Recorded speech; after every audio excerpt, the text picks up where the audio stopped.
Welcome to Fiction Audiobooks. If you enjoy the content, like and subscribing would be greatly appreciated. If you have any recommendations for novels, comment below. Please join my Patreon at https://www.patreon.com/fictionaudiobook. Chapter 236, Huge Changes. While the twin gods of time and space had come and gone, several other legendary Pokémon across the Kanto region, like Ho-Oh and Lugia, also cast their attention toward Eevee's direction.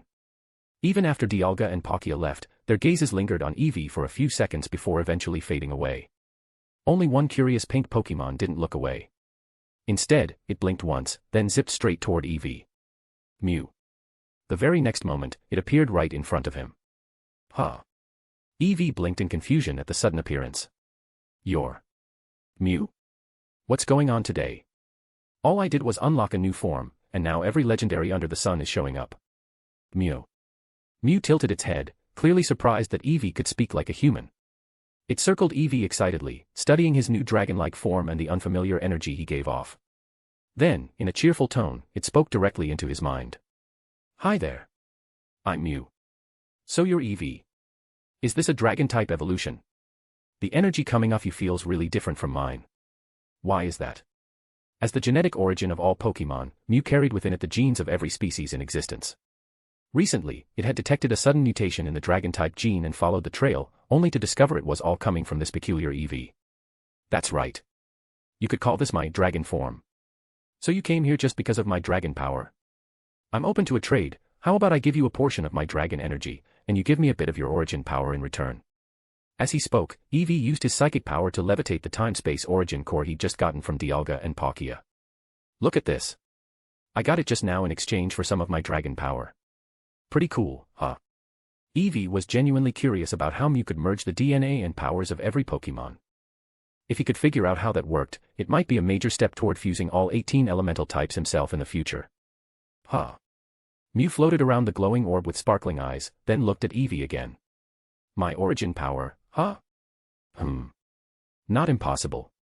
But I can only give you a tiny bit. Too much would cause problems. As it spoke, it held up its tiny paw and made a circle about the size of a pea. Deal. Eevee didn't hesitate. He separated a strand of his pure dragon energy and floated it over to Mew. Mew swallowed it in one gulp, then returned the favor, producing a small pink orb of pure origin energy and sending it straight to Eevee's forehead. The instant it touched him, the energy sank into his mindscape and nestled itself firmly in the center of his mental sea. Wow, I knew it. Your dragon power is really something else. Once I fully analyze and absorb it, all dragon-type Pokémon will naturally get a boost in strength. Mew gleefully zipped around Eevee again, clearly in high spirits. Wait, what? Eevee's ears twitched. How does that work? Because I'm the genetic source of all Pokémon, remember? A lot of legendaries even share connections with me. That's one of the divine rights Arceus gave me.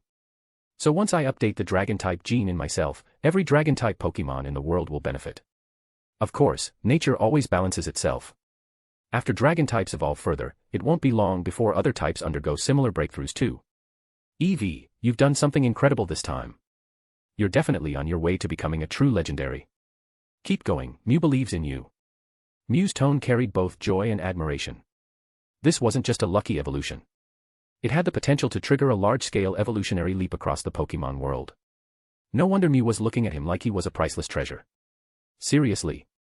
That's insane. Eevee was stunned. Back in his past life, he vaguely remembered seeing something similar in Pokémon fan theories and anime trivia, but he'd never imagined it was actually true. Even crazier, just a slight tweak to Mew's own genetics could lead to corresponding changes in all related Pokémon. That thought stirred something dangerous in his memory. He recalled reading a wild fanfic once, where the protagonist somehow gave Mew a feminization gene. And as a result, the entire Pokémon world turned into cute anime girls. At the time, he laughed it off as ridiculous fantasy. But now he wasn't so sure. With how things worked here, he might actually be able to do it. But won't he also become a woman? Mew. The pink fluff ball tilted its head again. Are you thinking of something you shouldn't be? Mew could sense the strange direction of Eevee's thoughts. It wasn't exactly malicious, more like mischievous. Playful. Definitely weird. And for some reason, it felt like it involved Mew. Ahem. Evie immediately cleared his throat, a faint blush creeping onto his face. And no. Of course not. Just, random nonsense. Ignore me. Yeah, no. Let's not go down that route. Turning the entire world into anime girls. That was a recipe for chaos. Besides, he was a proud male Pokemon. If things went sideways and it got caught in the wave of waifification, it'd end up as one of them too. Just imagining the faces of the Renzo crowd if he got turned into some cutesy, gender-bent mascot was enough to die of second-hand embarrassment. There was no way he was putting himself through that level of self-inflicted trauma. Oh man, good thing Hermione can't come to this world or... Mew. Alright then. Mew could sense that the odd idea had faded, so it didn't press the issue. Instead, it gave Evie a cheerful reminder, I can tell, you're walking the path to awakening all the elemental forms. My origin power should help with that. Keep at it. Next time we meet, I hope you've succeeded. I'm off to digest this power and evolve. Bye-bye now, Mew. With a happy spin, Mew slipped through a rift in space and vanished. Ah. That's it. Mew is gone. Only then did Cynthia finally react, staring at the spot where Mew had disappeared. That really was Mew, wasn't it? Why'd it come find you, Evie? And another thing, why did your evolution attract 3 legendary Pokemon? Don't tell me your new form's unstable or something. She looked genuinely worried. Nope, nothing bad. It's actually a good thing. Evie grinned, waving her concern away. He glanced at the source of time and space he got from the twin gods earlier, but he couldn't store it in his space wristband. After a few seconds of thought, he pressed the orb against his forehead. Nothing happened. Unlike the last time with the spatial source, this one didn't merge with its body or boost his strength. No transformation. No reaction. That's weird. It's not working. Evie frowned, puzzled. Time and space, maybe I can't absorb it because I don't have any time-type skills. And if I can't store it in the wristband either. What am I supposed to do, just carry it around like this? If another Pokemon sees it and gets ideas, that's gonna be a real problem. Then suddenly, an idea popped into its mind, Takamagara. That was its personal domain, a pocket world. It had spatial structure too, right? Evie immediately activated its Eternal Mangekyo Eye, opening a small rift to Takamagara and gently nudging the time-space source through it. The moment the orb entered the domain. Boom. Takamagara shuddered violently. Then, like a dam breaking, the whole world began to evolve. From a fledgling micro-world, it started upgrading rapidly, growing in complexity and power. In what felt like moments, it had become a fully formed miniature world infused with temporal and spatial energy. Laws and rules began to take shape, energy systems from various Renzo members' worlds were drawn in and stabilized. The world's very fabric became more developed and structured. A sudden gust swept through the land. In the deepest part of Takamagara, the Articuno that had been slumbering inside blinked awake, eyes wide in confusion. This place feels different. It looked around. The domain was now teeming with life. Grass and trees were sprouting naturally, and deep underground, new mineral veins had begun to form. The world itself expanded rapidly, reaching over 1,000 kilometers across before finally slowing down. At the same time, Evie felt a surge of feedback into its body. A flow of power surged into its left eye, remodeling and evolving it further. Another stream entered its mind and body, enhancing both its soul and physical form. Whoa. Meanwhile, Cynthia gasped in surprise. All around Evie, the grass suddenly shot up in height. The very air seemed to shimmer with energy. Trees around them swayed joyfully, their leaves rustling as if celebrating. New buds and shoots popped out like they were racing to bloom. The whole forest had come alive. Chapter 237, Boss Evie. What the heck just happened? Cynthia looked around, dazed by the changes in the surroundings. Her gaze finally settled on Evie, her eyes a mix of concern and curiosity. An hour later. Evie finally opened his eyes. By then, he was almost buried under the tall grass that had grown wildly around him. The transformation of both his body and the Takamagara world had been completed. Evie looked the same on the outside, but everything else. Very different. Huh? What's going on? It was only then that Evie noticed the dramatic changes around him. This is all you're doing. Everything that just happened, totally your fault, Cynthia said with an exasperated sigh. Oh, right. Evie blinked, then chuckled sheepishly. Guess my transformation caused all that. But it's fine now. Let's get out of here. With that, Evie used his psychic power to lift both him and Cynthia into the air, flying toward the distance. As for Garchomp and the others, Cynthia had already recalled them into their poke balls. So, what actually happened back there? Cynthia asked as they soared through the sky. It's nothing too crazy, Evie said casually. When I put the spacetime origin into the Takamagara world, it helped the world evolve. That feedback gave me a big power-up. All the weird stuff outside. That was just some of my life force leaking out during the transformation. Of course, that was only part of the story. The feedback this time had allowed Evie to completely merge and unify all the power systems he had, hockey, magic, and more. All of it had been purified and fused into his core origin power thanks to Takamagara's support. It was like his origin power had evolved. On top of that, his spatial affinity and powers had received another major boost. He had even mastered high-level space abilities like dimensional slash, spatial folding, and spatial tear. And there was more, he had gained time abilities as well. Now he could manipulate time, slowing it down or speeding it up. Although the effect was still limited, up to 5x acceleration or deceleration, it was huge. After all, anything involving time was automatically next level. Hey, they should really be thanking me for this. Evie thought smugly. I see. Cynthia nodded slowly, though it was clear she didn't fully grasp the details. Then her curiosity got the better of her. But was that dragon evolution form of yours really that special? It brought 3 legendary Pokemon to you all at once, that's not normal. From her perspective, this was way out of the ordinary. And the fact that all 3 legendary Pokemon had willingly shared their origin powers with Eevee. That said a lot about how unique his strength had become. Yeah, it's a little special, Eevee nodded. How should I put it, the dragon power I got from my evolution. Even those legendary dragon types don't have it. Maybe figuring out how it works would help them grow stronger, too. In fact, once Mew finishes analyzing this new type of dragon power, Garchomp, Dragonair, and the others will probably get stronger too. So if they suddenly start leveling up out of nowhere, don't be too surprised, alright? Eevee was basically giving Cynthia a heads up.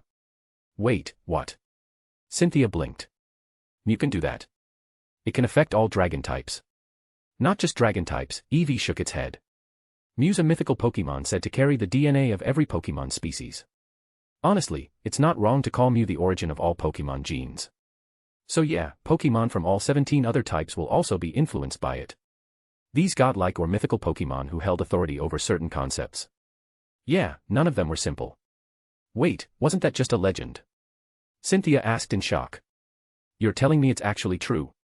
There had once been a discovery, someone found one of Mew's eyelashes and managed to extract some data from it. That's when scientists realized Mew might possess the genetic blueprint of all Pokemon. Some professors had even suggested Mew could be the genetic origin of the entire Pokemon species. Cynthia had always assumed that was just a theory. But apparently, it was real. Some legends are real, Eevee said with a slight smile. It's just that after so many years, the truth gets lost. But that doesn't mean they're false. Yeah, you're right. Grandma's going to be so jealous when she finds out we met 3 legendaries in one day. Cynthia giggled. Inside the consciousness space. Later that night, everyone seemed to have shown up as if they'd all planned it beforehand. They were hanging out, chatting, and waiting for someone in particular. Uchiha Renzo, what's taking Eevee so long? Hermione, seriously. He left a message for everyone earlier, saying he had something super important to announce. What's the big mystery? Pirate Renzo, don't tell me it's just him finally unlocking his dragon evolution or whatever. Demon Slayer Renzo, puffed. If that's all it is, we're gonna beat him the second he shows up. He needs to learn not to mess with us like that. Humph. Then a voice cut in just then. Ooh. I heard that, you idiot. If you try to leech off my power sharing later, I'm cutting you off. Right on cue, Eevee stepped out of a spatial rift in his majestic dragon evolution form, looking smug as hell. He gave Demon Slayer a look that screamed, I heard every word. Oh dang, you really did unlock your dragon form. Nice one. That's why you are our fave. Demon Slayer Renzo said with a grin, acting like he hadn't just been trash-talking Eevee 2 minutes ago. Eevee just stared at him blankly, clearly unimpressed. So? You called us all here just to show off your new look or what? Hermione crossed her arms, raising an eyebrow. Not that she minded, she actually thought the dragon form looked really cool. She'd already made up her mind, the second she got back, she was going to experiment with turning her animagus form into a dragon. And maybe even create her own dragon Pokemon while she was at it. Just imagining it felt awesome. Come on, you think I'm that shallow? Eevee leapt onto the table, raising a paw with a grin. Come on, everyone. Touch the paw, and you'll understand everything. I swear, after this, you're all gonna be thanking me and calling me boss. Well, now I have to see what this is. Uchiha Renzo raised an eyebrow and reached out. But Evie backed up 2 steps and glared. I'm warning you, don't pet my head. I'm serious. I'll throw hands. Ahaha, who, me? Would I do something like that? Uchiha Renzo chuckled awkwardly. Yes. You. Always. Do. Evie looked at him like he was garbage. It wasn't even the first time. The guy was a repeat offender. Enough BS, just give me the paw already. Let's see what you've been bragging about. Pirate Renzo put his hand on Evie's paw first. One by one, the rest of them followed suit. Then they all closed their eyes, letting the shared information flow through them. A while later, they opened their eyes, staring at Evie in stunned silence. And then, almost in sync, they gave him a unanimous thumbs up. Pirate Renzo, 1 word, legendary. Demon Slayer Renzo, Boss Evie. Dragger, that was nuts. So Takamagara really evolved into something on par with a small world. The potential's insane. Uchiha Renzo, you're all missing the real point. It's not just the evolution, it's how Takamagara can now integrate different power systems and laws from various worlds. This changes everything. We might be done manually decoding abilities from now on. That really was a big deal. Aizen chuckled and shook his head. Well, let's not get ahead of ourselves. Takamagara's still got its limits, it's not high level enough to fully absorb divine energy on its own yet. It still needs ocular powers and omniscient level analysis as support. But overall. Yeah, Evie pulled off something amazing this time. Aizen then sighed, man, none of those legendary Pokemon are pushovers, huh? Too bad the mythical essence from Mew couldn't be integrated yet. I was hoping to see what that looked like up close. After all, it was Mew. Right. Such a shame. Apocalypse Renzo shrugged. Zython, with Mew and the spacetime duo now infused with this new otherworldly dragon energy, there's no way the Pokemon world isn't heading for some serious changes. Think Arceus will get involved. Who knows? Fairy Tail Renzo spread his hands. But real talk, if the dragon energy from another world caused this much commotion, why didn't our earlier stuff, like the magic, hockey, chakra, and even Ryatsu fusions, trigger a response from the legendary Pokemon or Mew? He looked genuinely puzzled. Chapter 238, Pick, Hydrification, Ice, Storm, Swift, Blaze. I'm not exactly sure either, Uchiha Renzo said thoughtfully. Maybe it's because Evie didn't integrate those powers into evolution forms. Fairy Tail Renzo nodded. Could be. But Evie, don't you still have 2 Articunos? Maybe try infusing them with some ice magic and see if it has any effect. Also, any idea when you'll finally finish analyzing Articuno completely? That's a legendary Pokemon, after all. If they could fully decode its powers, everyone's ice abilities would probably level up again. Not yet, Evie said, shaking his head. Legendary Pokemon are incredibly complex.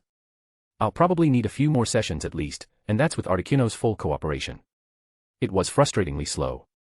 Evie was already seriously considering robbing Team Rocket again to get his paws on Mutwo's DNA, or even Mutwo itself. A Psychic-type legendary Pokemon with the potential to rival gods. That was way too tempting. Hurry it up if you can, Fairy Tail Renzo reminded him. Looks like Takamagara's recent evolution gave a massive boost to our ocular techniques and omniscience analysis skills. Let's not forget, those abilities are closely tied to Takamagara itself now. Since Evie's abilities leveled up, it only makes sense the rest of their abilities did too. Oh, right. Evie finally remembered. He hadn't even tested the enhancements to his ocular techniques or omniscience analysis yet. Well then, looks like I've got something fun to try when I get back. Evie grinned to himself. If there's nothing else, Uchiha Renzo said, I'm heading back to check out the new Takamagara. Maybe I can find a way to evolve my eyes to Rinne Sharingan. Everyone else started nodding. Same here. Seconded. Hell yeah. Rinne Sharingan is just OP.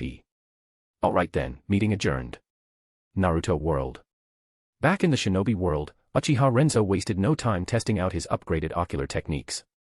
And just as he expected, the results were off the charts. Man, this is way beyond the limits of the eternal Mangekyo. Might even be on par with the standard Rinnegan now, he muttered. Guess it's time to move on to the next phase of the plan. With that, Renzo stood up and headed toward the joint training base of his 2 squads. When he arrived, he found Kakashi, Asuma, and Obito all present and accounted for. Yo. Morning, everyone. Renzo greeted with a wave and a grin. Morning, my ass. Kakashi groaned, looking up with his usual dead fish eyes. It's already almost 10 a.m. You're getting lazier by the day. Renzo scratched his head. Lately, he hadn't even been showing up in person, just sending shadow clones to handle training. Don't get it twisted. I've been crazy busy behind the scenes. I've got tons of shadow clones doing research every single day. He waved the excuse off with a sigh, then cracked his knuckles. So how's that breathing technique I taught you coming along? Feel any stronger? Let's spar, I'll see for myself. He shot a wicked grin at the group. Bring it on. Who's scared? Obito shouted, charging forward with a blade. Renzo sidestepped effortlessly, grabbed Obito's arm, and with a quick twist, flung him straight into a nearby tree.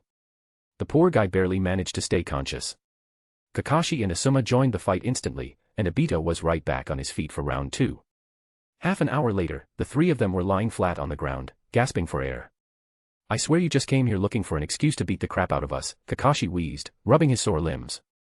Totally, Asuma added, shooting Renzo a look full of betrayal.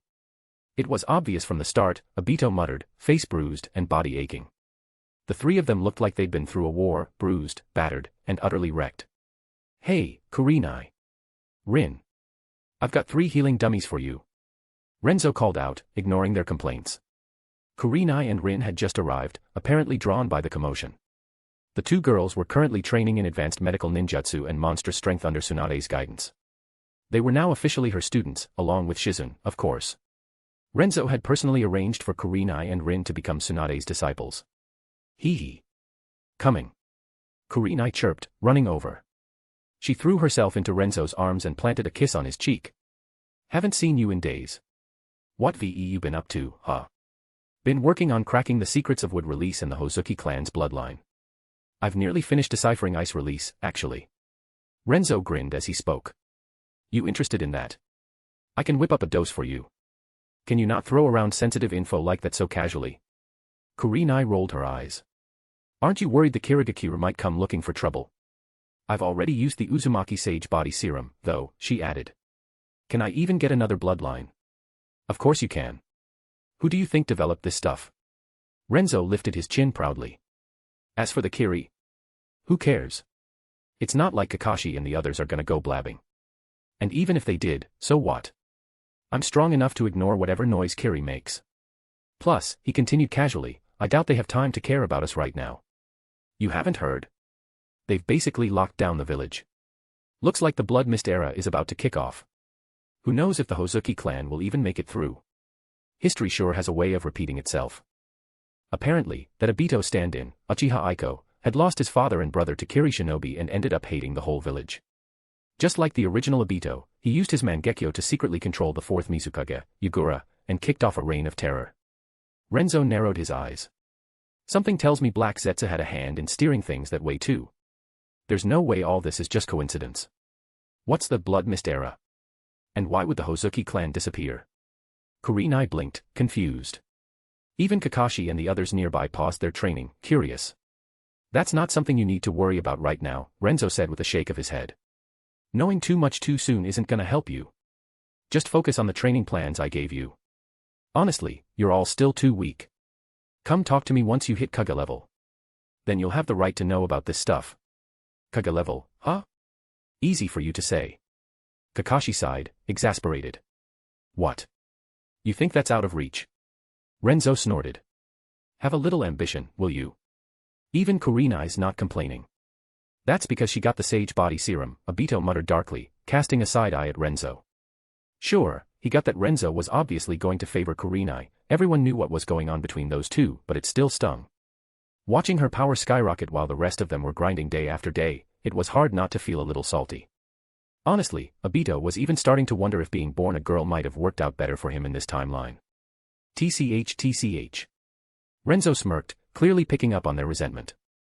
And here I was thinking of giving each of you 1 or 2 bloodline limit serums, but if you're not interested, guess I'll pass. That got results. Wait, no. Obito practically tackled him. Boss. Please. Let me hug that thigh of yours. Renzo dodged with a sigh and kicked him away. Ugh, fine. You win. I'll give you guys the serums. You can pick 2 from this list, Hozuki's Hydrification, Yuki's Ice Release, the Storm Release, Swift Release, Blaze Release that I personally developed, and a generic version of the Sage Body. The full Uzumaki Sage Body Serum was something Renzo didn't want to hand out lightly, out of respect for Kushina if nothing else. So, he and Orochimaru had recently cooked up a more generic version of the Sage Body bloodline as an alternative. Hold up, Kakashi asked, confused. What do you mean by generic Sage Body? I thought the Sage Body was something only the Uzumaki clan had, like what Kushina-sensei has. And those releases, Storm, Swift, Blaze, what are those exactly? Obito, Asuma, and Rin all leaned in curiously. Even Kurenai perked up. Exactly what they sound like, Renzo replied casually. Their brand new bloodline limits Orochimaru and I developed together. Okay, mostly me. Orochimaru just helped with the technical side. But I'll let you guys be the first to use them. Don't expect the same treatment for anyone else in the village, though, this stuff costs a ton of contribution points. Renzo gave them a subtle warning. Chapter 239, Ice Releases Real Trait. Renzo continued explaining with a calm voice, so, the generic Sage Body, just like the name suggests, is a completely standard artificial bloodline limit I developed by reverse engineering the Uzumaki clan's Sage Body. It doesn't have all the mystical powers of the Uzumakis, obviously, but when it comes to chakra reserves, vitality, and overall physical enhancement, it's still seriously impressive. You're looking at a 2 to 5 times boost across the board, body, stamina, and chakra reserves included. As for storm release, he paused, then clarified, that's a bloodline limit created by combining lightning and water chakra natures. Actually, someone in Kyumo already has it, so I'm not exactly the first. But I didn't copy theirs, I developed it independently. Swift release comes from combining wind and lightning chakra natures. I've heard rumors others in the ninja world might have something similar, but I'm not sure if it works the same as mine. Anyway, my version gives you the speed of both wind and lightning, along with the cutting sharpness of wind and the piercing power of lightning. If you get this bloodline, you won't just be fast, you'll hit like a freight train. Blaze release is a fusion of fire and wind chakra. It gives you intense heat and insane burning power. You want destructive flames? This is your go-to.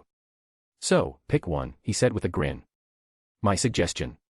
Go with the standard Sage Body plus one other elemental bloodline, that's the most well-rounded setup. This was basically his way of giving them the VIP treatment. After all, these three were top-tier tools, ninjas, that both he and Minato had high hopes for. Any difficult missions in the future? Just toss them at these guys. Giving them some perks now was totally worth it. Ah, we're just getting this. Just like that? Obito asked skeptically. He had wanted this stuff badly when it was out of reach. Now that it was being handed to him, he suddenly had doubts. Like a guy staring at a falling meat pie and wondering if it was poisoned. Asuma, Kakashi, and even Rin all nodded in agreement. Of course it's not that simple, Renzo said with a smirk, holding Kurenai in his arms while giving them a meaningful look. All of this was developed using major village resources. If you accept this, you'll owe the village a lot. Which means more missions, more responsibilities. That's the only condition. Any objections? Of course, everything Renzo had just said was a complete fabrication. He could mass-produce this stuff on a whim using his fantasy creation ability. But he wasn't planning to do that. He wasn't some kind of village workhorse, after all. The ones he was handing out now really had been made with actual village resources and budget. So technically, he wasn't lying. And if he had to spin a little tale to motivate his favorite tools, well, he was very dedicated to the craft. Nope. We're good. Obito and the others shook their heads without hesitation, eyes lighting up like kids in a candy store. They immediately started discussing options with barely contained excitement. I mean, which two should I pick? Obito asked eagerly. If I get these 2 new bloodlines, that makes 3 in total for me. How cool is that?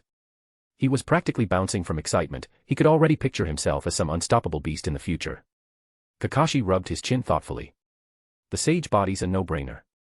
If we want to get stronger, then boosting chakra, stamina, and healing is essential. Survivability and combat potential all go up. As for my second choice, I'm going with Swift Release. It fits my style, and it might help boost my neural response speed. With that, I might finally get full control over Chidori and Raikiri. Since he didn't get a Sharingan from Obito like in the original story, his control over Chidori's always been shaky because of the reaction lag, especially with his visual nerves. Asuma took a long drag of his cigarette, then nodded. Guess I'll take Swift Release too. Works great with my wind affinity. Hey, Kakashi, maybe we'll be known as the Swift Twins of Konoha, yeah, he said with a chuckle. Kakashi. What kind of lame nickname is that? Absolutely not. Maybe Storm Release. Obito considered aloud, then shook his head. Nope. I'll go with Blaze Release. I'm an Uchiha, it's gotta be fire. Obito made up his mind, then turned to Rin and asked, what about you, Rin? Rin hesitated for a moment, then smiled. I'll go with ice release. Huh. Obito blinked. Why ice? Don't tell me you want to form a fire and ice duo with me or something. Before he could finish that thought, Rin punched him straight into the ground. She hadn't fully mastered Tsunade's monster strength yet, but she was right on the edge of it, and that blow nearly knocked Obito out cold. Rin stuck her tongue out, looking apologetic. Oops. Reflex. Obito. His emotions were complicated. All of this is Renzo's fault. Why the hell did he have Rin train under Lady Tsunade? Now she's a monster in more ways than one. He felt like the sweet and gentle Rin he once knew was gone forever. Rin, I'm curious too, why ice release? Kurenai asked from Renzo's arms, clearly intrigued. Renzo had just promised to give her ice release as well. Was there some hidden benefit she wasn't aware of? Rin giggled and leaned in conspiratorially. You don't know this, but I did some reading in the academy library. The Yuki clan. The ones who can use ice release. No matter if they're male or female, they're all ridiculously pretty. Flawless skin, too. Like, next-level beauty. Kurenai's eyes sparkled instantly.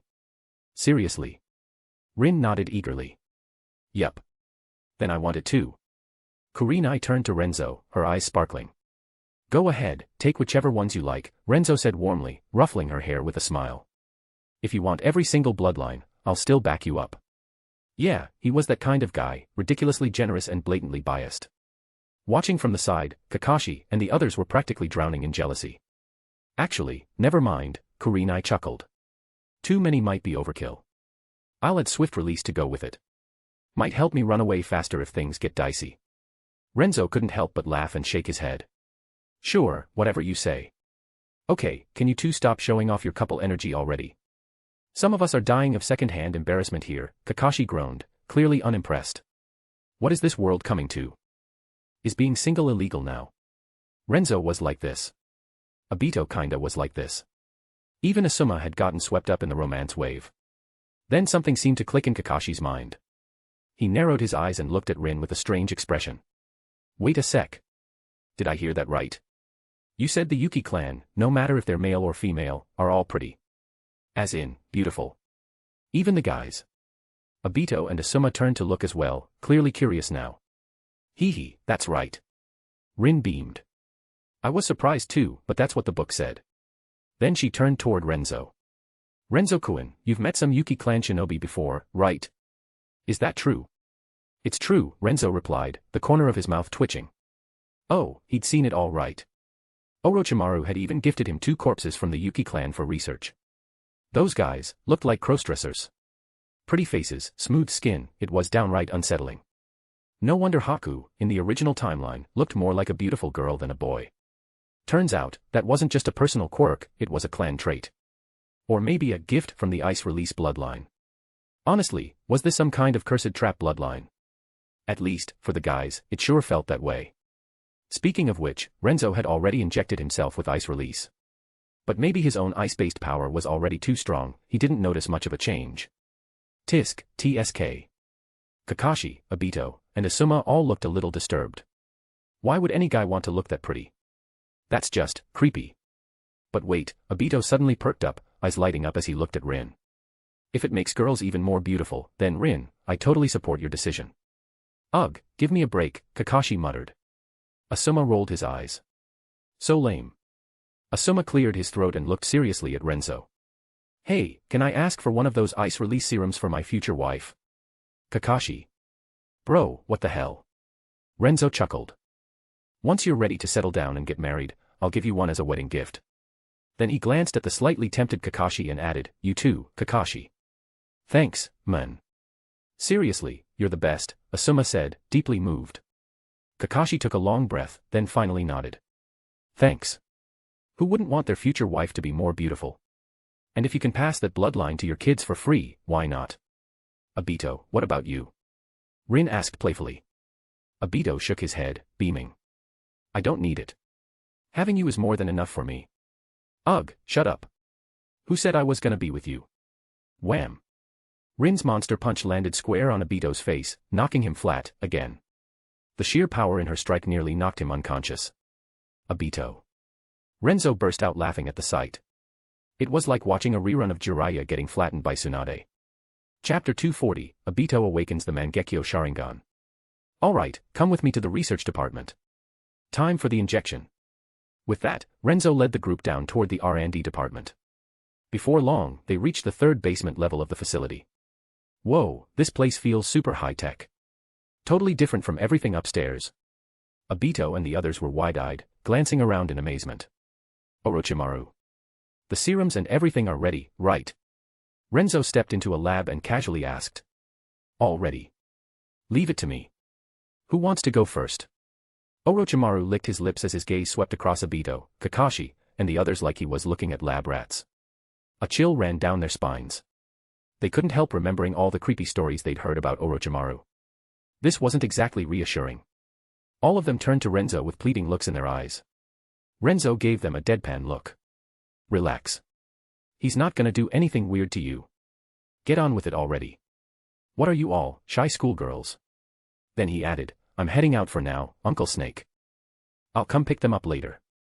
With that, he grabbed Kurenai, teleported, and disappeared from the room, leaving the others behind to face Orochimaru's intense, unblinking stare. Kakashi, Obito, Asuma, and Rin. Motherf. They mentally let out a string of curses.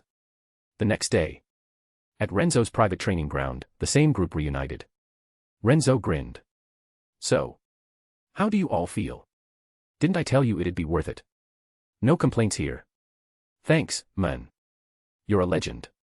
Seriously, thank you. Thanks so much, Renzo-kun. The four of them responded one after another, clearly in high spirits. They felt stronger than ever. Alright, go get used to your new powers. Obito, you stay with me for a sec. Renzo waved the rest off and walked toward a nearby stone bench, where he casually crossed one leg over the other. Come on, Obito. Show me those Sharingan. Huh. Obito blinked, confused for a moment. Still, he activated his Sharingan, and sure enough, 3 tomo spun in each eye. Oh ho. Renzo raised an eyebrow. Both of them are 3 tomo already. Not bad. Hee hee. Obito rubbed the back of his head, slightly embarrassed. They were still 2 tomo yesterday. I hit 3 after getting the Sage Body bloodline. Renzo wasn't surprised. The Sage Body was known to boost the evolution of the Sharingan. That said, Obito clearly had the potential to begin with. You probably already know, 3 tomo is just the start. Next are the Mangekyo and then the Eternal Mangekyo Sharingan, right? Obito nodded, a hint of envy in his eyes. He'd only recently learned about the Mangekyo and Eternal Mangekyo from Renzo. He finally understood what those giant chakra constructs were during Renzo's fight with the Uchiha Madara Mangekyo abilities. Super cool, honestly. He wanted one too. So badly. I've got a method that might help you awaken your Mangekyo. But heads up, it could mess with your mental state a bit, maybe give you a bit of psychological trauma. Still want to try? Renzo grinned as he asked. Yep. He wanted to help Obito unlock his Mangekyo, and ideally, just like in the original story, get Kamui. That was the tricky part. But Renzo was confident enough to give it a shot. Wait, really? You can actually do that? Obito froze for a second, then broke into a wide grin. Renzo might as well be a god at this point. Was there anything he couldn't do? I'm in. Please, I'm counting on you. The next second, Obito dramatically dropped to his knees in a begging pose. Renzo. Not far away, Kakashi and the others watched with deadpan expressions. What is that idiot doing this time? Kakashi sighed. Probably something about the Mangekyo, Asuma guessed. Anyway, let's get back to training. That's Uchiha business. Back at home the night before, his father, Sarutobi Hiruzen, had gotten really hyped when he found out Asuma had gained both the Sage Body and the Swift Release. He tested him over and over like a madman. Then, for the first time in ages, they shared a drink together. Asuma could tell his dad was genuinely happy. And a lot of the frustration and resentment Asuma had been carrying.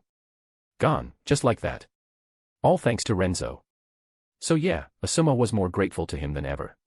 Sure, what happened to his old man did have something to do with Renzo, but even then, Asuma had never once blamed him. Quite the opposite, he'd been thankful from the start. Renzo had changed him. Changed his fate. Taught him so much. As for what happened to his old man, honestly, in Asuma's view, it was just karma.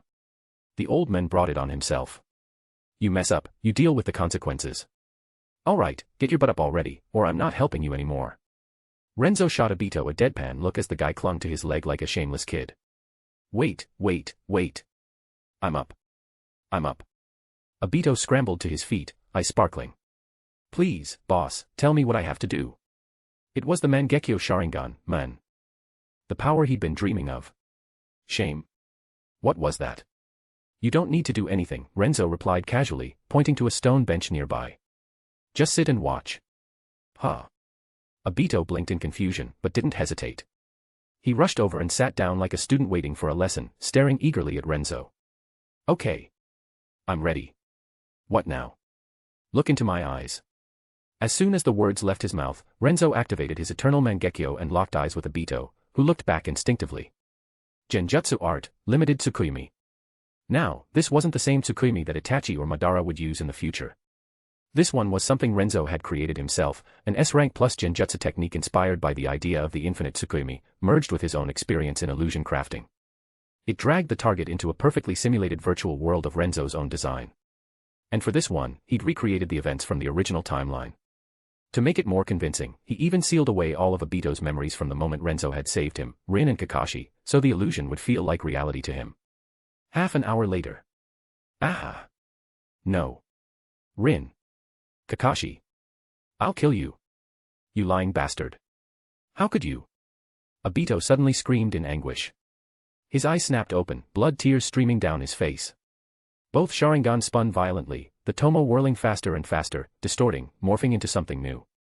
They were transforming, but seemed to stall just before completing. Without missing a beat, Renzo used fantasy creation to generate a small amount of pure ocular power and injected it into Obito's eyes. Finally, they completed the evolution, a perfect pair of Mangekyo Sharingan, just like in the original timeline. Kakashi. Asuma. Rin, what the heck is wrong with Obito? Kurenai, no idea.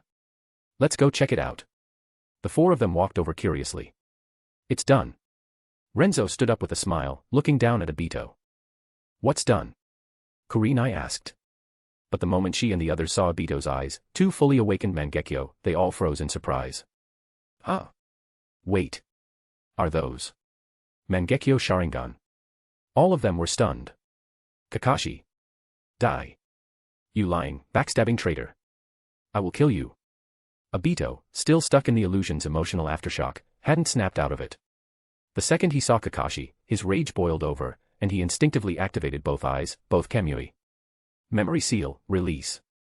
Before Obito could go berserk, Renzo swiftly sealed the surrounding space, blocking the Kamui from activating, and then released the memory seal on Obito's mind.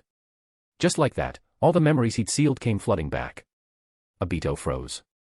What the hell was that all about? Kakashi muttered, still shaken. He definitely felt like death was right at his throat just a second ago. Yeah. What's with Obito? Why'd he suddenly lose it?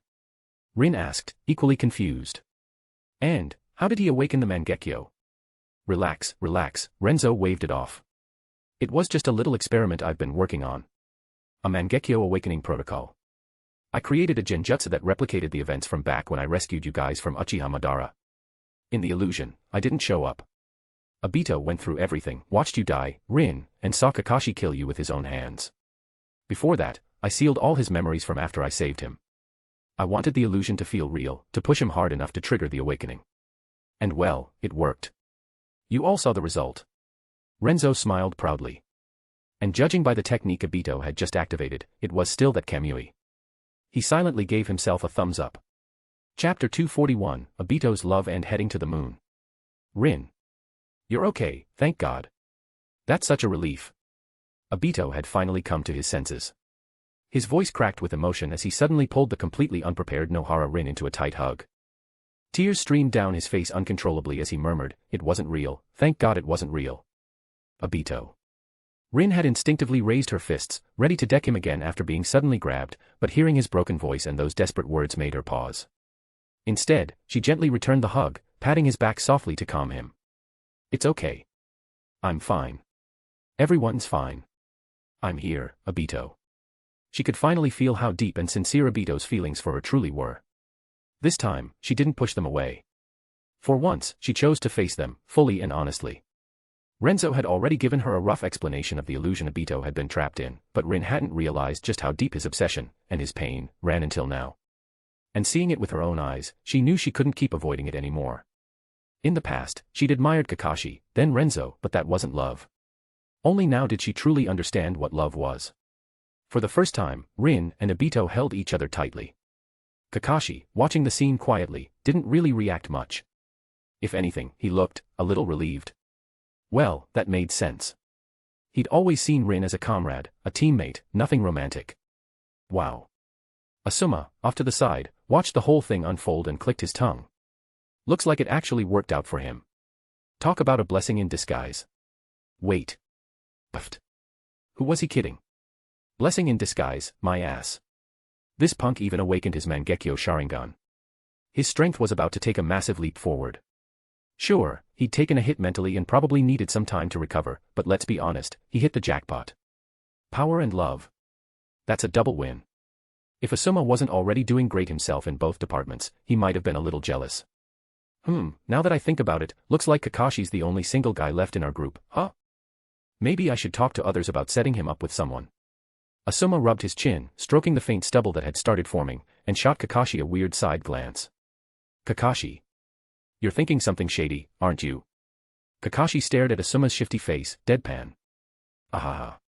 What? No way. You're totally imagining things. Asuma laughed awkwardly, trying to play it off.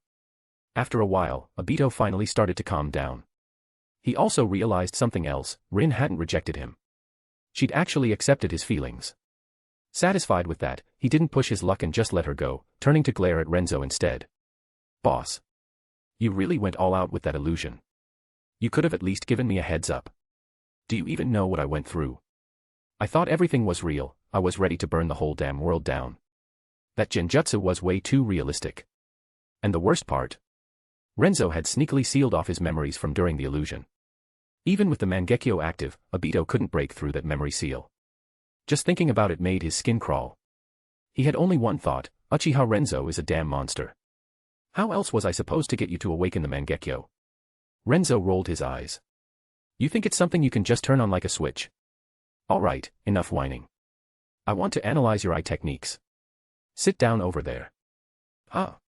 You can actually study an eye technique? Aren't they, like, innate abilities? You can't just learn them like a jutsu, right? Obito looked completely confused. Don't worry about the details. Just sit your ass down. Anyway, this kind of thing was way out of Obito's league. Oh, okay. Obito obediently sat across from Renzo, who activated his eternal Mangekyo and began using his dojutsu omniscience to analyze Kamui. Meanwhile, Rin and the others quietly returned to their training. 5 days later. All done. You're free to go now, don't need you anymore. Renzo waved Obito off with a dismissive flick of his hand. Huh. Obito blinked. Already? That fast? So, did you figure anything out? Of course I did. Who do you think I am? Renzo grinned. Next time you see me using Kamui, try not to be too surprised. Wait, seriously?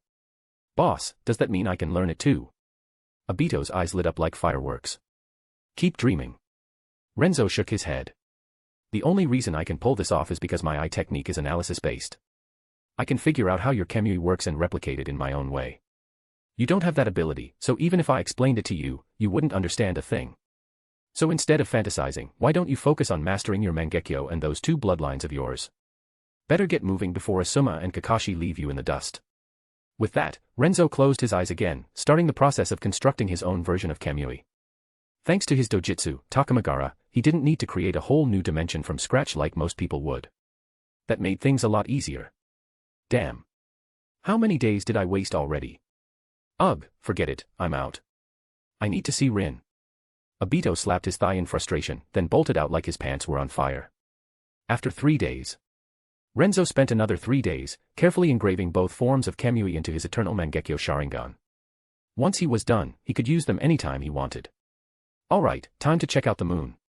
With that thought, Renzo stood up, left a wood clone behind to watch the house, and teleported out of Konoha, heading straight for the spatial anomaly he had located earlier using the chakra satellite. This should be it. A few dozen minutes later, he arrived at a cave. In front of him was a large underground pool. Without hesitation, he dove in and swam deeper and deeper. Soon enough, he felt a familiar spatial fluctuation and the pull of a portal. He followed it. Moments later, after a flash of distorted space, Renzo found himself in another underwater cavern. He scanned the area with his spiritual sense and confirmed he was on the moon. Surfacing quickly, he took a deep breath, only to be immediately attacked. Whoosh! A massive crab claw burst out of nowhere, aiming straight for his head. Crack! Crack! The claw slammed into a spherical metal barrier surrounding Renzo. No matter how hard the puppet crab strained, the shield didn't budge an inch. Whoa, that's a big crab. Shame it's just a puppet. Might be worth dissecting later. Without missing a beat, Renzo activated his Eternal Eye and, with a flick of his wrist, tossed the puppet crab into his Takamagara, specifically, a prison space he had set aside for storage and research. Thanks to Kamui, he didn't need to project or open his domain anymore. He could just warp stuff indirectly. Definitely a handy upgrade. At that exact moment, deep within an ancient castle on the moon, a white-haired, blind man suddenly jerked his head toward the portal chamber. A shinobi, made it here from the surface. His expression twisted with rage. You're dead. He gently placed the newborn Tonari back into his cradle, then rallied a massive army of puppet soldiers and stormed toward the intruder. You shouldn't have come here. Die. Without waiting for a response, the man unleashed a flood of puppet warriors toward Renzo. At the same time, he raised his hand, forming a bright sphere of chakra. Yang release, light orb. Oh. You're going straight for a Yang release jutsu, huh? Interesting. No wonder your people's bodies can evolve pure Byakugan into Tensigen. That actually explains a lot.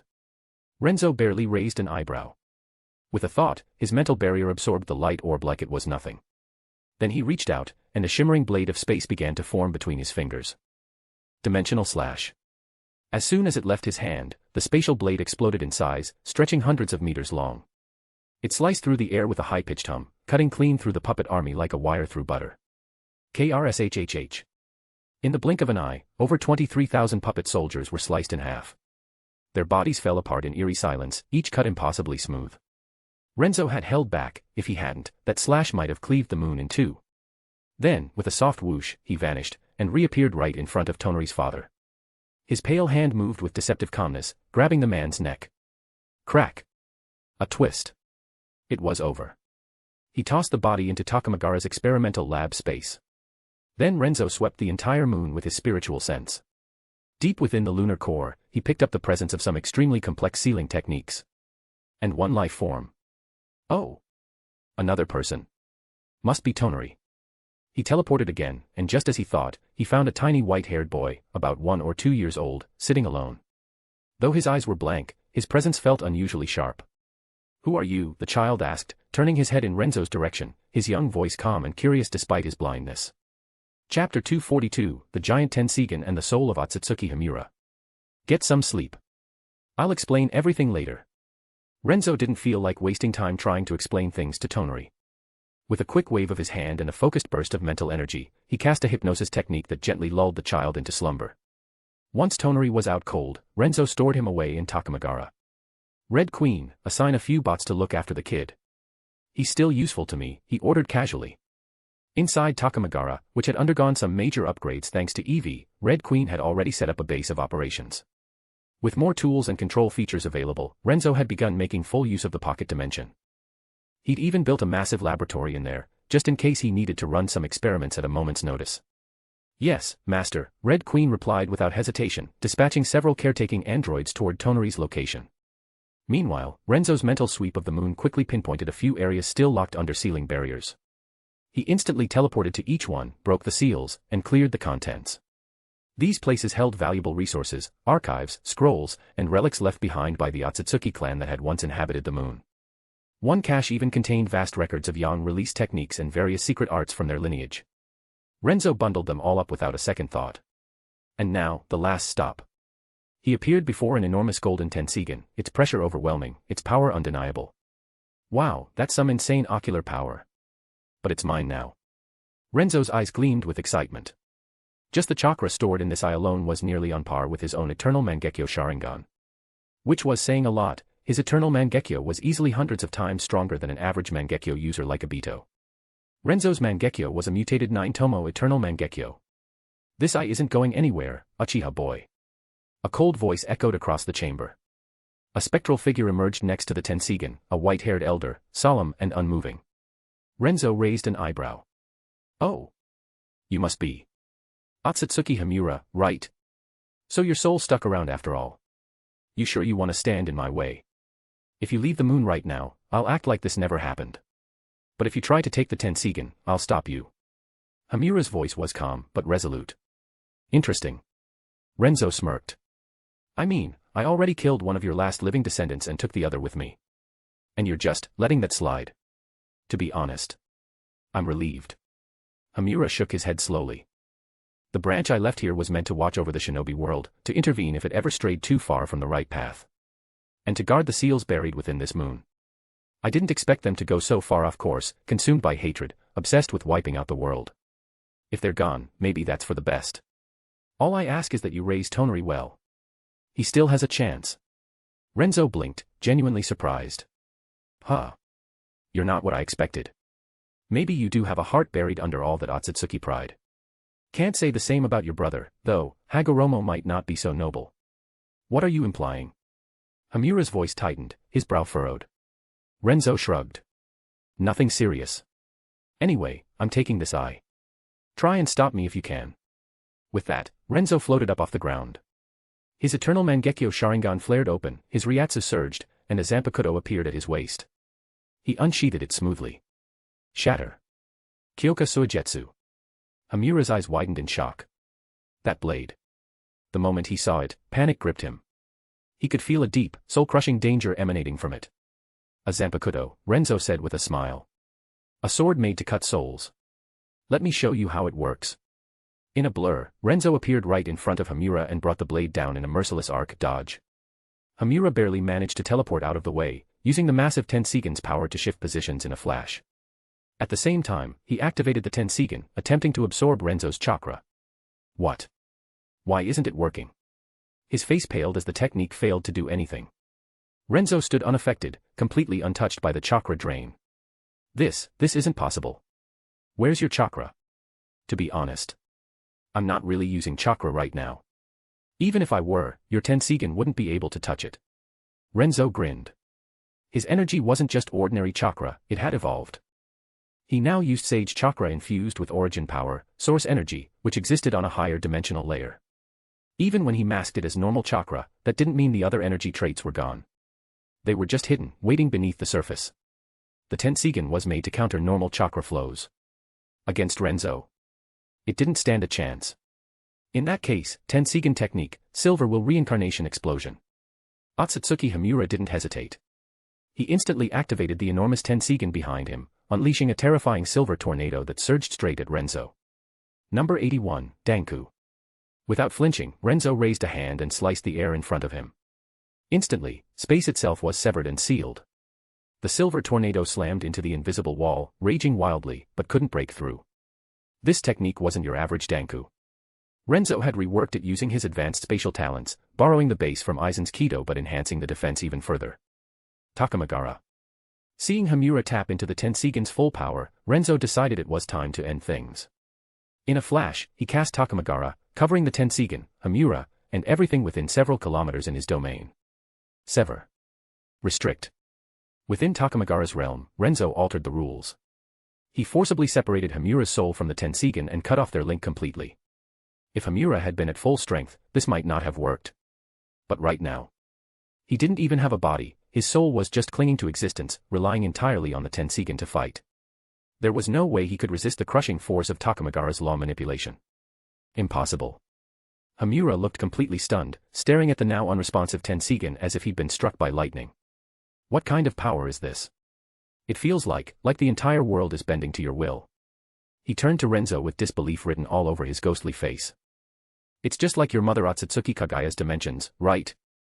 Renzo smiled while casually moving the massive Tensigen to another semi-independent space within Takamagara, as if relocating furniture. That's right. But, how do you know about my mother? And not just her, you've known everything about me and my brother from the start. Hamura narrowed his eyes. Kid, you're not normal. Renzo shrugged with a smirk. You could say I've got a special ability to see the future of this world. Let's just leave it at that. Truth is, I know everything about your family, your brother's 1,000-year plan, Kagaya's past and even her future. That poor woman, what a tragic figure. He paused, letting the words hang for effect. I've gotta say, you and your brother really did your mom dirty. That's some next-level, filial piety, right there. Hamura's expression darkened. Did you really think she created the White Zetsu army just for fun? She was preparing for an invasion from the main Otsutsuki clan. She was trying to protect the planet. Or wait. Renzo studied Hamura's blank expression and rubbed his chin thoughtfully. Or maybe you two knew all along. Yeah. Hamura nodded quietly. My brother and I knew. But we didn't agree with how she did things. Sacrificing innocent lives to build an army. We couldn't accept that. We believed there had to be another way to protect this world. And that's why you created the ninja system, isn't it? Renzo asked. You wanted humanity to grow on its own, to become strong enough to face future threats without relying on gods or aliens. Exactly. Hamura's tone was firm. Earth belongs to humans. In the end, it should be them who protect it. My brother and I won't always be around. He let out a bitter sigh. But it looks like we failed. For over 1,000 years, the ninja world's been stuck in endless war. People fight over hatred, greed, and power, completely blind to the real danger looming on the horizon. His voice trembled with regret.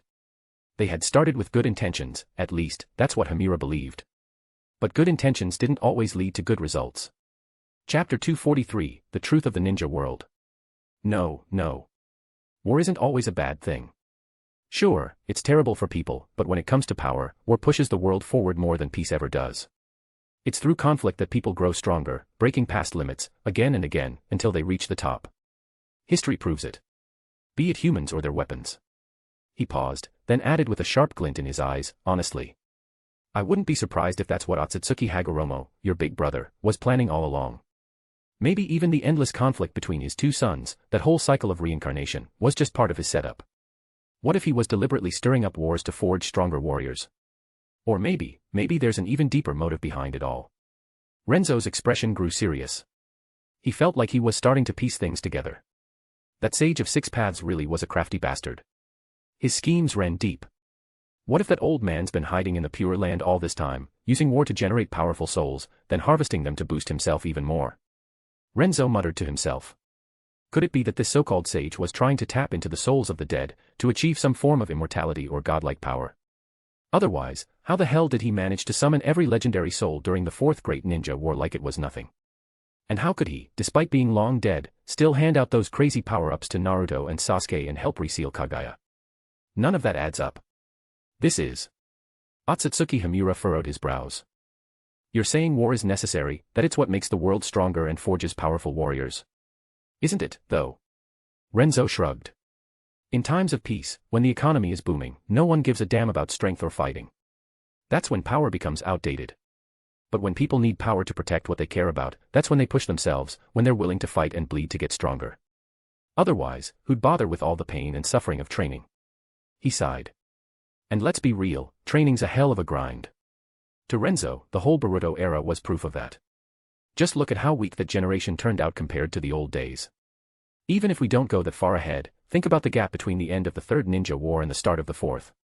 During that peacetime, Konoha's genin, Naruto's generation, were honestly pathetic compared to the earlier ones. If they hadn't gotten their ridiculous power-ups later, there's no way they could hold a candle to guys like Uchiha Itachi or even Kakashi. 12 years of training, and most of them still couldn't master basic techniques like the clone jutsu trio. That's 6 years of wasted effort. How bad do you have to be for that? So, is this the real truth? Hamura muttered. Did my brother realize this too? Is that why he kept reincarnating Azura and Indra's chakra over and over again? He looked shaken, clearly having a hard time processing it. This wasn't the world he thought they were building. And it sure as hell wasn't the future he and his brother agreed upon. They sealed their mother away for a reason, didn't they? It was because they couldn't accept how she sacrificed innocent people to create an army of white Zetsu. But now, what had his brother done? He'd stirred up war after war, letting countless people die in the name of growth. Wasn't that 1,000 times worse than what their mother did? Wasn't it even more brutal? Can you let me go? Hamura suddenly asked, looking dead in the eye. He'd realized it a while ago, he had no control here. His life, his freedom, they were all in Uchiha Renzo's hands. You want to find Hagoromo? That's right. Renzo looked at him for a moment and sighed. Man. I don't even know what to say about you. Hamura nodded seriously. I want to ask him myself. If everything you just said is true, then both of us, my brother and I, were wrong. Or at least, he's completely lost his way. Renzo couldn't help shaking his head. Naive as hell, he thought. No wonder Hagoromo ran circles around him in the original story. Well, whatever. Do what you want, Renzo said with a wave of his hand.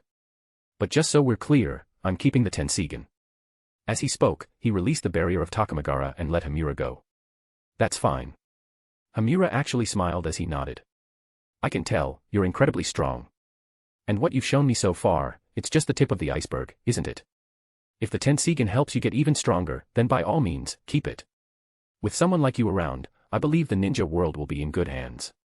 You'll be able to stop whatever threats may come. With that, Hamura turned and disappeared, leaving the moon behind. That was Hamura. And Hagoromo's descendant. Deep within the moon, in the darkness of a seal, Otsutsuki Kagaya slowly lifted her head, gazing toward Renzo's direction. Oh. Renzo suddenly felt a powerful gaze on him and turned to meet it, his eyes cutting through layers of space, locking directly with Kagaya's. Heh.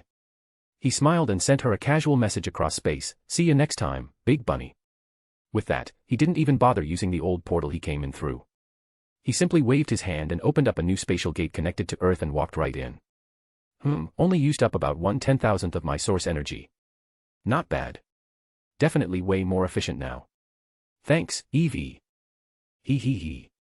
As soon as he got back, Renzo calculated his energy expenditure and grinned when he saw how little had been drained.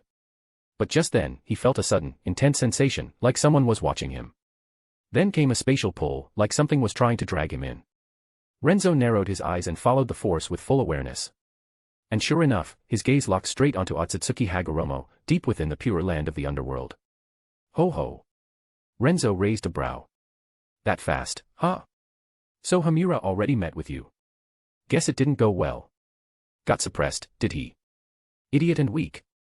Well, since you're pulling me in, I might as well stop by. With that, Renzo didn't resist the pull. He let the spatial force draw him in, and disappeared from the ninja world. He reappeared inside the pure land. A vast, gray void stretched in every direction. Deathly silent. In the distance flowed the River of Souls, and behind it, a gaping, bottomless pit. Aside from that, there was nothing but countless wandering spirits. The whole place had an eerie similarity to Hueco Mundo from the Bleach world. Nice to finally meet you, Otsutsuki Hagoromo. Renzo greeted him with a friendly smile. Hagoromo slowly stood up from his dramatic, floating lotus pose and fixed his gaze on Renzo. His eyes were sharp and probing. You're not from this world, are you? I've been watching you for some time now. There's too much about you that doesn't add up. I had planned to observe you a bit longer, but you shouldn't have pushed Hamura to confront me. And you definitely shouldn't have deceived him. Huh. Renzo blinked, then burst out laughing. Deceived him? You seriously have the nerve to say that? Everything I said was true. Maybe it was all just theory before I got here.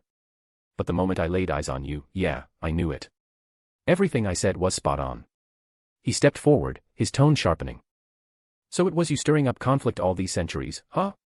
And that giant toad. He's in on it with you, isn't he? You two really pulled a fast one on the entire ninja world.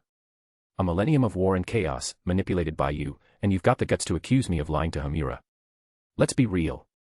If anyone lied to him, it was you. Renzo's expression darkened. His body shifted, transforming into his Shinigami form, cold, detached, and lethal. So that's what this is about. You dragged me here to the pure land, thinking the environment would corrode me. Break me down. Weaken me. He let out a snort.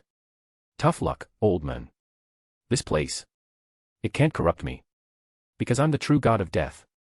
With that declaration, Renzo's terrifying Ryatsu erupted outward. Boom. The sheer force of it flattened every soul in the vicinity for dozens of kilometers.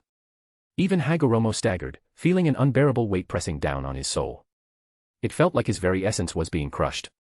But in the next instant, he summoned the powers of the pure land, drawing in soul energy from countless spirits, reinforcing himself, and regaining control. Incredible. Such overwhelming spiritual force. And the way he's manipulating it, so precise, so refined. This is the true path I've been seeking. The path of the Shinigami. Hagoromo's eyes burned with obsession. Without hesitation, he raised his staff and lunged toward Renzo at blinding speed. Right now, there was only one thing on his mind: capture Uchiha Renzo, analyze this form down to its very core, and make it his own. Because in this Shinigami form, Hagoromo had seen the future he had always dreamed of. Chapter 244, The End of Sage of Six Paths. Pathetic. With a single glance, Uchiha Renzo saw right through all of his opponent's schemes. He raised his Zanpakuto, and under Otsutsuki Hagoromo's watchful eyes, activated its shurikai in an instant. Shatter, Kyoka Soijetsu. Schlick. The next second, Hagoromo's staff pierced straight through Renzo's chest. Haha. You're mine now. Hagoromo laughed wildly as he grabbed Renzo's head. No matter what tricks he might have had up his sleeve before, the moment he got stabbed by the truth-seeking staff, it should have been over. Any plan he had was too little, too late. Shing. Suddenly, the sound of a blade slicing through flesh echoed out, and Hagoromo froze in place, eyes wide. Dojutsu, Takamagara, Sealing Domain. The voice came from behind him. Right as the words fell, Hagoromo could feel his connection to the Pure Land severed, his ability to draw upon its power was completely cut off. His strength plummeted, leaving him only with what little he had left in his own reserves. Confused, Hagoromo looked down slowly, only to see a gleaming blade stabbing straight through his chest, blood pouring from the wound. Impossible. He could feel it now, Renzo was behind him. That sword had definitely been plunged into him by the real Renzo. But, hadn't he just stabbed Renzo himself moments ago? He was sure of it. And as a soul form, Renzo shouldn't have been able to use shadow clones or illusions, at least, not ones that would fool Hagoromo. Then it hit him. Why am I bleeding? He muttered in disbelief. But the answer came just as quickly, this wasn't ordinary blood. It was his soul bleeding out. He could feel it, his life force, the essence of his soul, was draining rapidly. He tried to move, to resist, but Renzo pinned him in place with a single hand and the pressure of his blade. All Hagoromo could do was stare helplessly as his soul blood spilled away and his strength faded with it. This isn't regular blood, he muttered weakly. Correct, Renzo said with a calm smile. That's your soul's blood. You don't have a physical body anymore, remember? So what you're bleeding isn't flesh and blood, it's your spirit, being carved away by my Zanpakuto. So just die already. Peacefully, if you can manage it. In this Takamagara domain, you can't access the Pure Land's authority anymore. You lost the moment you tried to pull me in. Honestly, you're a tough old ghost. Even in death, you weren't content to stay down. Over the past 1,000 years, you've actually managed to seize control of most of the Pure Land's power. If it weren't for the fact that I cut you off from that power in time, you might have beaten me here. After all, this place runs on a unique system, and you did manage to forge a soul body far stronger than a regular wandering spirit. Still, Renzo added casually, without that power, you're not much. Hagoromo's gaze was dimming, but one last question lingered. Tell me, how did you end up behind me? I'm sure I hit you. His confusion was genuine. His senses had been dead on. Unfortunately for him, that's exactly why he lost. Kyoka Soijetsu, Renzo said simply, smirking. It can fool all of your senses. The moment I activated it, you never stood a chance. You really thought you stabbed me. Of course, if Renzo had stalled a bit longer, Hagoromo would have eventually caught on, he was the Sage of Six Paths, after all. After all, pulling off a perfect illusion that fools even someone like him. That's not something just anyone can do. No. That level of deception was something only the real Aizen ever mastered. Controlling perception itself, rewriting reality in people's minds, Kyoka Soijetsu under the true Aizen wasn't just illusion, it was god-tier manipulation. Even monsters who had survived for thousands of years didn't notice they were dancing in his palm. That's not just power. That's fear. As for Aizen Renzo. Sure, he had the same Zanpakuto. The same potential. But that chilling, omniscient-level intellect. The terrifying genius that made Aizen Sasuke a one-man war. Yeah. Renzo wasn't quite there. Without waiting for a reply, Uchiha Renzo twisted the blade upward, cleaving Hagoromo's upper body into 3 pieces, including his head. You. Hagoromo's eyes widened in disbelief as his last words left his lips, I'm not ready to go. And then, his soul began to disintegrate. Seal. Renzo acted fast, using Takamagara's rules to lock down the remnants of Hagoromo's soul. Then he sat cross-legged in the void, quietly absorbing the man's memories, sifting through them for anything useful. After half a month, Renzo finally stood up with a long stretch, dismissing the restraints on Hagoromo's soul fragment and letting it dissolve completely into the realm of Takamagara, absorbed back into the world. Only then did Renzo wave his hand, dispersing Takamagara and reappearing in the Pure Land. Finally showing up, huh? A voice echoed not far away. Otsutsuki Himura opened his eyes, a complicated look in them as he gazed at Renzo. I guess that means, my brother lost. Oh. Renzo raised an eyebrow in genuine surprise. So 6 paths didn't destroy your soul after all. Huh. I honestly thought he would've. Hamura shook his head. For all his faults, he's still my brother. He wouldn't go that far. He just sealed me away. But about half a month ago, I felt the power suppressing me vanish. Since then, I've just been waiting for you two to settle things. Now that it's over, I can finally let go of everything. It's time for me to move on. As he spoke, Hamura turned and slowly drifted toward the far side of the River of Souls. You're seriously planning to enter the cycle of reincarnation? Renzo looked genuinely surprised. This guy really never stopped being full of surprises. He was nothing like his scheming, power-hungry brother. They were polar opposites. That's right, Hamura replied. Reincarnation is the proper path for all who've passed on. It's the natural order of the world. Farewell. Without turning back, he disappeared into the endless spiral of reincarnation. His presence vanished completely. Far away, deep inside the moon, Kaguya suddenly looked up toward Earth. Her eyes trembled as tears streamed down her face. Hamura, he's gone too. Just earlier, she had felt Hagoromo's 6 paths spiritual energy disappear entirely. And now Hamura's was gone too. It wasn't like they were hiding. No, this time, it was final. They were gone for good. They were her disobedient sons, children who defied her, but still, Kaguya couldn't help the hollow ache in her chest. She didn't know why, but the sorrow kept pouring out, and she couldn't stop it. Renzo, who had watched Hamura choose reincarnation without hesitation, let out a low sigh. Man. Talk about letting go.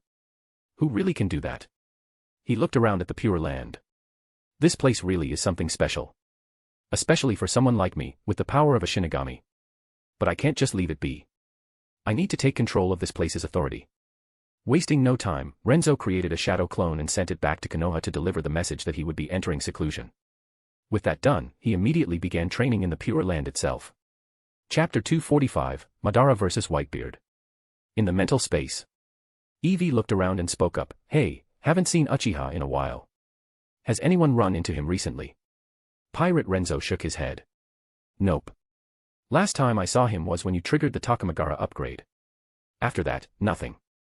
I remember him saying he was going to help Obito unlock his eyes and master Kamui, maybe even swing by the moon. Hentai Renzo nodded. Yeah, that's what he said. Think he ran into the Sage of 6 Paths or something and just got wiped out. Hermione rolled her eyes. Please. With his strength. No way he'd lose to the Sage. You're overthinking it. He probably just got tied up with something. A few months of closed-door training isn't weird for someone like him. Then she turned to the dragon. By the way, I finished the human transformation spell you wanted. You're good to go explore the human world now. Thanks. Zython nodded. First thing I'm doing is buying up Borneo. Gonna turn it into my private domain before doing anything else. Solid plan, Apocalypse Renzo said with a thumbs up. After a few days, in One Piece world. Pirate Renzo rushed full speed toward the new world. Finally, on the 5th day, he reached territory controlled by the Whitebeard pirates. He had planned to sneak in quietly, but the moment he got within 200 meters, Whitebeard's observation hockey picked him up. Gururara. Who's there, my friend? Come out and say hello. Whitebeard threw a huge sake gourd, grabbing his massive naginata. He shouted into the air with booming force. Dad. What's going on?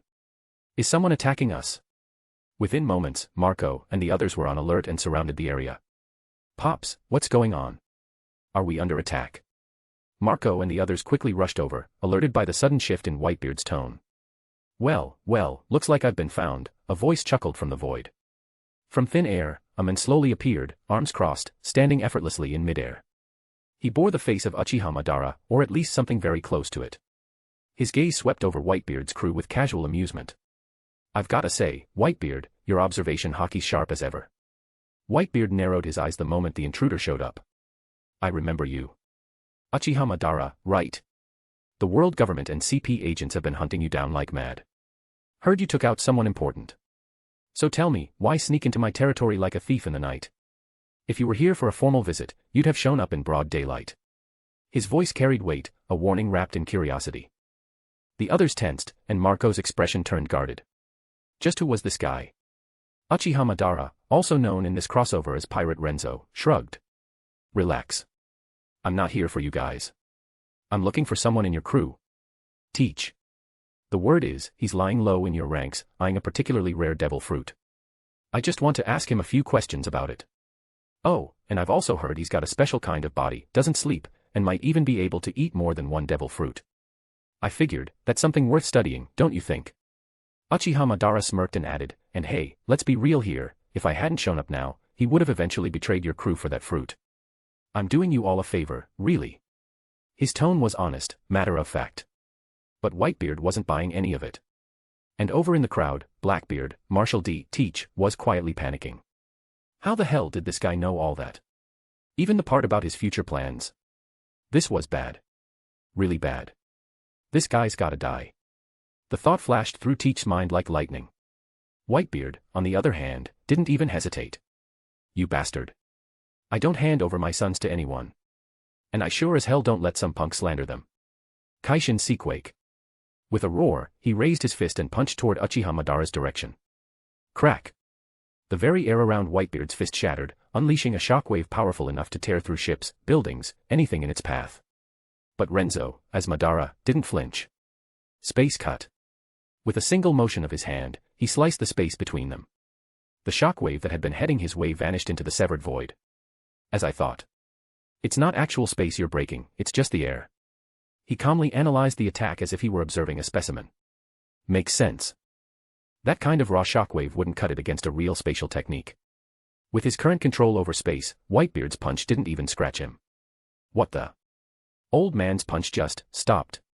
What kind of invisible barrier is that? Marco muttered, stunned. Gururara. Whitebeard let out a booming laugh, eyes gleaming with excitement. You're no joke, kid. That's the real deal, huh? Space fruit. Who knows? Madara replied with a shrug. Then, cracking his knuckles, he drew his arm back, his grin widening. Well, you landed one punch. Now it's my turn. Try and resist. If you're lucky, I, Uchiha Madara, might just acknowledge you. Godspeed. In the blink of an eye, he vanished, tearing through the air like lightning and reappeared right in front of Whitebeard, fist already flying forward. Divine Haki, Impact Punch. Divine Haki combined Sage Chakra, Ryatsu, and even his origin power, Source Energy, to push Haki beyond the world's limits, elevating it to an entirely new tier, Divine. Kaishin Sequake. Whitebeard, relying on his observation Haki and insane combat instincts, reacted almost instantly, throwing a punch of his own to counter. Chapter 246, The Fall of Whitebeard. Crack. Two fists collided with a thunderous impact that shattered the very air around them. Cracks spread through the air like spiderwebs, and the deck beneath Whitebeard's feet splintered violently, causing his massive frame to sink a few inches into the wood. Uchiha Madara, aka Pirate Renzo, was blasted backwards by the force of the shockwave, tumbling through the air for more than 10 meters before flipping mid-air and regaining control. During his use of Divine Haki, he only drew on a sliver of Sage Chakra for a boost. He deliberately held back, not wanting to accidentally kill Whitebeard. But the old man proved he still got strength left.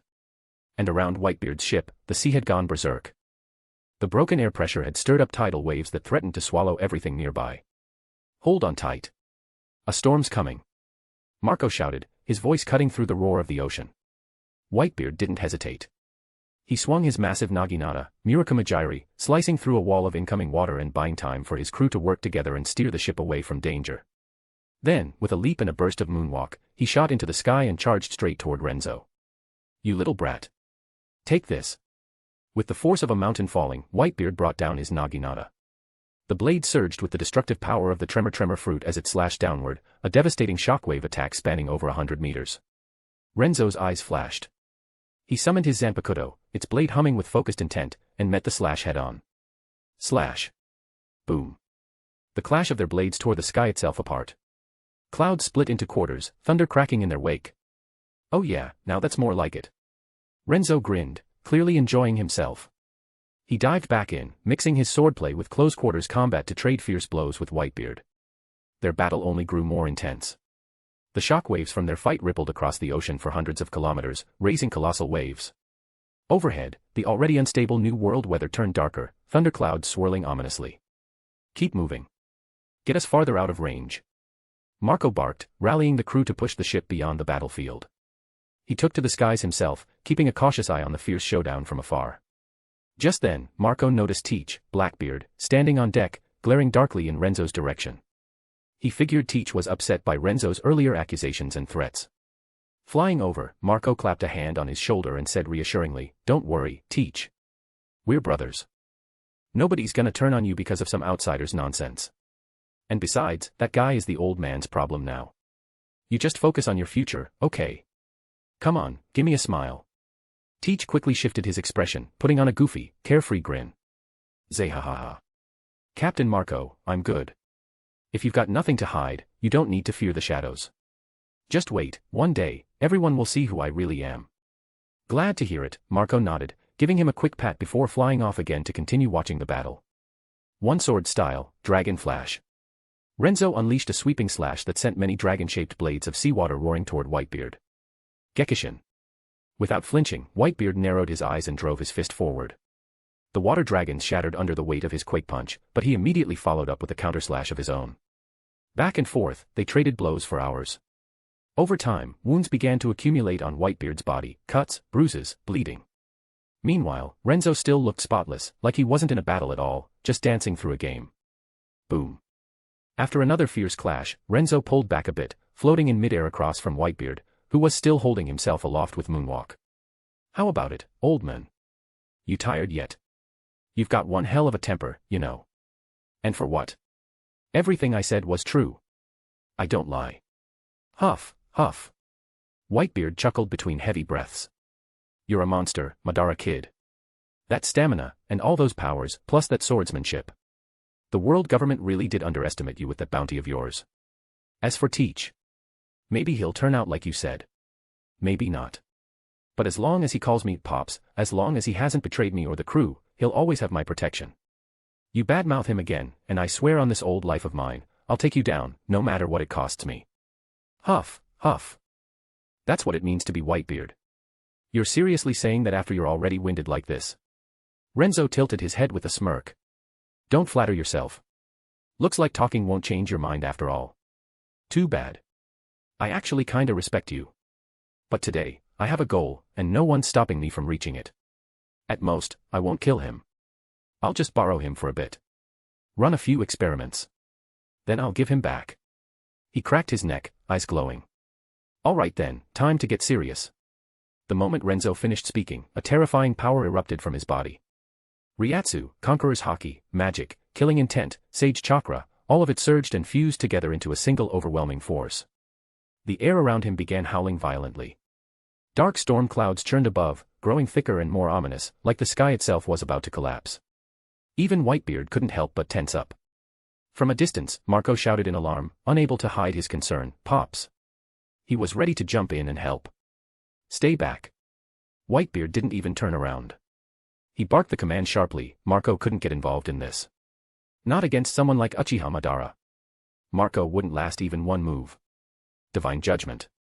Sparks of lightning danced around Renzo's body. Then, boom, a bolt of lightning shot straight into the sky, piercing into the dark thunderclouds. ZZZZZZT. Suddenly, the clouds above reacted like a detonated chain reaction. Thunder roared, lightning gathered. Crack. In an instant, massive bolts of blue lightning as thick as barrels came crashing down toward Whitebeard. Gura Gura no. Whitebeard wasn't fazed. He swung his massive naginata in a wide arc, shattering the incoming lightning, and the very air around it. One strike after another, he kept cleaving through the storm, laughing heartily as he yelled up at Renzo. "Is that it, brat? These flashy tricks your ultimate moves? Feels like your earlier sword strikes had more bite. Running out of steam already." Renzo just grinned wide. "Haha, easy there, old man. I was just warming up. Try this on for size, Kirin." Roar. From the churning clouds, a gigantic beast's head emerged, a fully formed Kirin, made entirely of pure lightning, easily over 100 meters across. Its massive jaws opened wide, drawing in the entirety of the storm's thunderous power in one breath. Kirin, Wrath of the Gods Lair. A moment later, a jet-black lightning beam fired from the Kirin's mouth, screaming toward Whitebeard at blinding speed. Whitebeard's instincts screamed danger, true danger. In a flash, he gathered all his remaining strength and slashed with everything he had. A razor-sharp shockwave tore through the air, carrying the full destructive force of his Gura Gura no Mi. But SHKKKTT. The moment his slash met the black lightning, it was instantly swallowed up. The Kirin's wrath didn't even slow down. It struck Whitebeard dead on. ZZZZZZZZT. A man as tough as Whitebeard couldn't hold back a blood-curdling scream as the black lightning engulfed him entirely. He felt every cell in his body being ripped apart by that annihilating energy. Just when he thought this was the end, the lightning abruptly faded and scattered. Whitebeard's body slackened, his consciousness slipping away. He blacked out and fell toward the sea below. Renzo didn't even spare him a glance. In the blink of an eye, he reappeared on Whitebeard's ship, grabbed Blackbeard by the neck, and knocked him out cold with a single slap. Then he shot into the sky and vanished into the distance. His voice echoed from afar. "Someone go save Whitebeard. I held back, so he should still be alive. As for Teach, I'll return him in a month. I, Uchiha Madara, always keep my words." And just like that, Renzo disappeared. Marco didn't even get a chance to react, let alone chase after him. Panic set in as he rushed toward the spot where Whitebeard had fallen. This battle had drawn massive attention across the seas. As luck would have it, Morgans was on the scene and captured a ton of useful intel. Just a day later, news spread like wildfire from the New World. Whitebeard, gravely wounded in a battle with the mysterious Uchiha Madara. His condition, unknown. The world shook. Online and on the seas, the reactions came fast and loud. "Are you kidding me? That Uchiha guy just showed up. You're telling me he beat Whitebeard? What is this, April Fools? Unbelievable. Oi oi oi, that's not funny. Wait, is Whitebeard actually critically injured? Is he even alive? So what if it's true? So what if it's not? You gonna do something about it? Even without Whitebeard, any of his crew could crush you like a bug. Yo.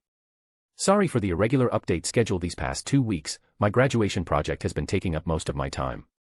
Tomorrow is that big day, so I won't be able to post. After that, things will return to normal, or maybe even better. See ya Sunday. P.S. I put this note across all my fics, so you might see it again. Just making sure everyone's in the loop. Chapter 247, Analyzing Marshall D. Teach. One Piece World, somewhere in the New World. Renzo had thrown together a makeshift lab on a remote island, and right now, Teach, aka Blackbeard, was strapped down on the operating table. "B-boss, I'm just weak." Teach was in a complete panic. His haki was sealed, and even his famously resilient body had been suppressed. He couldn't use an ounce of strength. He stared at Renzo, who was casually waving a scalpel near his torso, sweat pouring from his face as he pleaded, "Please. I'm begging you. Have mercy, boss. I swear I'm just a regular guy. Whatever you heard, it's all fake news. I didn't even make a name for myself in the Whitebeard Pirates, how could I possibly have the kind of special body you're talking about? If I did have it, don't you think I would have eaten a devil fruit ages ago to boost my strength and chances of survival?" For the first time in his life, Teach felt genuine fear. The kind of fear that came with having zero control over whether you lived or died. It was terrifying. "Relax, I'll be gentle," Renzo said with a grin that did not reassure Teach at all. And dropped the act. "When it comes to certain things, I know you better than you know yourself." Ehe. Without any hesitation, Renzo began dissecting Teach, keeping him alive with drugs throughout the procedure. So it's not his body. That rules out the multiple heart theory, and probably any other kind of special physique. After force-feeding Teach 2 Zoan-type devil fruits, Renzo finally reached a conclusion. Teach's ability to eat multiple fruits wasn't due to some unique body trait. It was his soul. The guy actually had 2 souls in one body. A/N, the above is pure speculation from the author. If it gets contradicted later, blame Oda. 2 souls. Apparently, the limit of 1 devil fruit per person really is tied to the soul. Each devil fruit is formed around the soul as a core called a devil force, a kind of metaphysical anchor. Under normal circumstances, a single soul can only withstand 1 devil force around it. More than that, and the devil forces clash inside the soul, causing the powers to repel each other. That conflict leads to a surge of chaotic energy that eventually causes the user to explode from the inside out. Teach, however, has 2 souls, which means he can house 2 devil fruits without that conflict.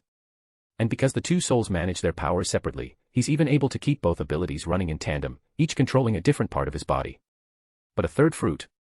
That'd be instant death, body explosion, no question. So it really does come down to soul strength and physical durability. My soul's already insanely strong, and my body too. I wonder if I could handle more than 1 devil fruit. No, the real problem is the devil force conflict. 1 month later. Renzo finally showed up at the Whitebeard Pirates ship, just as he promised, delivering Teach, now the proud but miserable eater of the insect Zoan, dung beetle form and the human fruit, Okama form, back to the crew. "You bastard. Marco and the others looked like they were ready to murder Renzo on the spot, rage clear on their faces. But no one made a move. Not a single one. Even Whitebeard himself couldn't beat this guy. If Renzo hadn't held back at the end, the old man would have been reduced to charcoal. Picking a fight now would be suicide. Heh. Renzo didn't even bother acknowledging their anger. He casually walked past them and stopped in front of Whitebeard, who was wrapped up like a mummy. "How are you holding up, old man?" he asked, almost casually. "If you go down, the whole Whitebeard pirates falls apart." Truthfully, Renzo didn't have anything personal against Whitebeard. The guy had his own code, and he stuck to it. Wasn't like he went around doing evil for fun. His crew, though. That was a different story. Gururera. Cough cough.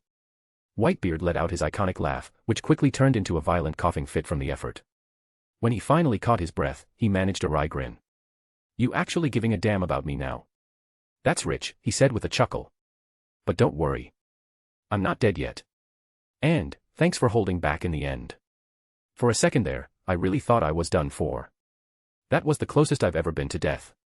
Not that he was afraid of dying. What weighed on him more was leaving his sons, his crew, behind. Good. If you're still alive, then keep things stable out here on the sea. No need for a giant mess just because of me. As he spoke, Renzo flicked his hand, sending 2 healing beams of light directly into Whitebeard's body. "You bastard. What did you just do?" Marco and the others immediately lost it and charged forward. Renzo didn't even flinch. Without looking back, he shot into the sky and flew off at high speed. Just before disappearing over the horizon, his voice echoed back. "By the way, turns out Teach can eat 2 devil fruits. I already fed him 2 Zoan fruits to prove it. No need to thank me. I, Uchiha Madara, have always taken pride in helping others." With a final flash, Renzo vanished completely from the new world. "What?" Gasps spread through the crew as everyone turned toward Teach in shock. Still, most of them rushed to Whitebeard first, surrounding him in concern. "Pops. Are you okay?" "Gururara." To their amazement, Whitebeard suddenly let out his signature booming laugh and stood up with surprising strength, flexing his muscles and casually ripping off his bandages like they were tissue paper. "I'm fine," he grinned. "Actually, I feel better than I've felt in years. That Madara brat really has some terrifying healing ability. What a freaking monster." With just a flick of the wrist, Renzo had completely healed him, not just the wounds from their recent battle, but even the old injuries that had plagued him for years. For the first time in forever, Whitebeard was back at full power. He didn't quite know how to feel now. Grateful? Not exactly. But the hatred and resentment, that had faded too. If anyone really got the short end of the stick in all this, it was Teach. Thinking of that, Whitebeard turned and called out loudly, "Teach. Is what he said true? Did you really eat 2 devil fruits?" "Peepops." Teach practically leapt out of his skin. He scrambled forward on hands and knees, sobbing as he clung dramatically to Whitebeard's leg like a child. Everyone else instinctively stepped aside, creating a clear path as he wailed. "Pops. You gotta help me. That Uchiha Madara guy, he's not even human. He experimented on me like I was some kind of lab rat. Then he force-fed me 2 of the most garbage devil fruits ever. I'm ruined. Totally ruined. Pops, you have to stand up for me." Wah. The kind of crying that was supposed to tug at your heartstrings. But really, it just made people want to roll their eyes. Marco crossed his arms and raised a brow. "Come on, Teach, is it really that bad? You got 2 devil fruits. That alone is worth, what, several billion berries. And they're both Zoan types. That's not useless. Your physical strength and stamina must have gone way up. Who knows? Maybe you'll become some kind of martial arts prodigy. If you develop your abilities properly, you could have one hell of a future." To be honest, ever since Uchiha Madara said Teach really had managed to eat 2 fruits, Marco, and quite a few others, had started watching him with wary eyes. Because they remembered something. Something Madara had said a month ago. And now, it had all come true. What really bugged them was, from everything they could tell, Teach and Madara had never met before. And with Madara being even scarier than Whitebeard himself, did he really need to go out of his way to fake all this just to frame Teach? Teach wasn't that important. Plus, Renzo, aka Madara, had just healed Whitebeard, completely. That made it really hard to keep seeing him as the bad guy. "Yeah, that's right." Vista chimed in, stroking his beard with a chuckle. "We believe in you, Teach." As a top-tier swordsman, Vista had sharp instincts. He'd never paid much attention to Teach before, maybe because Teach had hidden it well, but now. Now, he could clearly sense the overwhelming hatred pouring off of him. And not just toward Madara. Most of it was aimed at them, Whitebeard, Marco, himself, all of them. Especially after Marco and Vista had spoken, Teach's malice spiked hard. He couldn't hide it anymore. Whatever had happened during that month, it had twisted him. Vista and Marco exchanged a look. No words needed. Something was definitely wrong with Teach. And both of them turned toward Whitebeard in silent agreement. Chapter 248, First Meeting with Son Goku. Whitebeard met Marco and Vista's gaze, gave a subtle shake of his head, then turned to Teach with a calm, firm expression. Teach. Pops. Teach looked up nervously. You're no longer part of the Whitebeard pirates. Huh? Wait, what? What the hell is going on? Not only was Whitebeard not comforting or compensating him for the hell he'd just been through, he was kicking him off the ship. Whitebeard's voice was emotionless. The hostility you feel toward the crew, it's not hidden. Or maybe it's just that you can't hide it anymore. I'm guessing it's because of Uchiha Madara. Either way, after everything that's happened, nobody here trusts you anymore. I can't let you stay on this ship. Go. Before I change my mind. Whitebeard remembered how Teach had cried and begged back in the day, pleading to join his crew like his life depended on it. It had seemed strange even then. And over the years, Teach had always acted, weirdly normal. But now, with everything Uchiha Madara had revealed and everything that had come to light since, it didn't take a genius to realize something was seriously off. He couldn't let someone that dangerous, someone with ill intentions toward everyone on board, remain on the ship. Even if it went against his usual principles, he had to protect the rest of his sons. Huh. Everyone else was stunned at first, but then slowly started nodding. Yeah. It made sense. Most of them had mastered observation hockey, and now that Whitebeard had pointed it out, they could all feel it, something was definitely wrong with Teach. Their eyes turned toward him, wary and cold. Teach stood frozen. A giant metaphorical danger sign was practically flashing above his head. He desperately tried to suppress the surging malice inside him, but it was no use. The negative emotions just kept growing stronger, like something inside him had been broken. Panic took over.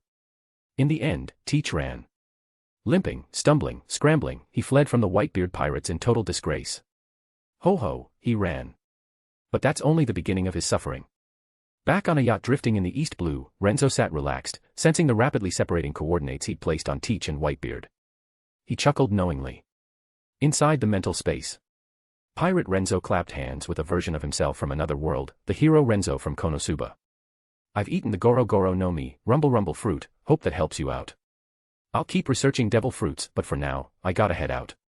With that, Pirate Renzo disappeared, leaving the others, Hero Renzo, Aizen, Hermione, Ottoman, Evie, and Hentai Renzo, exchanging glances. Man, everyone's been busy lately, muttered Hero Renzo. First it was Uchiha, now the pirate side too. Let me sync up and see what happened, Evie said, hopping onto Hero Renzo's shoulder to establish a link. The others quickly followed suit, placing their hands on Hero Renzo to sync memories. A few minutes later. Puffed. Ha ha ha ha. Hero Renzo burst out laughing, slapping the table in amusement. Pirate Renzo is wicked. He really fed Blackbeard those 2 devil fruits. Evie was laughing too. Puhaha, wasn't one of them a dung beetle Zoan? That's just nasty. That's right. Hermione giggled. 1 dung beetle fruit, 1 Okama, homosexual, fruit. When did Pirate Renzo even collect those? I never saw a log about it. Hentai Renzo gave a wicked grin. That's because you never bothered to dig through the less important memories. I caught it ages ago, and even helped him come up with a list of people those fruits would be perfect for. He actually found them both while scanning the seafloor with his spiritual sense during a trip through the East Blue. Originally, I suggested he save one of them for Momonosuke. What a waste, he added with a dramatic sigh. Momonosuke, the enemy of all One Piece fans. If you didn't hate Momonosuke, then you're not a real One Piece fan. Becoming Pirate King was optional. But killing Momonosuke? Absolutely mandatory. Waste my ass, Ottoman rolled his eyes. We can just use fantasy creation to replicate the fruit later. Just make a copy and feed it to that brat. Then toss him to Ivankov's Okama kingdom. Let him discover the joys of a different kind of beauty. Duplicating a standard devil fruit wasn't even that hard with their resources. Oh, that's right. Hentai Renzo slapped his forehead. I totally forgot we could do that. How much do you guys hate Momonosuke? Hermione muttered, completely speechless. Making him into gi. It's more cruel than killing him. That's the goal. You don't hate him, X. The unspoken message, what's wrong with you? Did turning into a girl mess with your entire worldview? Ottoman teased. Shut up. Hermione snapped, then quickly clarified, of course I hate him. I just think the punishment should be worse. I'm working on a permanent gender swap potion. Once it's ready, Pirate Renzo can feed it to him personally. Heh. A devil fruit might not turn him GAE, but this potion definitely will. Hentai Renzo gave her a huge thumbs up. Savage. Aizen, brilliant. Hero Renzo, legendary. Ottoman, beautiful. Evie, respect. Meanwhile, in the Dragon Ball world. Bulma. How far away is it now? Flying down a remote mountain road in a heavily modified aircar, Dragger turned to the passenger seat where Bulma was glued to her radar. Just over 50 kilometers ahead. We're close. Nice. Hold on tight, we're picking up speed. As soon as he said that, Dragger, aka Dragon Ball Renzo, slammed the accelerator. Bulma felt a wave of G-force shove her into the seat, and the entire car blasted off like a streak of light. Are you trying to kill me? That's way too fast. Ha ha ha. At Son Goku's house. So, this ball isn't Grandpa. Little Goku stared at the 4-star Dragon Ball, Dragger that was holding, looking totally confused. It was identical to the one he always thought was his grandpa. Obviously not, Dragger shrugged. So, can I borrow it for a bit? I'll give it back after I use it. In exchange, I can take you to meet your Grandpa Gohan's master. He can teach you some serious martial arts. What do you say? Dragger wasn't about to let Goku miss out on his prime growth years. After all, Goku was key to dealing with the future messes coming Earth's way, and the rest of Universe 7, for that matter. Well, okay, but only if I can come with you guys to find the rest of the Dragon Balls. And you're serious about this master of Grandpa's? Goku's eyes lit up, full of curiosity. Totally serious. So, you in? Dragger gave him a warm smile and patted his head. Yeah. I'm in. Goku nodded eagerly. Great. Then let's get going. Okay. You're really bringing this wild kid with us? Bulma asked skeptically.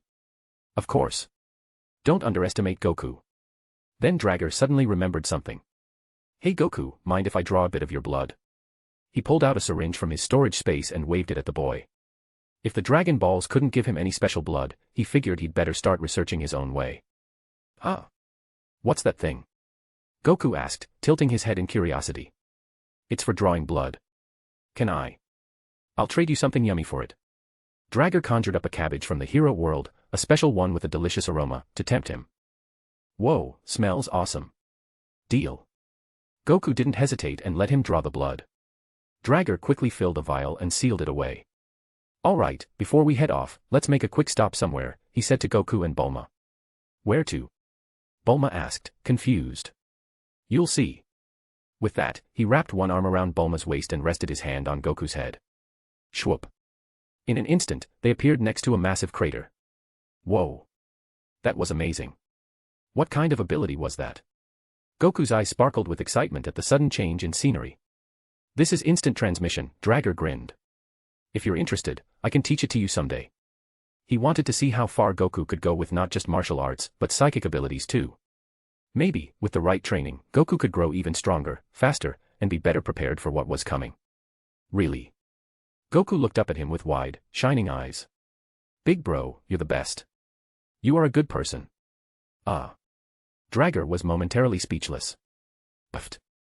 Bulma burst out laughing, resting her head on Dragger's shoulder. Alright, enough. Let's focus, take a look at what's at the bottom of this crater. Ah. What is it?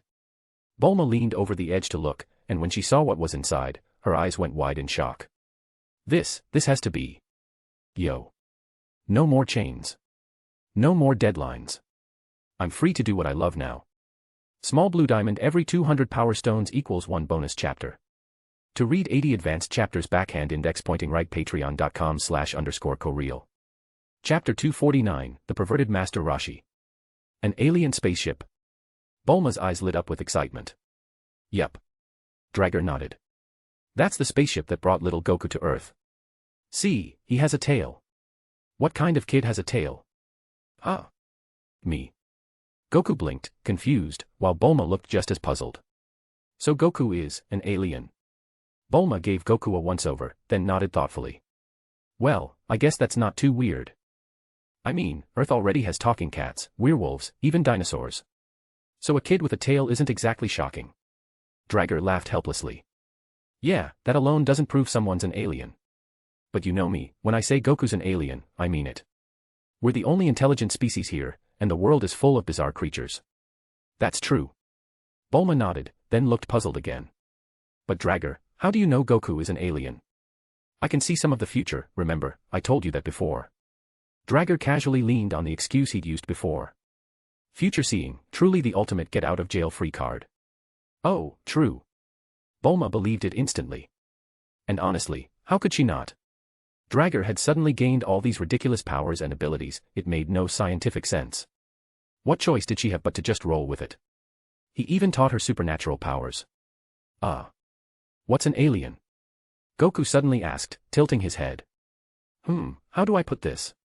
Drager scratched his chin. Basically, someone not from Earth. You'll understand eventually. Anyway, I'm taking the spaceship with me for now. Once I fix it up, I'll give it back to you, Goku. Sound good? He figured by the time it was repaired, he'd already reverse-engineered the tech anyway. Giving the original back would just be basic courtesy, plus, Goku would probably find it useful someday. Sure. Do whatever you want with it. I don't even know what this thing is for anyway. Goku nodded and waved it off, totally unbothered. It wasn't food, and it looked weird, so who cared? Drager then lightly stomped his foot on the ground. Earth-style, moving Earth core. The ground rumbled, and the soil around the spaceship rose up, lifting it gently from the crater. A moment later, it was hovering in front of them. With a wave of his hand, Drager stored the entire ship into his spatial bracelet. Where'd it go? Goku looked around in confusion. I put it away. Alright, let's head out and find Master Roshi. With that, Drager grabbed the two and flew them back to the hovercar. He jumped into the driver's seat and shot off toward the Eastern Sea at top speed. Aren't we looking for the rest of the Dragon Balls? Bulma asked, a bit confused. Nope. Drager chuckled and shook his head. Check the radar. Isn't there one on the Eastern Sea? Let me see. Bulma blinked, pulled out the dragon radar, and nodded as a new blip appeared. Oh. You're right, there is one out there. Wait, how'd you know that? I already checked earlier. You just didn't notice. Hang on tight. We're kicking it into high gear. I want to reach Master Roshi's place by tomorrow morning. As he said that, Drager accelerated and had Red Queen assist with navigation and speed control. Red Queen's amazing. Why didn't I ever think of building a smart assistant like this? Bulma was clearly impressed by Drager's AI. Her family wasn't exactly lacking in tech, after all, Capsule Corp had built plenty of intelligent robots. But no one had ever thought to take it in the direction Drager had. Then again, the world's computer science just wasn't there yet. Forget quantum computers, even their supercomputers were pretty average. Sometimes, Drager seriously wondered, with how primitive this world's computer tech was, how had everything else managed to advance so far?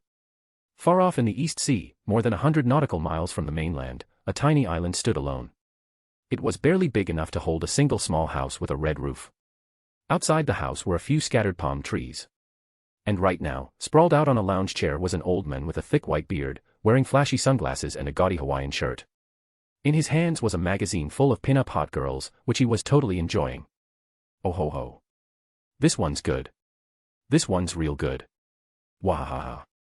This one too, not bad at all. And this one's nice. Real nice. The pervy laughter slipped freely from his mouth as his eyes gleamed with glee. Whoosh.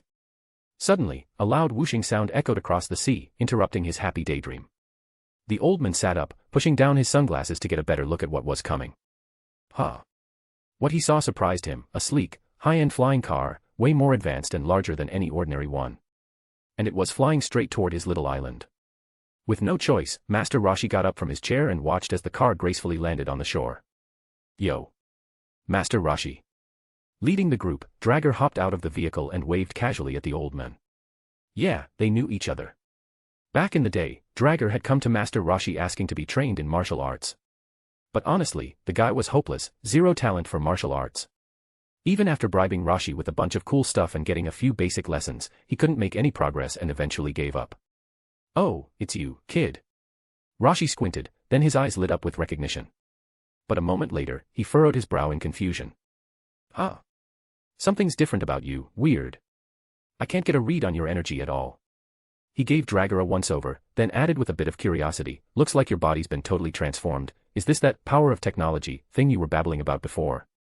Back when Dragger gave up on martial arts, he told Rashi he was going to pursue strength through science and tech instead. But did he actually pull it off? Now Rashi was intrigued. Of course, something else had already caught his attention, Bulma. The old perv's eyes turned into literal heart shapes as he prepared to make a beeline for her. But before he could even move, Dragger vanished and reappeared right behind him, grabbing him by the scruff of the neck like a naughty dog. In the blink of an eye, Dragger teleported them both to a nearby island. There, he popped open a capsule and bam, out came a whole mountain of adult magazines and DVDs. He looked Rashi dead in the eye. Bulma's my girlfriend, old man. So keep those wandering hands, and your creepy mouth, to yourself. Don't even talk dirty around her. If you cross the line, I won't just sit back and laugh. He pointed to the pile. Here. Consider this your welcome gift. Oh, and I think my martial arts talent's finally awakened, so I'm hoping you'll give me another shot at learning ki. Oh ho. Rashi raised an eyebrow in surprise. Didn't expect you to get a girlfriend already. Not bad, not bad. As for training, sure. I'll take you back as a student. And don't worry, I'll behave around your girl. Then, without waiting for another word, he broke free of Dragger's grip and dove straight into the pile of magazines and DVDs like a man possessed. They all are mine. Drooling like a dog, he squealed, mine. All mine. He flipped through a few, eyes sparkling with joy. Ah, you get me, kid. You really get me. Ever since you gave me that last batch, I've been running dry. This stuff's top tier. Dragger chuckled and shook his head. Glad you're happy. Go ahead and stash that stuff for now, we've got things to do. Oh, right. By the way, we rescued your turtle. Rashi blinked. My turtle. Yeah. He somehow wandered deep inland and almost got himself killed more times than I can count. If we hadn't stepped in, he'd be turtle soup by now. Don't you think we deserve a reward or something? Rashi narrowed his eyes protectively, clutching his box of treasures. You're not taking these, are you? I just got them. Dragger rolled his eyes. Relax, I don't want your magazines. He pointed at Rashi's neck. I want the dragon ball you're wearing. I need it. Also. I brought you a gifted new student.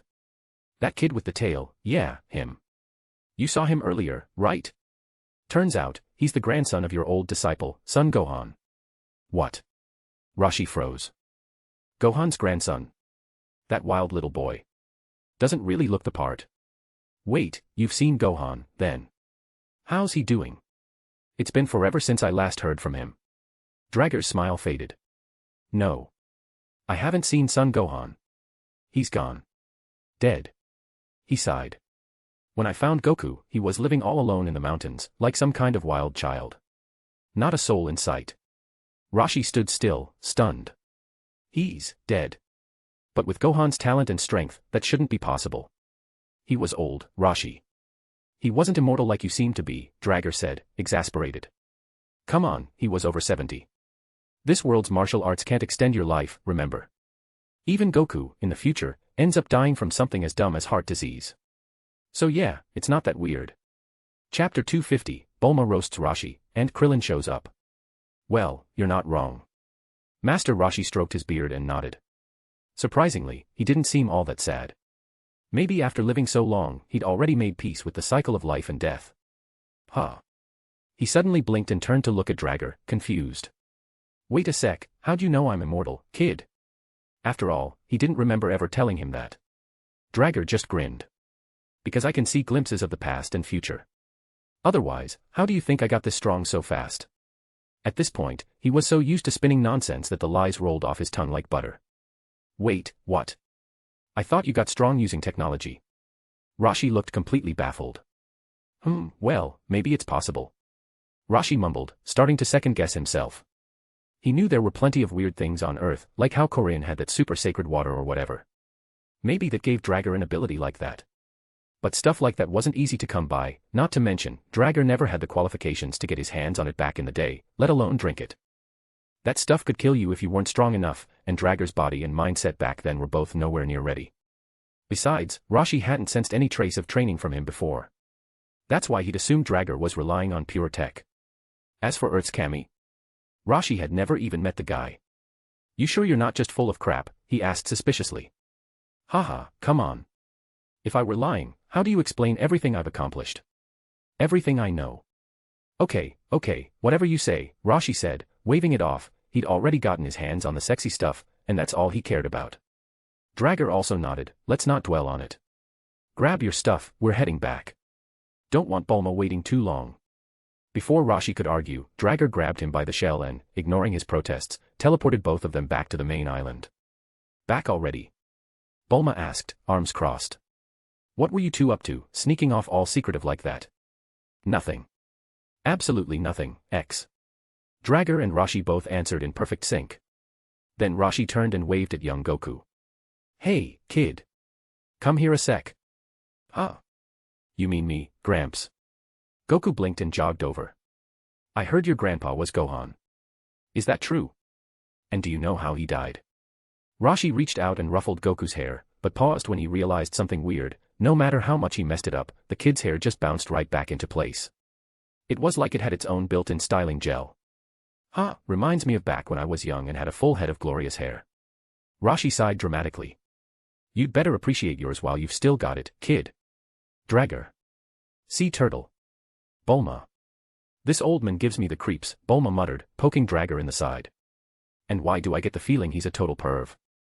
Dragger shrugged. That's just how he is. Super strong, but yeah, massive perv. Don't worry, I already warned him. Just keep your guard up. Thought so.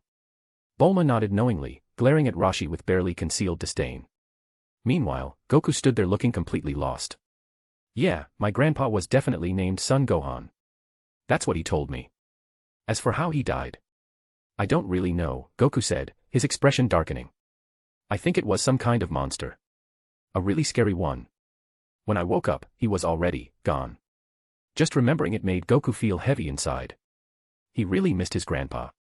A terrifying monster, huh? Rashi rubbed his chin thoughtfully. So it wasn't natural causes. Maybe someday I'll ask my sister to check the afterlife and find out what really happened. Then he winced. Though. I'm broke right now, so let's put that idea on hold. Don't worry about it, Rashi said, patting Goku gently on the head when he saw how down the kid looked. Don't be sad, alright? From now on, you can train under me. I already promised Dragger I'd teach you martial arts. So, what do you say? Want to become my disciple? He ruffled Goku's hair again, and this time, he was seriously checking his potential. And sure enough, the kid was the real deal. A natural-born martial arts genius. Dragger hadn't been lying. Talk about hitting the jackpot. Rashi muttered to himself, impressed. Oh yeah. Turtle. Rashi turned toward his longtime companion, as if remembering something. You really did get rescued by these guys. Yep, the turtle said with a nod. Thanks to them, I didn't get eaten by wolves or mauled by a bear. They even brought me all the way home. You better make sure to thank them properly. He, Turtle, was someone who always paid back his debts, favor or grudge, it didn't matter. I hear you, Rashi replied with a nod. Dragger already got his thanks. Now then. Goku, how about you? What kind of gift would you like as a thank you? Of course, this was just an excuse. The old man just wanted to give Goku a proper welcome gift. You've got that flying Nimbus cloud, right? Why not give it to Goku? Dragger suggested casually. To be honest, that was pretty much the only cool thing Rashi had that was worth giving. Now that I mention it, I remember Korin having a bunch of them up at Korin Tower. Maybe we can trade for more when we head there later, Dragger thought to himself. As for that whole pure of heart requirement to ride it. Well, rules were made to be bent. He'd look into it later. It was flashy enough to be worth the trouble. Oh yeah. That's a good idea. Rashi's eyes lit up. He raised his staff dramatically, pointed it at the sky, and shouted, "Come forth, flying Nimbus." A soft breeze blew by, and then, nothing. The breeze passed. Still no cloud in sight. Bulma, the turtle, and everyone else just stared at Rashi with increasingly unimpressed looks. The silence dragged on. Rashi started sweating awkwardly. Thankfully, at that moment, a streak of golden light appeared in the sky. A golden cloud zoomed over at high speed and stopped right in front of Rashi. Ha ha ha. There it is. Rashi laughed triumphantly. This is the flying Nimbus. It lets you soar through the sky at crazy speeds. Let me show you how it works, he added proudly. But remember, Goku, only people with a pure heart can ride it. With that, Rashi did a few warm-up stretches, limbered up like he was about to perform a stunt, and then leaped onto the cloud, only to go right through it and crash face first into the ground. Goku. Turtle, oof. That's rough. But, well, kinda expected. Bulma, buffed, ha ha ha. Oh wow, so you can't ride it. I mean, duh. You reek of perviness, and the cloud only lets pure people ride it. This just proves it. Ha ha ha ha ha. Bulma wasn't even finished, she added, if I were you, I'd be dying of shame. Haha, I can't believe you actually think you're pure. Do you even know what that word means? Or maybe your old age left nothing in that rotten head of yours but perviness. Ha ha ha ha ha. Rashi. He'd completely forgotten about that rule. What an embarrassing fail. Still, his skin was thicker than leather. He dusted himself off, cleared his throat, and pretended like nothing happened. Shame. That's not even in his vocabulary. Ahem. Anyway, your turn, Goku. Give it a shot. You should be fine. He was confident in his judgment. Goku was clearly just a simple, innocent kid. That kind of pure-heartedness was rare. Okay, Master Rashi. Goku nodded and walked over to the cloud. Heave-ho. Heave-ho. Just then, a sound echoed from the sea. Everyone turned their heads toward that sound. A small boat was cutting across the waves, being rowed vigorously by a tiny monk in yellow-orange robes. He was giving it his all, paddling hard toward the island. Before long, the little boat bumped onto the shore. The young monk hopped off, looked around, and quickly spotted Drager, Master Rashi, and the others. His eyes lit up, and he broke into a wide grin as he ran straight over to Rashi. Aha! You must be the great, wise, and legendary martial arts master, Master Rashi, also known as the Turtle Hermit. I'm Krillin from the Shaolin Temple. I came here to learn under you, please, accept me as your student. He quickly took off his backpack, opened it, and revealed a stash of glossy, adult magazines. I brought these as my offering for apprenticeship. Rashi, who hadn't really taken him seriously at first, suddenly became very interested, that is, he was moved by Krillin's sincerity. He leaned in for a closer look, a pervy grin already forming on his face. Oh ho ho, not bad. Not bad at all. Bulma, seriously. Chapter 251, The Nature and Limits of Ki. Ugh, he really is just a dirty old man. And that little bald monk isn't much better. A supposed monk carrying that kind of stuff around. And he even had the nerve to offer it as a gift to his master. Shameless. Just plain shameless. Bulma huffed and clung tightly to Drager's arm, shooting a glare at him. You better not learn from those perverts, got it? Yes, of course. Why would I even look at that kind of stuff when I've got a beautiful girl like you right here? Drager chuckled, trying to smooth things over. But deep down, he was thinking, good thing I avoided giving Rashi the gift here earlier. Otherwise, I'd never hear the end of it. Even if I jumped off a mountain, I wouldn't be able to wash the suspicion off me. He really wasn't into those magazines or DVDs or whatever. If he really wanted the kind of thing, he could just peek into Hinata Renzo's memories. Much faster, and way more detailed. Grandpa Rashi. What's this? Looks interesting. Right on cue, Goku wandered over, curious as ever. He picked up one of the magazines and opened it up. His eyes widened in surprise. Huh? Why are these people not wearing? Hey! Don't touch that. Before Goku could get another word out, Krillin snatched the magazine, titled 793, right out of his hands and scolded him. Kids shouldn't be messing with that. That's grown-up stuff.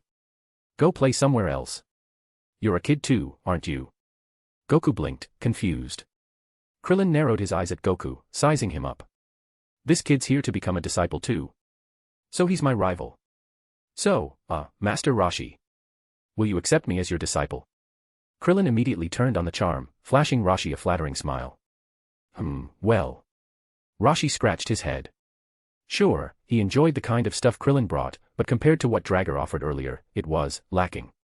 So he cleared his throat and addressed both Krillin and Goku. You both can become my students, if the two of you help me find something like this. He made a very obvious curvy gesture with his hands, mimicking the shape of a voluptuous woman, and winked. Krillin's face lit up. Understood, Master Rashi. We'll head out right away. He grabbed Goku, fired up with enthusiasm. Let's use the flying Nimbus. Goku offered cheerfully and immediately pulled Krillin toward it. Goku effortlessly landed on the Nimbus cloud, steady as ever. Krillin, on the other hand, bounced right off and smacked into the ground face first. Rashi froze. Stroking his beard, he muttered, So the flying Nimbus is working just fine. Yup, that kid's definitely not pure. Of course it's working, muttered the sea turtle dryly. Rashi frowned. Then why won't it carry me? I meet all the requirements. Don't tell me, is this age discrimination? Oh, come on, the turtle snapped. Do you really not know why? Look at yourself. You and that little bald perv are cut from the same cloth.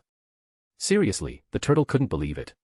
He'd only been gone a few years, and the once respected Master Rashi had turned into this disaster of a man. What the hell had he been doing all this time? Whatever. Rashi knew exactly why, of course, but he'd rather die than admit he was no longer pure enough. He waved a hand dismissively. All right, Goku and Baldy. My name's Krillin, Master Rashi. Yeah, sure. Anyway, you two head out already. As long as you bring back someone who looks like this, he repeated the curvy gesture, I'll take you in as my disciples. Otherwise, don't bother coming back. Wait, seriously. Goku looked upset. But Grandpa, didn't you already promise to make me your student? I changed my mind. Got a problem with that? Rashi shrugged shamelessly. So unless you bring back a babe like that, you're not getting in. End of story. Bulma and the sea turtle just stood there, utterly speechless at Rashi's antics. All right, we're going. Krillin quickly cut Goku off before he could protest again. He leapt onto Goku's back and clung tightly. Let's get moving. Okay. Goku said, and the flying Nimbus took off with a whoosh. Back on the ground, Drager smiled. So, now that that's settled, you gonna teach me how to control ki? Oh, and I'd like to learn the Kamehameha too. Don't get ahead of yourself, Rashi grunted. First things first, we'll start with the basics of ki. You've got the physique for it, so I'll teach you the fundamentals. But don't expect it to be easy. Follow me. With that, Master Rashi led Drager aside and began explaining the nature of ki, what it is, how it works, and how to train it properly. But before Rashi could even finish the basics, Drager instantly grasped it. A huge surge of ki exploded from his body like a swirling vortex of energy, blasting Master Rashi off his feet and sending him flying through the air. The ki storm grew so intense it looked like it might blow Rashi's house apart, until Drager quickly reined it in, suppressing his power and calmly opening his eyes. So this is ki, huh? It's basically just life energy, raw life force. Pretty powerful stuff, but surprisingly simple in structure. In the end, it's just another way of channeling physical strength. He raised a hand, inspecting the aura that still lingered. And that simplicity, that's both its strength and its limitation. It's good for combat, sure. But it doesn't stimulate the body or cells to evolve or grow stronger in a biological sense. He shook his head slightly. Training with ki is basically just expanding your cell's capacity to hold more energy, making them tougher and more elastic. But there's no real transformation happening on a deeper level. No evolution. That's the core reason it doesn't grant longevity or immunity to disease. Without the ability to trigger cellular evolution, ki will never be enough to reach higher life forms or true immortality. Master Rashi, who had finally made his way back, overheard this and frowned. Wait a second. Are you saying ki isn't good enough for you? He clearly wasn't thrilled with Drager's tone. You just learned it 5 minutes ago, and now you're talking like you're already above it. Come on, don't be like that, Drager replied with a sheepish grin. I'm not looking down on ki at all. This kind of power and training method is definitely strong, especially if someone's cells have enough potential. You can push your battle power to ridiculous levels just by maximizing that potential. He paused for a second. And because ki is so special in nature, it's actually easier to specialize in and go to extremes with. But that's also the problem. It puts too much weight on talent. You either have the potential, or you don't. For ordinary humans on Earth, unless they find a way to unlock greater cellular potential, they'll eventually hit a hard cap. No matter how much they train. Just like you, Master Rashi. Drager's voice wasn't mocking, just stating facts. That's also why, in the future, no matter how hard Krillin trains, he still ends up falling behind. Even with all the adventures and power-ups he gets by hanging around Goku and the others, his strength eventually plateaus.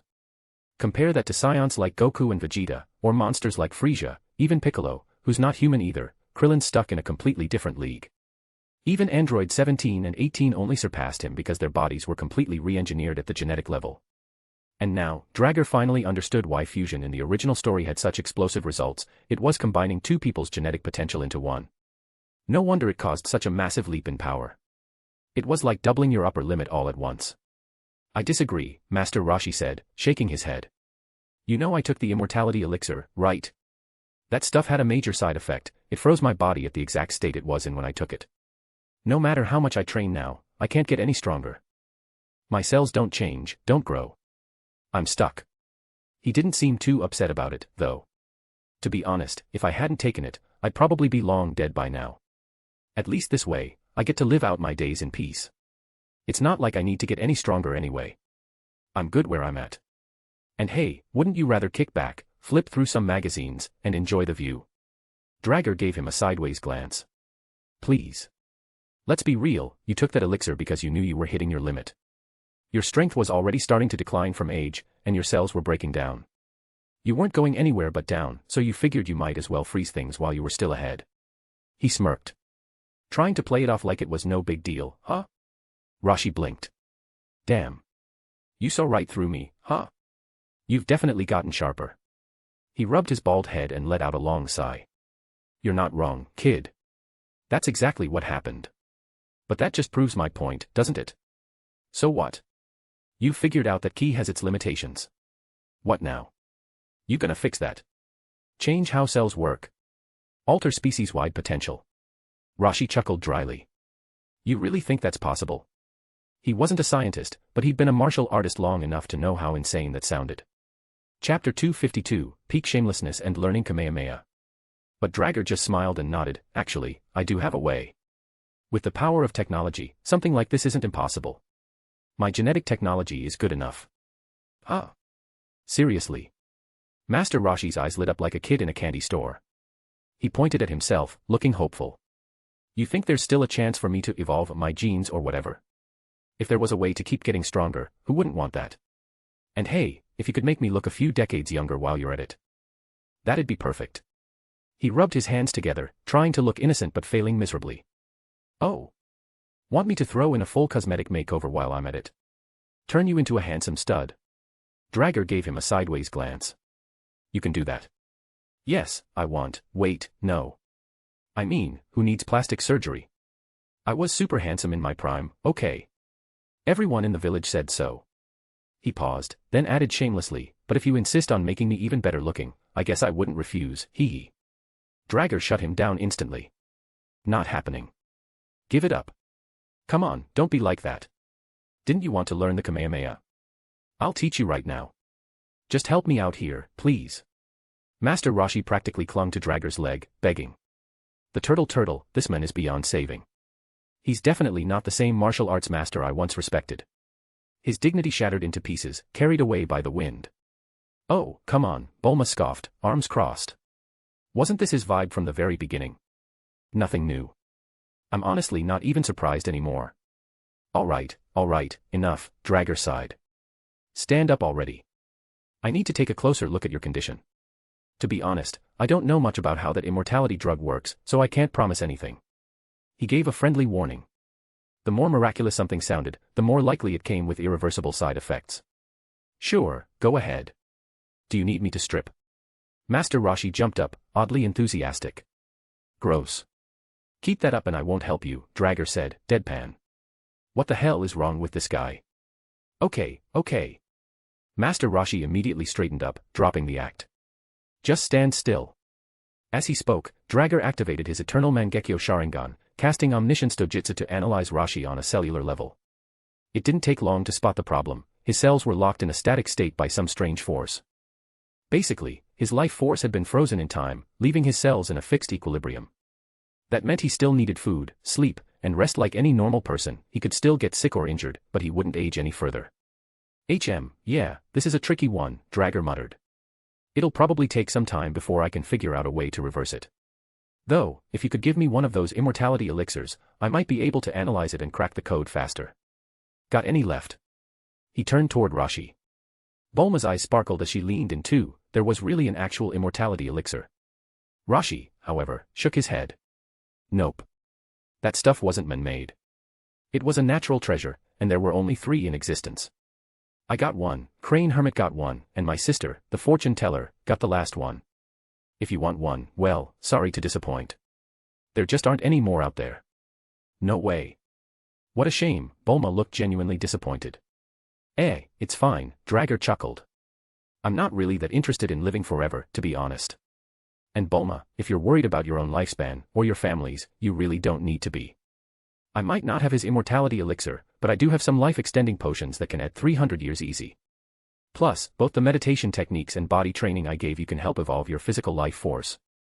The stronger you get, the longer you'll live, it's that simple. So yeah, you don't need to stress over it for now. And hey, give me a few more years, I might actually figure out how to make something better than an immortality elixir. For Drager, lifespan wasn't the issue. His eyes were set on something far greater, getting stronger and going further. Wait, seriously? Bulma practically threw herself into his arms, stars in her eyes. You've got a life-extending potion just lying around. Give me one, quick. Drager laughed and flicked her forehead. You're still a teenager. Way too early for that kind of stuff. If anything, give it to your parents first. You can take one after you're an adult, it's not going anywhere. Wait, will taking it stop me from growing up? Bulma blinked, suddenly unsure. If it did, she might want to hold off for a bit. She hadn't hit her beauty peak yet, still had plenty of glow-up potential. Maybe, Drager teased her with a grin. Not really, though. But it would slow down her physical growth. Makes sense, considering it extends the lifespan. Then I'll pass for now. But when I'm ready, make sure you save one for me, alright? Or at least remind me. Got it, Drager chuckled and nodded. You really keep surprising me, kid. A drug that extends life by 300 years. And you're saying you might even be able to mass-produce it. Master Roshi said, jaw practically on the floor.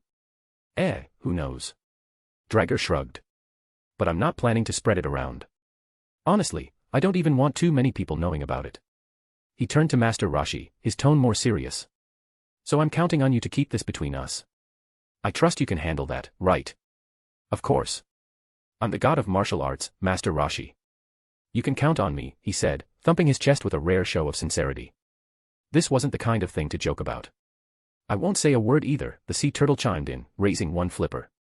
Besides, I've already got a long lifespan. Don't need that kind of thing.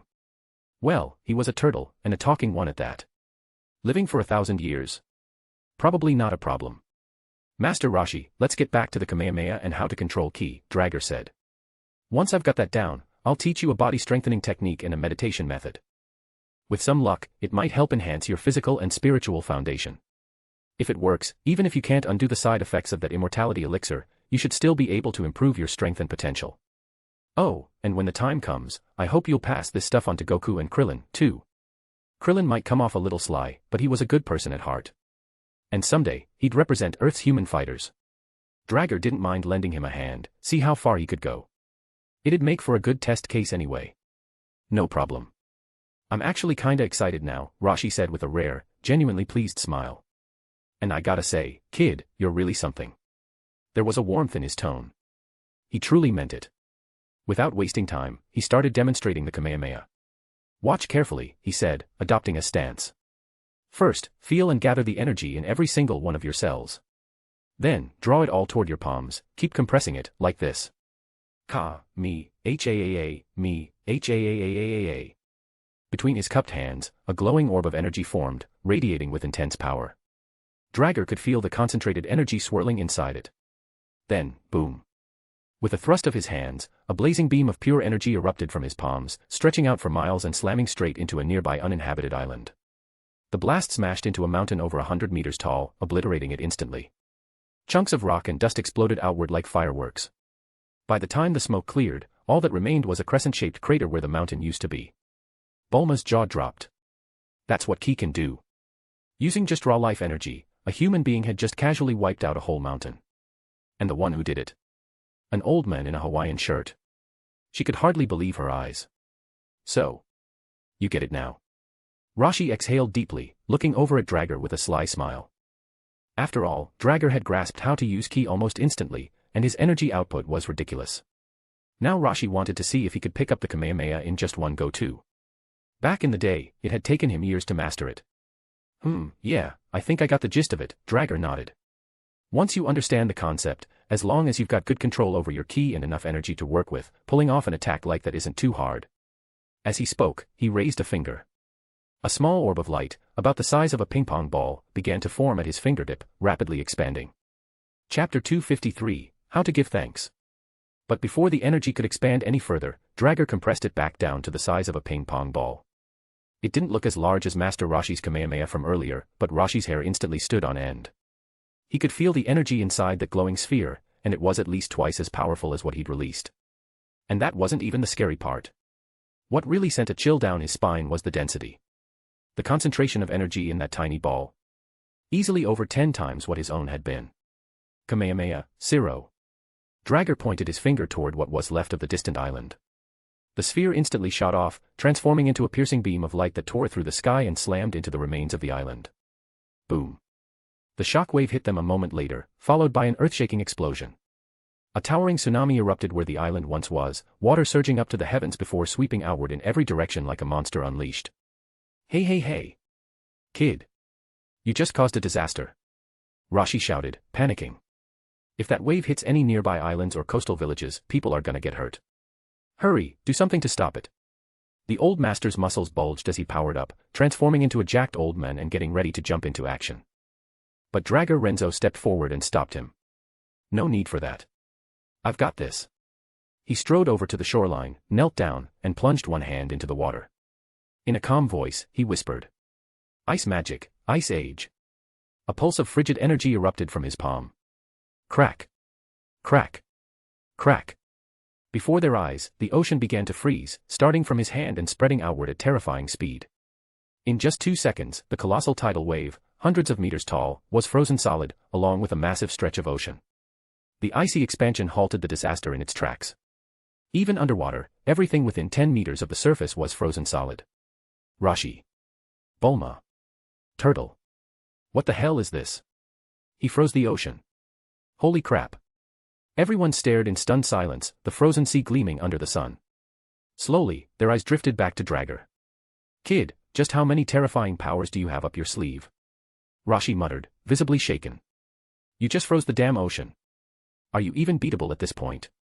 For the first time in a long while, Master Roshi felt like total garbage in comparison. And that Kamehameha finger beam from earlier? That was just as insane. This guy learns way too fast. To think he can condense a Kamehameha into a finger and make it even stronger than normal. His control over ki is way beyond mine. And the amount of ki he has, it's just unreal. Roshi couldn't help but mutter to himself. With his decades of experience, he knew very well, for someone to master ki like that from the very beginning, their body must be built different on a whole other level. He couldn't even begin to imagine it. Is that even something a human can do? To freeze an entire sea. This guy's basically a walking natural disaster. Bulma's eyes sparkled with admiration as she stared at Dragger. This was her boyfriend. Yup, I definitely know how to pick M, she thought gleefully to herself. Meanwhile, at the top of Corinne Tower, Corinne peered into a giant water basin, watching the scene unfold. Meow. That brat's one of Roshi's students too, he muttered, stroking his whiskers. That Kamehameha finger thing was already nuts, but this. Freezing an entire sea. Since when did Roshi teach that? Meow. At the same time, far above in the lookout, thousands of meters up in the sky, Cammy and Mr. Popo stood at the edge of the floating temple, looking out over the sea where Dragger was. They, too, had witnessed the whole thing, from the island-leveling blast to the instant freezing of the ocean. Cammy looked troubled. When did Earth end up with such a powerful warrior? And so young, too.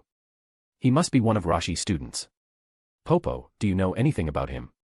Despite his title as assistant, Mr. Popo had existed far longer than this Cammy, or even the one before him. Nobody really knew how long he'd been around. Popo shook his head. Popo does not know. Until recently, he was known only as a brilliant scientist, essentially, just a regular person. But now, even Popo cannot see through him. He's cloaked in mystery. Afterward, Cammy reviewed some past footage of Dragger and noticed something curious. He often spoke to those around him about future, past, or fate. Apparently, he'd received some kind of divine blessing. Cammy frowned. A divine gift from some higher being. But who could it be? In the grand scope of the universe, Cammy was just a minor deity. He barely ranked at all, and knew very few gods beyond Earth. I just hope it's not something bad. Back on the ocean where Dragger and the others were. Freezing the entire sea like that, are we sure that's not going to cause a problem? I mean, the surrounding environment could seriously suffer, the sea turtle finally spoke up, unable to stay silent any longer. Even now, no one knew how many fish had been caught in that sudden flash freeze. The sea turtle was seriously wondering whether any of those marine creatures were still alive. Relax, I've got it handled, Dragger replied with a calm smile. He was just about to cast a spell to reshape the ice when... whoosh! A golden cloud streaked across the sky, heading toward them at top speed. It was Goku and the others, finally returning from their trip. Krillin, Goku, and Launch, all riding the flying Nimbus, kinda, stared wide-eyed at the scene below, miles and miles of frozen ocean stretching out beneath them. Ah, wait a second, Krillin said nervously. You don't think Master Roshi got caught in all that ice, do you? He looked pretty worried. After all, he'd gone through hell just to find Master Roshi and was about to become his student. It'd be a huge blow if the old man got taken out right before that. Look. Over there, it's Master Roshi's island. Everyone's okay. Goku shouted, his sharp eye spotting the little island untouched by the ice. Oh, thank God. Krillin squinted down and saw the island too. Everyone there seemed fine. He let out a huge sigh of relief. Wait a minute. Krillin's brow furrowed. Something doesn't add up. Why does it look like the ice started from Master Roshi's island? And how come the entire area around it just happens to be totally unfrozen? It's like the island was some kind of boundary. Did Master Roshi do all this? As they floated down and landed near the island, Roshi overheard Krillin's comment. The old man scratched his head awkwardly and chuckled, a bit red-faced. Hey, hate to disappoint you, but nope. This wasn't me. No way I could pull that off. That was my student, your senpai, Dragger. Funny how Roshi hadn't called him a student before, but now that Dragger had done something amazing, the old turtle master was quick to claim him. Dragger just smiled. He didn't really mind. He had learned ki and the Kamehameha from Roshi, after all, so being called a student wasn't wrong. Ah. Dragger. Our senpai. Goku and Krillin turned to look at him in surprise. Ice melt. Dragger lifted his hand. With a flick of his fingers, he activated his ice magic. The towering glaciers formed by the frozen tidal waves began to collapse and melt in real time, reshaping the ocean's surface. The frozen sea began to flow again. Within minutes, the once frozen stretch of ocean, spanning dozens of kilometers, was completely restored to its original state. The massive icebergs were gone, melted into nothing. Even the fish that had been frozen beneath the surface started swimming again, as if nothing had happened. Startled but alive, they darted away from the area. Unbelievable. Krillin and Goku gasped, awestruck. Wow. That was amazing. Launch clapped her hands together in delight, her big blue eyes sparkling as she stared at Dragger. And when she looked at him again, her expression had definitely changed. Dang. Master Roshi muttered, watching it all unfold. You really pulled it off, huh? You didn't just freeze the sea, you unfroze it too, like it was nothing. That's incredible. Meanwhile, across the nearby islands and coastal villages, everyone was still recovering from the shock. They'd heard a massive explosion, watched an island get obliterated, seen monstrous waves rise into the sky, only to freeze in place, and now, everything was melting and going back to normal, like a dream. What the heck just happened out there? Was that the wrath of the sea god? Wrath. Didn't feel like wrath to me, didn't the sea god just save us? Who cares? Whether it was divine punishment or a blessing, one thing's clear, the sea god showed up to protect us. Hey, kid. Come help your old man deliver thanks to the sea god. Honey, let's make another baby to thank the sea god. Ah. What does that have to do with anything? Simple. The more people we have, the more thanks we can give in the future. It's called an investment. That actually makes sense. Yeah. Let's all give thanks. Chapter 254, Fierce and Gentle Launch. So let me get this straight, all that chaos earlier was caused by our senpai practicing, and then he just fixed it all himself. After hearing the full story from Master Roshi and the others, Krillin looked at Dragger with even more admiration in his eyes. Big bro, that was amazing. Even young Goku was starry-eyed with awe. That kind of thing. No way he could ever pull it off himself. Ehehe. Krillin rubbed his hands together and grinned sheepishly at Dragger. Say, senpai, that move you used to freeze the ocean, could we learn that too? Ah, that one. Afraid not, Dragger said with a chuckle, shaking his head. It's based on magic and other supernatural powers. Neither of you has the talent for that kind of thing. Krillin and Goku instantly wilted, visibly disappointed. But hey, Dragger added with a grin, you can learn how to use ki and turtle school techniques from Master Roshi, like the wave attack I used to summon that massive tsunami. He wasn't done either. Also, since you're both back, perfect timing. I've got a meditation method and a body training technique I can teach you. If you stick with it, you'll get way stronger, and you might even be able to master instant transmission someday. Forget magic, it was clear to Dragger that neither Krillin nor Goku had an affinity for it. Dragon Ball did have magic in its universe, but these two? Not their lane. They were better suited for ki-based training and physical exercise. Far more efficient. Oh. That sounds awesome. Thanks, Senpai.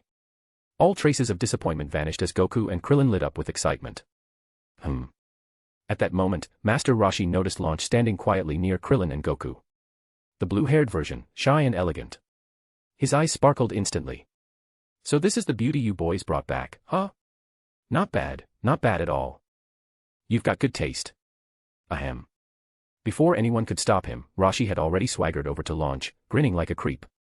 Miss, I'm the great martial arts master known as the Turtle Hermit, or you can call me Master Roshi. Care to take a stroll and chat about life? Launch tilted her head, clearly confused. Chat about life? Hey. Bulma couldn't take it anymore. She marched over, grabbed Launch, and pulled her aside, glaring daggers at Roshi. You perv. Don't you dare lay a finger on her. Then she spun around and scolded the boys. And you too. Where'd you even find her? Do you have any shame? Get her back where she belongs before you traumatize her. Krillin just stood there, stunned. Goku scratched his head, totally confused. Why was this big sister so mad? Just then, a breeze kicked up and sent a few strands of Bulma's hair fluttering. They brushed up against Launch's nose, tickling it. Ah, achoo. She sneezed. And just like that, in front of everyone, the quiet blue-haired girl transformed into a wild, gun-toting blonde. Her hair turned gold, her posture snapped upright, and her entire demeanor shifted from gentle to full-on gangster. Ah. Did I lose the cops? Where is this place anyway? Clearly, blonde Launch had no idea what her blue-haired self had been up to. Her fierce eyes scanned the crowd, suspicious of everyone. She paused when her gaze landed on Dragger, giving him a once-over. Heh. Not bad, she muttered, eyes lingering a moment longer than necessary. Then she locked eyes with Master Roshi, who was still ogling her like a cartoon wolf. And just like that, she snapped. With a furious shout, she somehow pulled out 2 submachine guns from who knows where and immediately let loose a hail of bullets in Roshi's direction. Die, you creepy old freak. What the hell are you looking at me like that for? Die, you perv. Master Roshi screamed as he dove for cover, bullets tearing up the ground around him. Wah. Ow wow. What the heck is happening? That hurts. Krillin had long since bolted, hiding behind Dragger for safety. Yikes. That stings. Even Goku, who had been standing behind Roshi, got caught in the crossfire. Though the bullets didn't break his skin, they did sting and left red welts on his forehead. Bulma stood frozen, utterly dumbfounded. Just moments ago, that same girl had been the picture of innocence, quiet, polite, maybe even a little shy. Now she looked like a wild outlaw, blasting away like she was born to it. What the heck just happened? She asked blankly, turning to Dragger. She's got split personalities, Dragger said casually, stretching his arms. Judging by what we just saw, sneezing must be the trigger that swaps them. He glanced at the rampaging Launch, still chasing Roshi with her guns blazing. Not only are her 2 personalities polar opposites, they seem to have no memory of each other's actions. Bulma finally nodded in understanding. Oh. So that's how it is. That's pretty crazy. But, are you sure we should just let it play out like this? What if someone gets hurt? They'll be fine. Dragger shook his head with a smile. Whether it's Master Roshi or Goku, their bodies are built different. A couple of bullets from a submachine gun aren't going to do any real damage. Just sit back and enjoy the show. Honestly, that old man needs a reality check anyway. The sea turtle nearby chimed in, nodding in agreement. Couldn't have said it better myself. Phew, as long as nobody's gonna get hurt. Bulma turned back toward Launch, cupped her hands around her mouth, and shouted, You go, Launch. Teach that pervy old man a lesson. Oh. Launch paused for just a second and gave Bulma a strange look. If she wasn't mistaken, that girl had been protecting her blue-haired self earlier, right? Not bad. Might be worth befriending. The next second, Launch picked up the pace. Her shooting got faster. Her chasing got wilder. Master Roshi. Goku. Seriously, Goku. Krillin groaned. Why are you still standing near Master Roshi? Move, you idiot. So, for the next 10 minutes or so, everyone just kicked back and enjoyed the chaos. It wasn't until Master Roshi finally tapped out and begged for mercy that blonde Launch stopped. She pointed her guns at him and yelled, You give up, huh? Then go make us dinner, Gramps. I'm starving. If I don't see food soon, you're getting another round of bullets. With that, she turned and strutted toward Dragger and the others. Seeing Master Rashi actually head off to start cooking, Dragger quickly stepped in. No need. I'll take care of dinner today. Let's all sit down and eat together. He waved his hand, and boom. A huge round table appeared, piled high with all kinds of mouth-watering dishes. It looked like a feast fit for royalty. Whoa. Blonde Launch's eyes lit up. Not bad, pretty boy. Was that a magic trick or something? Dragger grinned as he motioned for everyone to sit. Something like that. Just take a seat and dig in. As they started eating, Bulma looked curiously at Launch. So, what did you do before this? Like, for a living. What else? I'm a professional thief, Launch said casually, chomping on a massive meat leg. Just robbed a bank before I got here. She glanced at Bulma, scanning her from head to toe. Why? You interested in the trade? I could show you the ropes, you know. Bulma's smile twitched. Aha, no thanks. I'm not short on money. My family kinda owns everything. We're basically the richest people in the world. The richest. Blonde Launch's eyes sparkled like she'd just seen a walking treasure chest. Bulma felt a chill down her spine. But Launch quickly waved her hand dismissively. You defended the other me earlier, so I owe you. Consider it a favor, I won't kidnap you. Wow, thanks, Bulma muttered with a nervous laugh. She really wasn't your average crazy. Still, with Dragger around, she wasn't worried. After seeing him destroy an entire island with one strike and freeze an entire sea with a single move, Bulma had full confidence that no one could mess with him. Sniff sniff. Just then, a gust of wind blew across the table, carrying some pepper right under Launch's nose. Achoo. With a loud sneeze, she instantly transformed back into the quiet, blue-haired version. Huh. Blue Launch blinked in confusion, staring at the giant frog leg in her hand. What happened? Did I forget something again? She looked around and noticed the way Master Rashi, Goku, and Krillin were all giving her nervous, slightly terrified looks. Realizing something was off, she stood up and gave them all a deep, sincere bow. I'm so sorry. It seems I might have done something bad while I wasn't myself. Even if I don't remember, please accept my apology. Chapter 255, The Final Dragon Ball. I really am sorry. If there's anything I can do to make it up to you, just say the word. Blue-haired Launch gave an apologetic smile. Really? Master Rashi asked cautiously, squinting at her suspiciously. He needed to make sure this wasn't some kind of trap. Yes. Blue-haired Launch nodded sweetly, her whole demeanor practically screaming, I'm an easy target. In that case. Rashi's eyes gleamed as they darted around. How about you stay and be our cook? Oka. Launch looked like she was about to agree. Absolutely not. Before she could answer, Bulma slammed her hands on the table, stormed over, and yanked Launch behind her. You perv, she snapped at Rashi. Don't think I don't know what you're really after. I'm not letting this happen. Turning to Launch, she huffed, you're way too easy to fool. Honestly, your other self is more reliable, well, kind of, not really. But still better than this version. You're totally gonna get taken advantage of at this rate. Bulma crossed her arms. You're coming home with me. We're rich anyway, so it's not like I can't support one more person. Plus, my mom would love to have someone around to chat with. From her perspective, the blonde version of Launch might have been a bit rough, but at least she had a sense of right and wrong, perfect bodyguard material. As for the blue-haired one, total bestie potential. But under no circumstances was she leaving her here with Master Rashi to get ruined. Wait, really? You'd let me stay with you? Launch looked stunned. Of course. My house, my rules. Right, darling. Bulma beamed confidently and turned to Dragger for backup. Yep, Boss Bulma is right, he nodded without hesitation. Launch's dual personality was fun to have around, and leaving her with Rashi really wasn't a good idea. Better she go with Bulma. You heard him. Bulma grinned, hugging Launch's arm. It settled then. All right, sounds good to me. Launch didn't argue. She could tell Bulma meant well. Besides, the way Rashi was looking at her. Seriously uncomfortable. Amen. Rashi and Krillin both looked completely deflated. Not that they dared complain. With Dragger backing Bulma, she had more than enough authority to shut them down. Plus, they were honestly kind of afraid of blonde Launch anyway. After lunch, Dragger began teaching Rashi and the others some meditation techniques and physical training methods. Bulma even dragged Launch along to join the lessons. By the time he finished, it was already late afternoon. Before they left, Dragger also picked up a few more skills from Rashi, like that mind-reading technique and the Thundershock surprise, then got ready to head out in the hovercar with Bulma and Launch. But not before handing Rashi a little parting gift. "This is for you, Sensei," Drager said, passing him a space bracelet. "You can use this to store stuff. There's also a teleportation marker set inside. Every week, I'll send a fresh batch of high-grade nutrient foods into the storage space.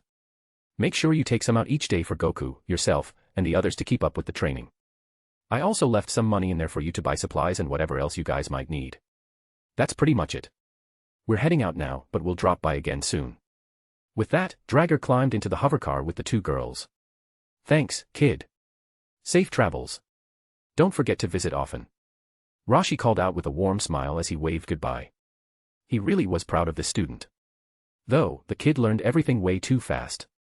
Didn't leave him any room to feel like a master. "Bye, brother senpai." Goku and Krillin chimed in as they waved. "See ya." The hovercar roared off, shooting across the sky and leaving the tiny island behind. "Are we heading straight home?" Bulma asked as they flew. "Of course not." Drager chuckled. "We're going to find the rest of the Dragon Balls.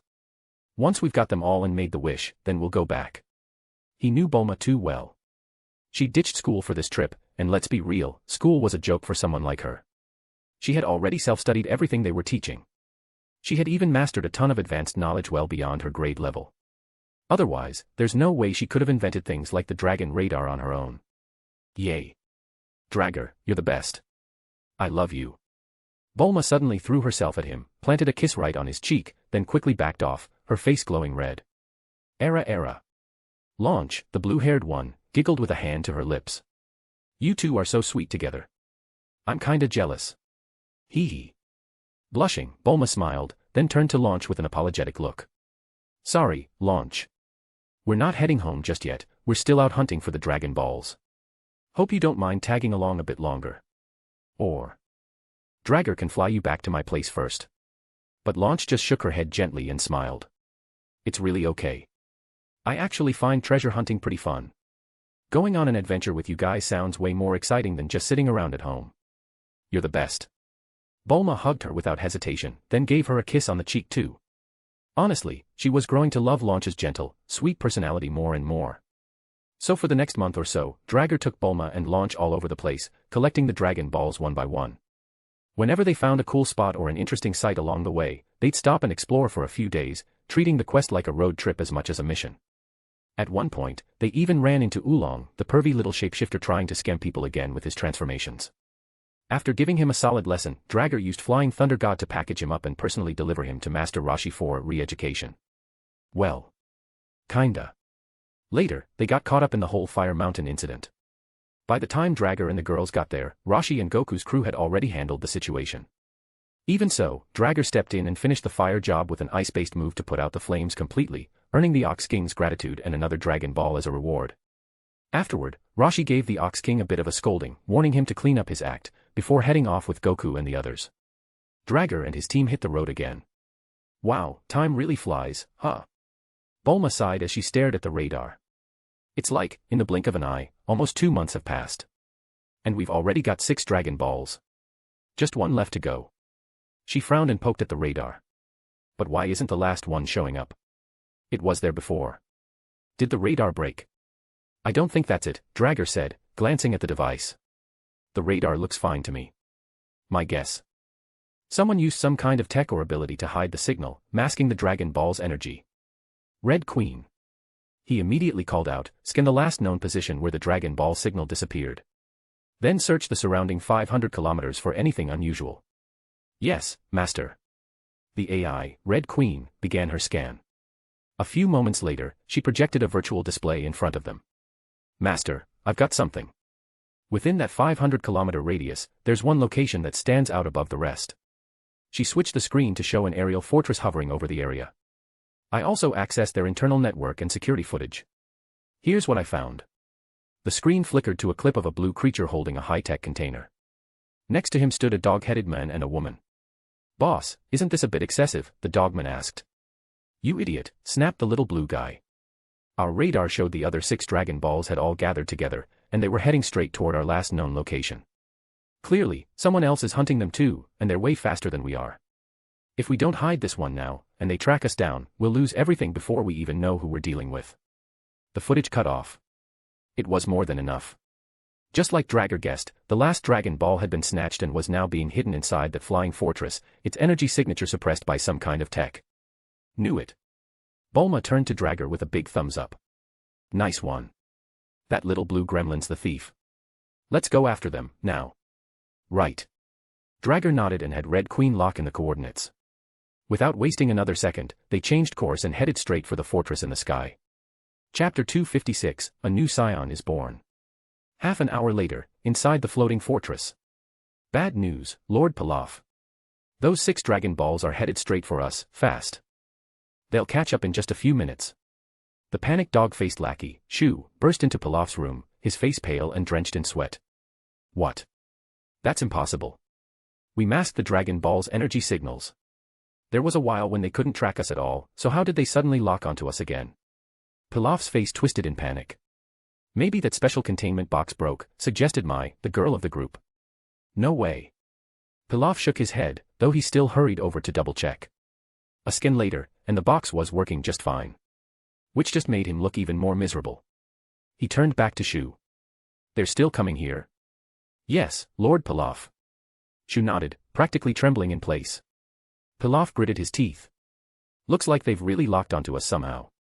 The fortress might have given away our position. No choice, we're moving. Grab the Dragon Ball. We need to hide it again before they get here. He scooped up the containment box and motioned for his minions to follow. But then. Sorry, not happening. A voice rang out, and before they could even react, Dragger appeared right beside them with Bulma and Launch at his side. With one quick move, Dragger swiped the Dragon Ball container out of Pilaf's hands. He gave Pilaf a smug look. I've gotta admit, for a little blue gremlin, you're surprisingly smart. Too bad you ran into me. Honestly, if it had been anyone else chasing him, Pilaf might have slipped away again. You bastard. Who the hell are you? Give it back. Pilaf lunged in a rage, desperate to reclaim the Dragon Ball. Thud. He smacked headfirst into Dragger's invisible psychic barrier. The impact knocked him out cold, bleeding, bruised, and with his eyes rolled back. Dragger didn't even blink. He casually slipped the box into his spatial wristband, then pulled Bulma close with one arm and rested the other on Launch's shoulder. The 3 of them vanished in a flash, leaving behind a stunned Shu and Mai. Quick, help Lord Pilaf. Not far from the fortress, Dragger landed in an open clearing with Bulma and Launch. He took out all 7 Dragon Balls and laid them on the ground. Time to make a wish. He. Dragger, have you decided what you want yet? Bulma asked, eyes twinkling with excitement. Launch looked equally curious. I've got a few things in mind, Dragger said, scratching his chin. But I'm not sure the dragon can actually grant them. Let's try and see. Everyone knew the Earth's dragon had limits, it couldn't grant just anything. If a wish exceeded the power of the one who made the Dragon Balls, it wouldn't work. So, could he really wish for top-tier Scion blood? Dragger had his doubts. Of course, in the world of Dragon Ball, the Scion bloodline wasn't even the strongest. Majin Buu's immortality and insane regenerative ability arguably topped it. The guy could survive as long as even a single cell remained, and he could learn ridiculously fast, too. Well, let's just summon the dragon and start with your biggest, craziest wish, Bulma suggested with a grin. Work your way down the list, one of them's bound to stick. Fair enough. Dragger nodded and raised his hand, calling out the familiar words. Come forth, Shenron. Suddenly, the sky darkened. The Dragon Balls started glowing and humming, releasing a surge of power that spiraled upward into the sky. A massive dragon, green with a brownish-white underbelly, burst forth from the light, coiling in the sky above them. Whoa. Is that really Shenron? Both Bulma and Launch stared, awestruck. Dragger, meanwhile, remained calm. This wasn't his first rodeo. Speak your wish. I can grant one, the dragon boomed, its glowing red eyes locked onto him. Back at the lookout, Cammy and Mr. Popo immediately sensed the activation of the Dragon Balls. They rushed to the edge of the temple, peering down toward the group below.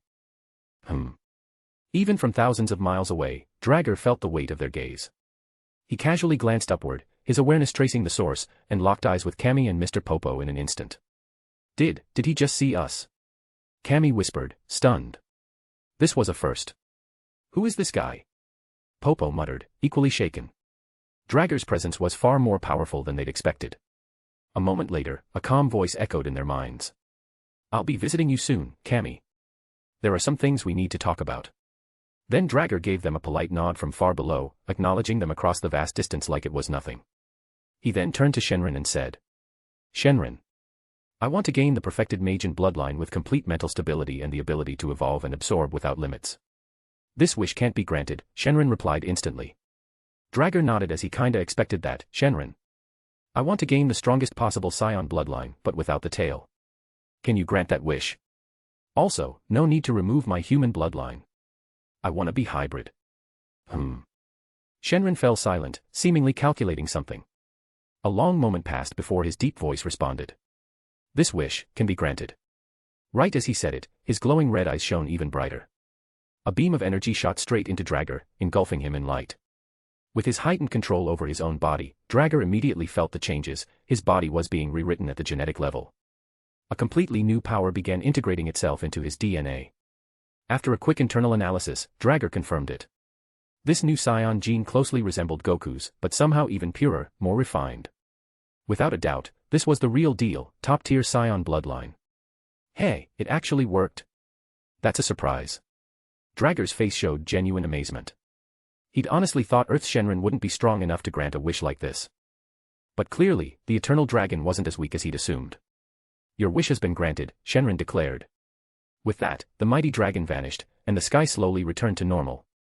The 7 dragon balls now glowed white as they floated in the air. Whoosh! In the blink of an eye, they scattered in all directions. But Drager was faster. He instantly flashed toward one of them, grabbing it midair before landing back on the ground, leaving the rest to fly off and disperse. You're not going to catch the rest? Bulma asked, puzzled. With your power, it'd be super easy, right? Nope. Drager chuckled and shook his head. Having one is enough.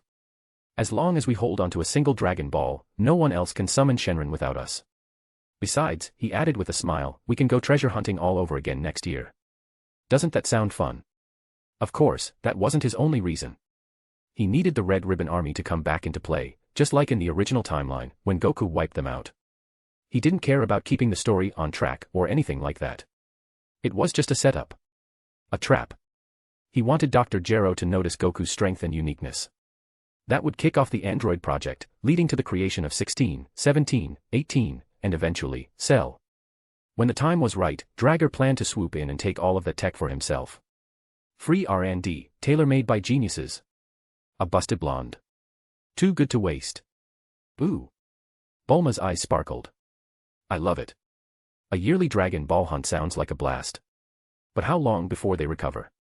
She glanced at the now colorless orb in Drager's hand. 1 year, he replied. Assuming, of course, that they didn't get stored away in Takamagara and cut off from Earth's energy, otherwise, the balls wouldn't recharge at all. 1 year, huh? That's not bad. Bulma grinned. Alright then, it's a date. Let's go hunting again next year. Yep. Count me in too, said Launch, wrapping her arm around Bulma's. I think it sounds fun. It's settled. She smiled sweetly, clearly looking forward to the next adventure. Alright then, let's head home. If we stay out too long, your parents are gonna start worrying. Hop in.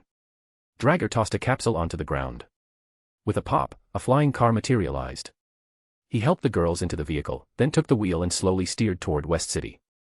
At the same time, one of Drager's clones silently took off in the direction of Kami's lookout. Chapter 257, Ultra Divine Water, Senza Beans, and the Flying Nimbus.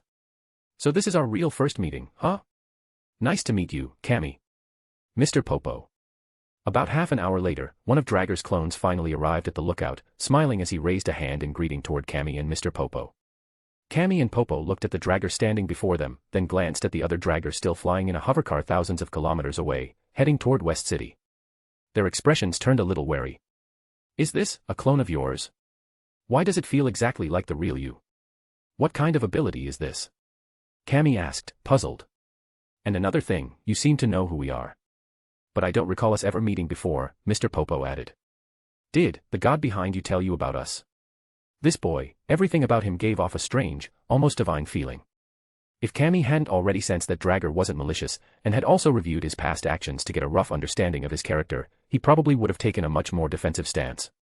He might have even acted preemptively to eliminate a potential threat. After all, protecting Earth was part of his job as its guardian. God, huh? You could say that. Let's just say I've got a little foresight, and there are a few things I'd like to discuss with you, Drager replied with a noncommittal shrug. Oh. Now Cammy and Mr. Popo were genuinely intrigued. Well, here's the deal, I saw a future where King Piccolo returns a few years from now. Drager gave them a quick rundown of what he'd seen, casually revealing the eventual reappearance of Piccolo, and directly exposing the connection between Cammy and Piccolo himself. So, what's your goal? Cammy's tone grew serious. When the time's right, I want to help train Goku, Krillin, and the others, to prepare them for what's coming. I've seen even further into the future. Earth's going to face disaster after disaster, each one worse than the last. And Goku and the rest. They'll become the heroes who stand up to save the world. So let's start preparing them early. Help them grow faster so they'll be ready when it counts. In simpler terms, he was here to recruit some helpers to raise Goku and the gang. Master Roshi alone wasn't nearly enough. Cammy had to get involved, and eventually, Drager would even bring in King Kai and the others. But why not train them yourself? Cammy asked, visibly confused. From what I can tell, you're pretty strong. Honestly, I'm not even sure I could beat you. I'm not the type to jump into every little crisis, Drager said with a grin.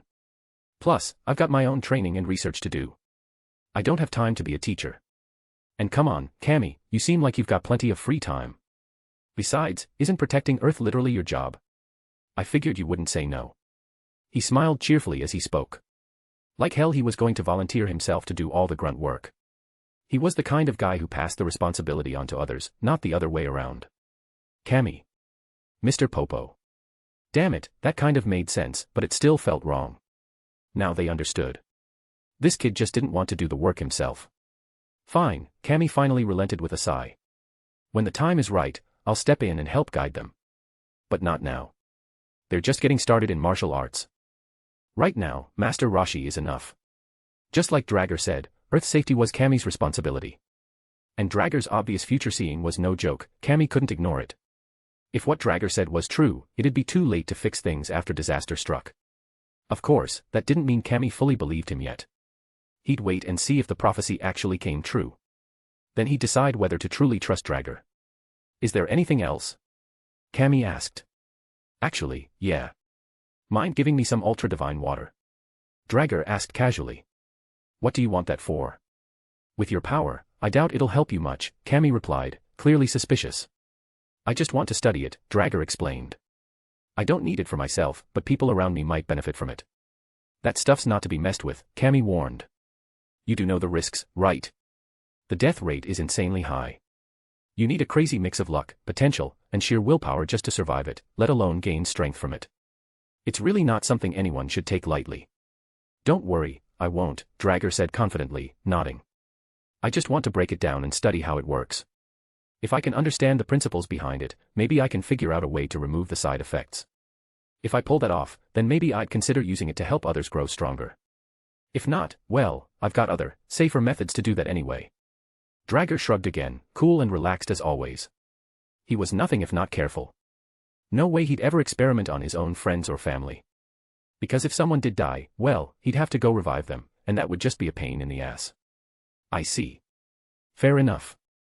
Mr. Popo, could you fetch some for Mr. Drager? Cammy turned to Popo and gave the order. Right away. Mr. Popo quickly left and returned shortly after carrying a gourd. There's 1,000 milliliters in here. Should be enough for your research. He handed it over to Drager, who accepted it with a nod of thanks. Honestly, Popo was curious too, he wanted to see if Drager could really figure something out. If he did, it could be a huge benefit for Earth. Thanks. Drager flipped his hand and stored the gourd inside his spatial bracelet, then nodded to both Cammy and Popo. Alright, I'll take my leave for now. If anything comes up, I'll swing by again. As he said that, Drager took out 2 communication bracelets and handed them to Cammy and Popo. Oh, and if either of you ever need to reach me, you can use these to contact me. The built-in AI, Red Queen, can show you how to use them. With that, Drager left, flying downward until he reached the top of Corinne Tower, where Corinne the cat sage lived. Conveniently, Corinne was already out on the sundeck. Drager greeted him with a wave and got straight to the point. Hey there, Corinne. I'd like to trade you some special fish meat in exchange for a supply of senza beans. Also, if possible, I'd like to get the method for growing them too. What do you think? As he spoke, Drager handed over a spatial bracelet. Inside it was a massive freezer filled with all kinds of top-grade fish from the pirate world and Konosuba world, high-quality meat, even including some sea kings. The kind of stuff that melts in your mouth. Oh. Corinne fiddled with the bracelet for a moment, figuring out how to use it based on Drager's instructions. Then he pulled out a sample of the fish, took a bite, and his eyes lit up. This is great. Meow, he purred in delight. With fish like this, plus the bracelet itself, I'd say that's more than enough to trade for a batch of my standard senza bean stock. As for the growing method, I don't mind sharing that either, but I'll warn you, these beans are tricky to grow. They need very specific conditions and have to be nurtured with key. Try it if you want, but be prepared for a challenge, meow. With that, Corinne turned and headed inside, returning with 2 large jars filled to the brim with senza beans. Drager estimated there were easily 20 to 30,000 beans inside. Corinne was surprisingly generous. He even included a scroll detailing his personal insights on senza bean cultivation. Thanks a lot, Corinne. I'll make sure to keep sending you fresh fish regularly through that bracelet. Hope you enjoy it. By the way, do you still have any flying nimbus clouds? Mind giving me a few? This was the second reason for Drager's visit. He wanted to study the nimbus clouds and figure out how they worked, maybe even replicate or improve on them. Flying nimbus, huh? Corinne stroked his whiskers and gave Drager a strange look. Yeah, I've got some. Quite a few, actually. But you do remember the catch, right?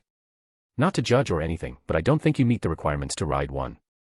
I mean, you're polite and seem like a decent guy. But I saw that shady deal you made with Master Rashi, heh. You're not as pervy as Rashi, sure. But you've definitely got a little rascal in you. Those clouds won't let just anyone ride them, meow. Corinne's eyes weren't so easily fooled. Granted, Drager wasn't as bad as Master Rashi when it came to certain desires. But still, his record wasn't exactly squeaky clean. Yeah, I know. I'm not planning to ride them. I just want to study them, break down the mechanics, maybe figure out the rules behind them. Drager scratched his head with a sheepish grin. All right, fine. I'll give you 3. What you do with them is up to you. With a wave of his paw, Corinne summoned 3 nimbus clouds, each a different color, gold, white, and pink. Thanks, Corinne. I'll be off then. Drager waved, collected the nimbus clouds and senza beans into his storage, and with a thought, vanished from the top of the tower. Chapter 258, The Newbie is the One Above All. After a few months, inside the consciousness space, Drager stood before everyone and said, all right. I've managed to collect all the essentials, senza beans, ultra-divine water, and even flying nimbus. He added proudly, I haven't completely cracked the senza beans yet, but I have managed to successfully grow them in Takamagara. The method is stored in my memory bank, so you guys can try farming them yourselves. Sure, we all have healing skills now, but senza beans are just so convenient to carry around and use. Plus, they're amazing for recovering stamina and strength. Super handy. As for the ultra-divine water and nimbus clouds, I've fully analyzed both. I even developed a version of the ultra-divine water without the side effects. You can give it to people around you to unlock more potential and speed up power growth, assuming they've got enough potential and a solid foundation, of course. Pirate Renzo raised a brow in surprise. Oh. Not bad at all. And wait, you even figured out how to bypass the restrictions on the nimbus. Hell, you managed to reverse engineer how to make one too. Looks like you've been putting in serious work these past few months. Drager chuckled. I try. Everyone's working hard, I can't afford to slack off, right? Besides, my world's no joke. Things escalate fast, like, oops, I blew up a planet, fast. If I don't push myself, I'm toast. Aizen gave a calm smile. No worries. You've already got a top-tier Scion bloodline. If you keep training, your growth rate will eventually outpace even Goku's. I've seen your memories.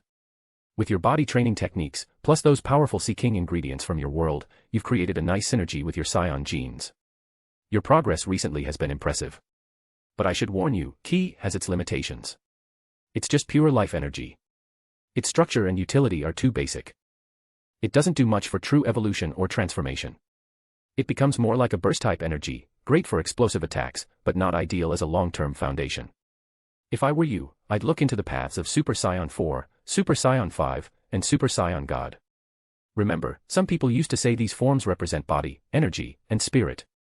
Maybe if you find a way to unify all 3, you'll create a new form entirely, and a power that's truly sustainable. Demon Slayer Renzo chimed in. Wait, but didn't Drager not wish for his tail back? Doesn't that mean the SSJ4 and SSJ5 paths are basically cut off?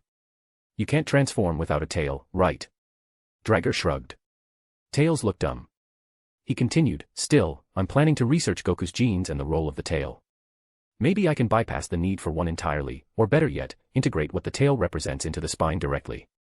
With our combined knowledge and abilities, we'll figure it out. That kind of hurdle isn't a big deal.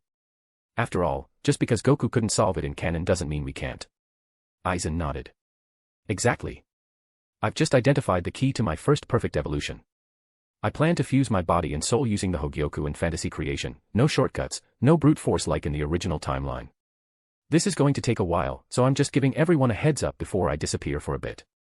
Unlike canon Aizen, who forcibly evolved with the Hogyoku and turned into something barely human, this Aizen had carefully researched every aspect, body, soul, and layout, before attempting his metamorphosis.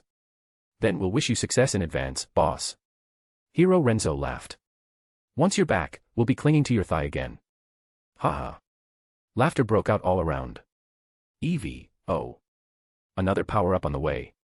Sweet. Honestly, I've been running into a few hiccups in my analysis lately.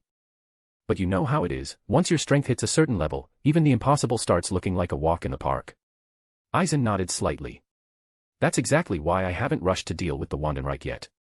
I've been biding my time, gathering enough power to crush them all in one decisive strike. When that time comes, I'll be standing atop the heavens. Hentai Renzo immediately burst into applause, grinning like a kid in a candy store. He said it. He actually said the line, finally.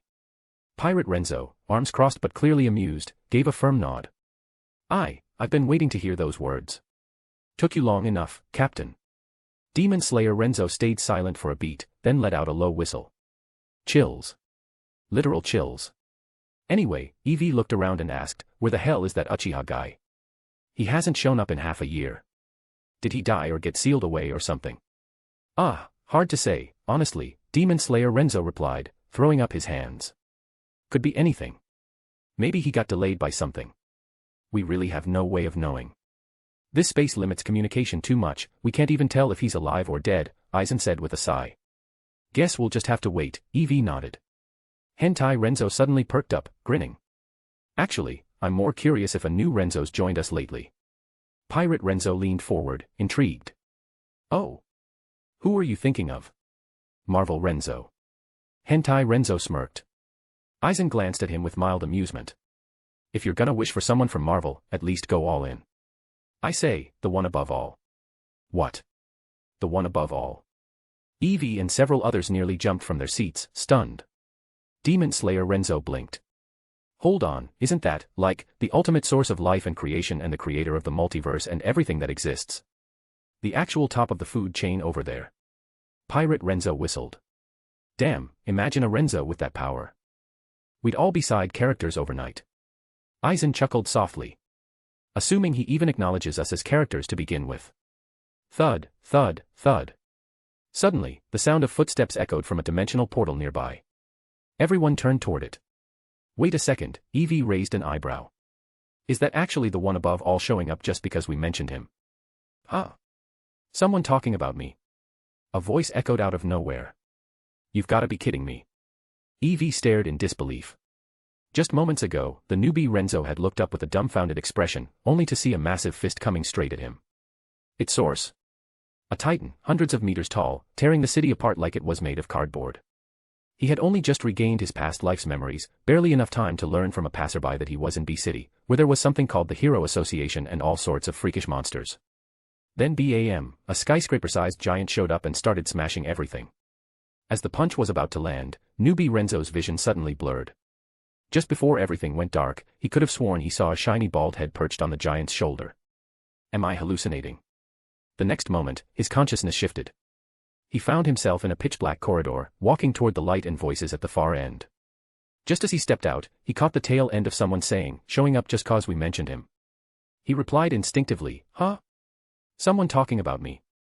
As he emerged, he found himself in a hall with more than a dozen people staring right at him. The one above all. You. Eevee squinted at him. Dude, are you serious? You look like a broke college student. Who are you trying to fool? To read 80 advanced chapters backhand index pointing right patreon.com/_coreal. Chapter 259, One Punch Man Renzo. Newbie Renzo scratched his cheek awkwardly and muttered with a helpless expression, I kind of blurted that out without thinking, my bad. But seriously, where the hell am I? Some kind of traveler organization. And wait, are you an EV? He glanced around, then added, also, why do everyone's outfits look so damn familiar? Can someone please explain what's going on? And also. Mid-sentence, newbie Renzo suddenly collapsed onto a table, his hands gripping the edge like a drowning man fighting to stay afloat. I think I'm about to die. I might have already died. Someone, please, help out this poor rookie. I'm begging you. Huh. Everyone in the room looked at him, totally confused. What the hell was up with this newbie? Quit whining. Just do a memory share already. Oh, and by the way, time outside this space is practically frozen, so you don't have to worry about your life right now. With that, Evie leapt onto newbie Renzo's head and initiated the memory sync. The others reached out and joined in. Newbie Renzo. Before he could even question what was happening, an overwhelming flood of power and memories poured into him. He froze, wide-eyed. It took a while before he finally snapped out of it. Holy crap. So that's what this is. That's amazing. I'm saved. Thank you, thank you, thank you.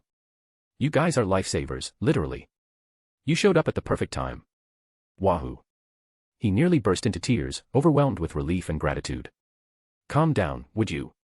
Evie waved a paw, muttering to itself, why are the newbies getting more useless and unhinged every time?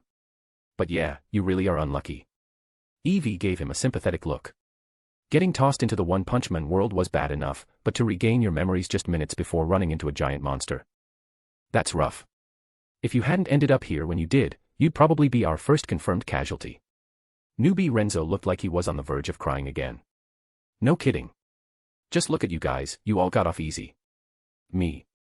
I got crushed by a dude whose fist was like the size of a damn apartment complex. If that punch had landed when he was still a regular human, he would have been turned into a fine red mist. Speaking of which, Aizen said thoughtfully, resting his chin on his hand. The giant, I'm guessing he was the younger brother, Marugori. Also known as Beefcake. The one who took his older brother Fukeo's biceps brachii king, steroid. The Brain and Brawn brothers. In that case, once you're back, your first move should be saving that Fukeo and squeezing all his genius knowledge out of his head. Actually, better idea, use the domain technique to teleport him to the Takamagara world right before he dies, and brainwash him into becoming a tool. Aizen's tone was calm, matter-of-fact, as if he were talking about fixing a machine. A talent like that shouldn't go to waste. Agreed. +1. Same here. Everyone voiced their approval without hesitation. OPM, One Punch Man, Renzo nodded. Yeah, that actually sounds like a solid plan. Let's do that. As for the little brother, forget it. Even if Saitama doesn't kill him, I will. He clenched his fist. He almost killed me. I can't just let that slide. If the older brother refused to cooperate, not a problem. Just brainwash him from the start. I mean, what's the point of having illusion powers if you aren't gonna use them? Didn't Ottoman already prove how effective that strategy is?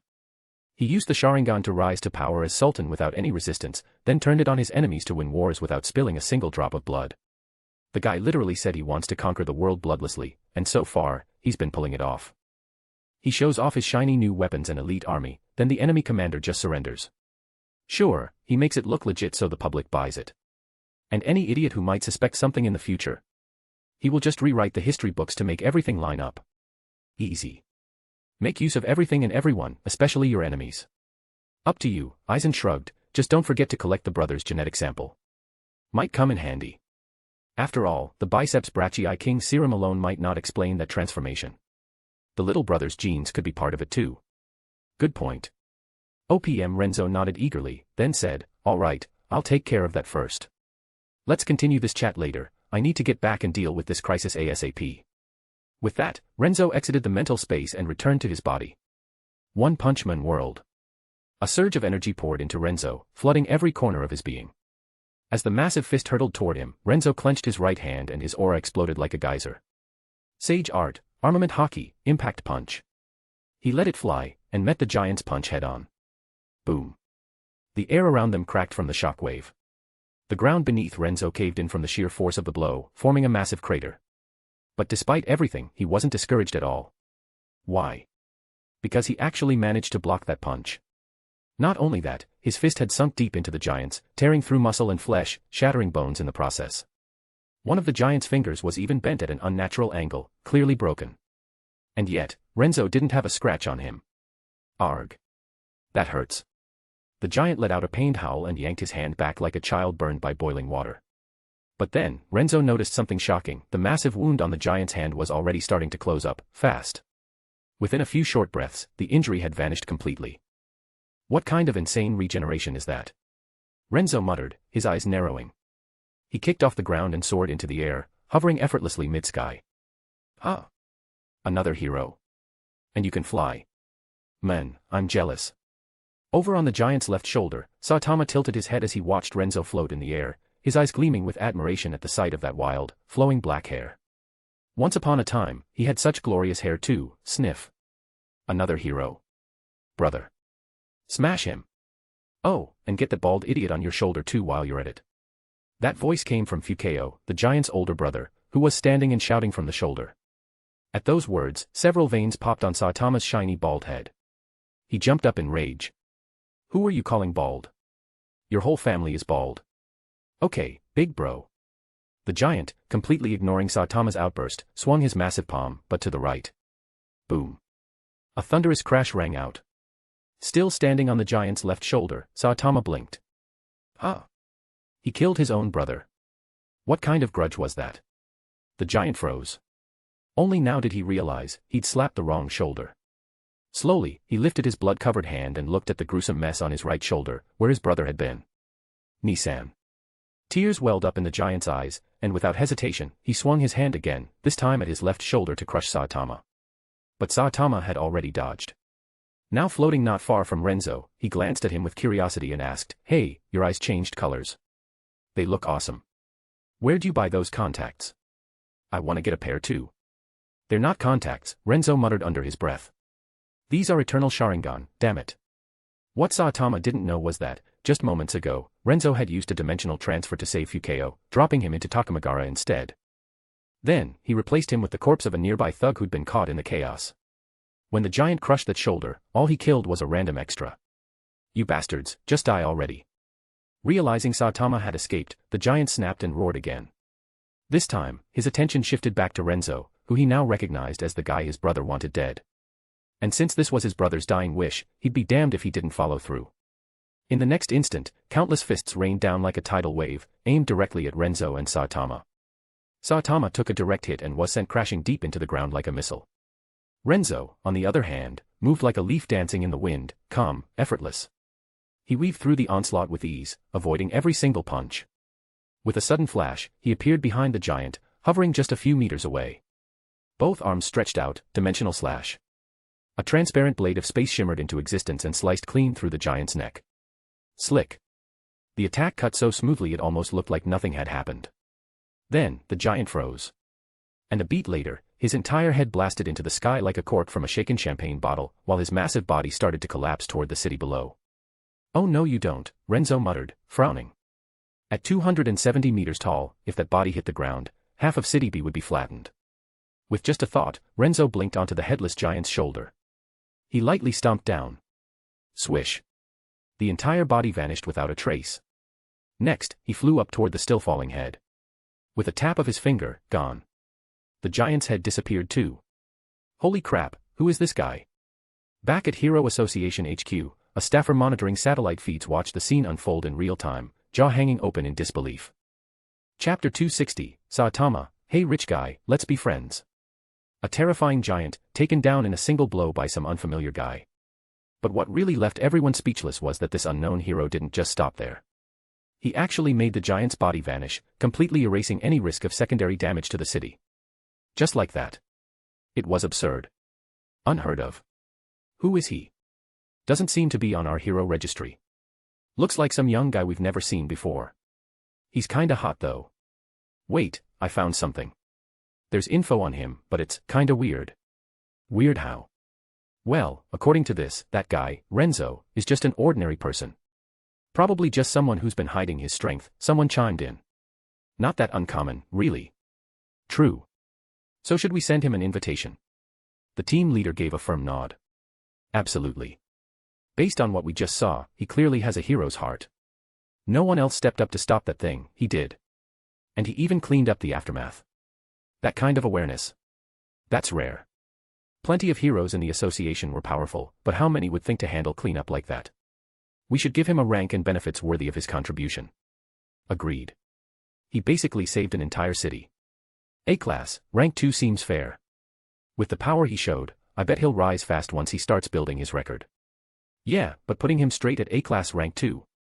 That's bound to ruffle some feathers, someone muttered, rubbing the back of his neck. Think he can handle the heat? The room quieted. Everyone knew who'd be upset. The current A-class rank 1, Sweet Mask, and B-class rank 1, Blizzard of Hell, would definitely take notice. The leader just smiled calmly. That's the price of the crown. If he accepts the rank, he should be ready for what comes with it. All right then, someone said, typing rapidly. I'll start drafting the official offer to Mr. Renzo right away. Meanwhile, back in B-City. Saitama had just leapt out of the crater he was slammed into when he looked around and blinked. Huh? Where'd the giant go? Standing mid-air above the rubble, Renzo looked back at him, calm and composed. I took care of him, Renzo said with a relaxed smile. And thanks for the help earlier, your distraction gave me the perfect opening. Then he floated down and offered a handshake. Name's Renzo. I'm about to become a hero, just for fun. You. Saitama paused. Hey. That's my line. Still, the guy seemed genuine, and Saitama shrugged, shaking his hand. Saitama. I've been a hero for fun for a few years now. He tilted his head and gave Renzo a curious look. You're strong, huh? Want to spar sometime? Saitama's usual blank stare had vanished, replaced by genuine excitement and a rare fighting spirit. Renzo quickly waved his hands. Maybe later. I've got more urgent things to figure out, like where I'm going to live now. Pretty sure my house got flattened. He looked off toward a nearby pile of smoldering rubble, what used to be his home, before his memories awakened and his life flipped upside down. Oh, man. Saitama scratched his bald head and gave him a look of sympathy. That sucks. Your family. No worries. I'm an orphan, been on my own for a long time. Crap, sorry, didn't mean to poke at a sore spot. Saitama felt like he'd just stepped on every landmine possible. Well, actually, he said, rubbing the back of his neck, where I live now, it's in an abandoned zone, nobody's around anymore. If you don't mind, you could move into one of the empty units nearby. No rent, no hassle. Could help in the short term. Renzo's eyes lit up. He had been racking his brain for a way to get closer to Saitama without seeming too pushy. This was perfect. Seriously? That would be amazing. Of course. That whole area's basically a ghost town anyway. I'd be glad to have you as a neighbor. Truthfully, Saitama had a different motive. Renzo seemed powerful, and if they lived close, it'd be easier to challenge him to a fight now and then. If he's someone who can push me, or even beat me, that'd be awesome. Just thinking about it got Saitama fired up. Thanks again, Saitama. I don't really have money problems or anything, but I'd still love to be neighbors. Renzo gave him a grateful smile and patted him on the shoulder. Wait, hold up. Saitama blinked. You don't have money problems. What's that supposed to mean? Are you, like, secretly rich or something? But you don't look like a rich guy. He eyed Renzo up and down skeptically. Putting aside the fact that your place just got flattened, judging by what you're wearing, I'd say your whole outfit's probably worth, what, 500 yen tops. That's like, absolute bargain table territory. The kind of stuff you'd find at a dusty street stall. Saitama couldn't help but think, dude, if you're broke, just say so. I'm broke too, I'm not gonna judge you. Renzo chuckled softly. Well, I'm trying to keep a low profile, that's all. As he spoke, he casually snapped his fingers. In the blink of an eye, his clothes began to shift, completely transforming in material and structure. It was like watching reality itself bend.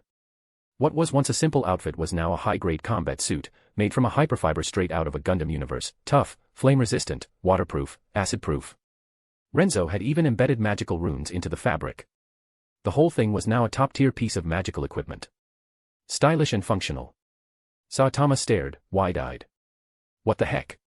Was that magic? Just a second ago it was normal clothing, and now it looked like something straight out of a fantasy RPG sleuth. With his sharp vision, Saitama could immediately tell this wasn't just for show, the material was insanely durable. Yeah, you could call it that, Renzo said, smiling. Not just clothes, appliances, houses, gold, if I understand how something works, I can basically create it from scratch. So yeah, I'm really not short of money. Saitama gawked. Then why'd you agree to crash in some abandoned dump near my place? He just couldn't wrap his head around it. Renzo gave him a look like it was the most obvious thing in the world. Because it's peaceful. Isn't that why you chose to live there? You know what? Yeah. I knew I liked you. We totally click. Saitama grinned and gave him a big thumbs up. This guy's a gold mine. If he can create gold out of thin air, wasn't that basically unlimited cash? No way this dude would ever be broke. Saitama was already thinking about future free meals. Smart move, me. Smart move. Oh, right, Renzo glanced over at Saitama's tattered hero costume. Looks like your outfit's been through the ringer. Want me to patch it up? Maybe reinforce it a bit while I'm at it, make it tougher, flashier. Honestly, Saitama's hero outfit was kind of iconic. One look and you'd never forget it. But let's be real, it was also pretty ugly. Huh. You can do that. That'd be awesome. Saitama's eyes lit up. He gave a little bow, genuinely touched. Thanks, man. No need to be so formal. We're friends, right? Helping each other out is what friends do, Renzo replied with a wink. And I'm sure when I run into trouble, you'll have my back too. He reached out and tapped Saitama's suit lightly. In that instant, Saitama, thanks to his sharp eyesight, watched as the fibers of his costume began to morph rapidly, changing on a molecular level. Within seconds, the entire outfit had transformed. It now shared the same cutting-edge material as Renzo's own gear, 10 times more durable, 100 times more comfortable.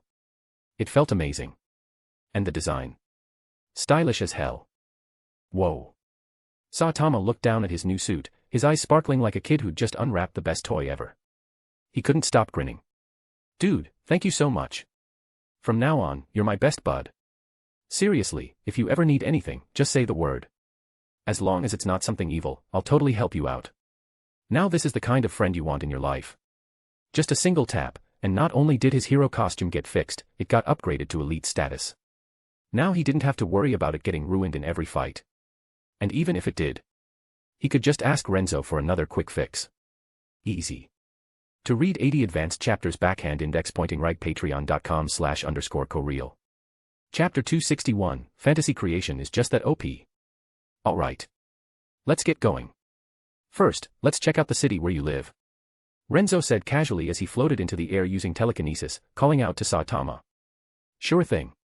Saitama nodded, then looked up at Renzo, who was flying overhead, with envy all over his face. Man, I wish I could fly. Still, I'm really fast, so try to keep up. As he spoke, he spread his legs slightly and leaned forward. Boom.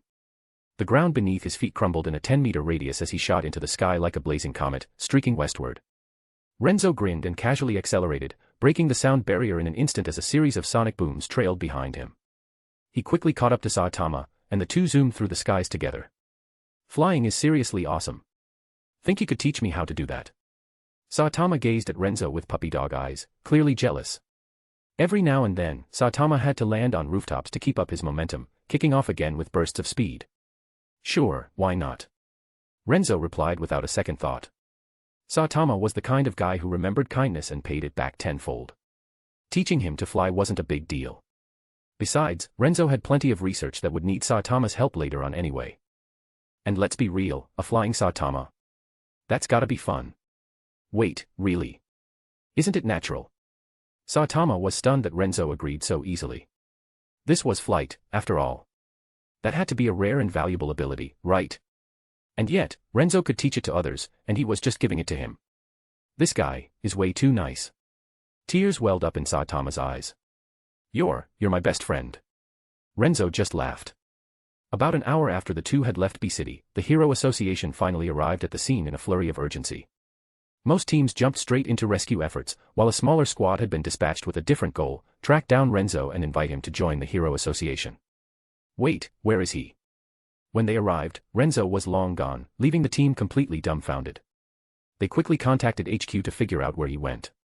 Once they got word that Renzo and the bald man, clearly Saitama, had flown toward City Z, they scrambled into helicopters to give chase. We're here. This is the place. A few minutes later, Renzo and Saitama touched down on a street corner. Saitama pointed at a second-floor apartment in a rundown mobile complex. That's my home. The whole area's basically abandoned, he added. You can pick wherever you like, Renzo. Though if you ask me, it'd be great if you stayed close, easier to hang out and all. Honestly, Saitama was hoping Renzo would move in next door, or even just crash at his place. Alright, then I'll take that building across the street. Renzo pointed at an old structure directly facing Saitama's apartment. These buildings are okay to demolish, right? No ownership issues. Nah, this whole area's been deserted for a while. Probably 'cause monsters pop up around here all the time, super unsafe. Not that it matters to us, obviously. Saitama shrugged, then gave Renzo a puzzled look. Wait, why were you asking?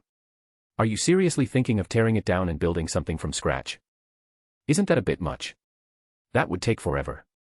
And good luck finding a construction crew that'll even take the job in this area. Renzo smirked. Don't worry about it. Did you forget what I can do?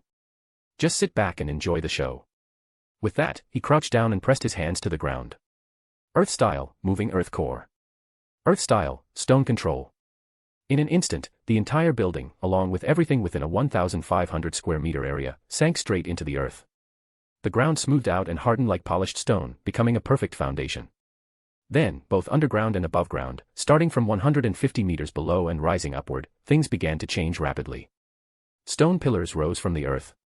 Walls formed seamlessly. Rebar-like structures emerged, shaped from the very rock and integrated tightly into the framework.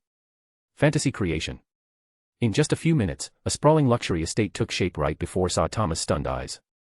It even included a 30-floor underground laboratory complex. Towering walls sprang up around the perimeter, complete with iron fences and magic runes carved subtly into the structure.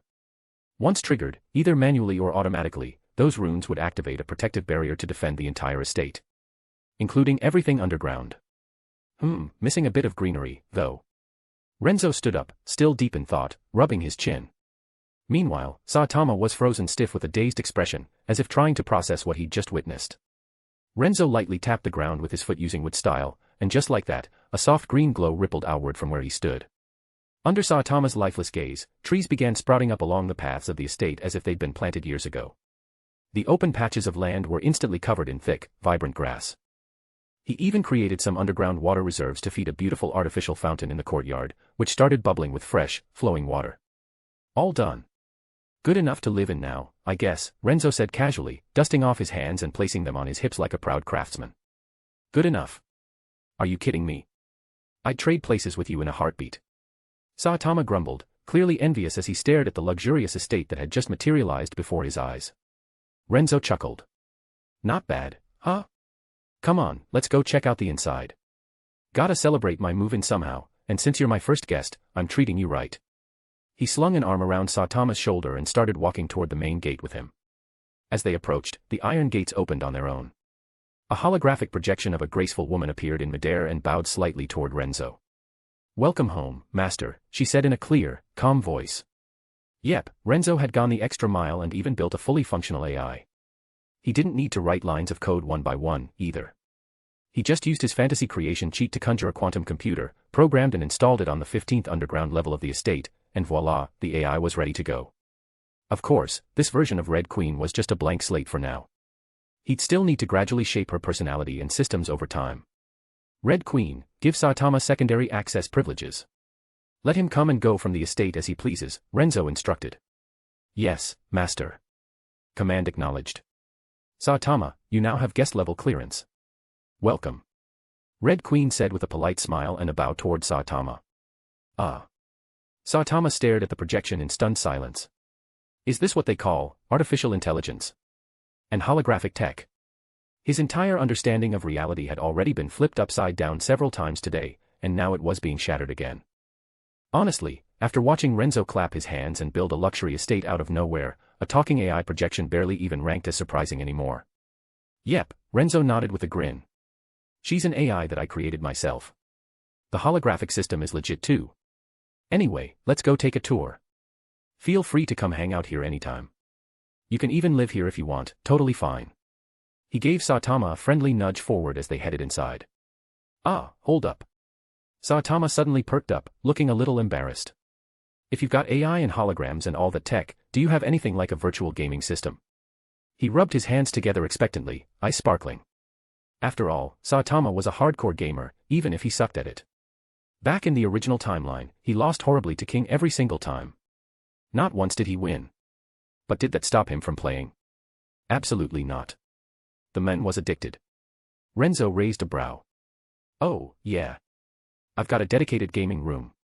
You can check it out later. It's fully loaded with all kinds of games, console, PC, even massive online ones. But I just built the place, so, no other online players yet. But first, Renzo stretched and glanced at the sky. Let's eat. I haven't had lunch yet. With that, he led Saitama into the main villa of the estate. Whoa, whoa, whoa, are you serious?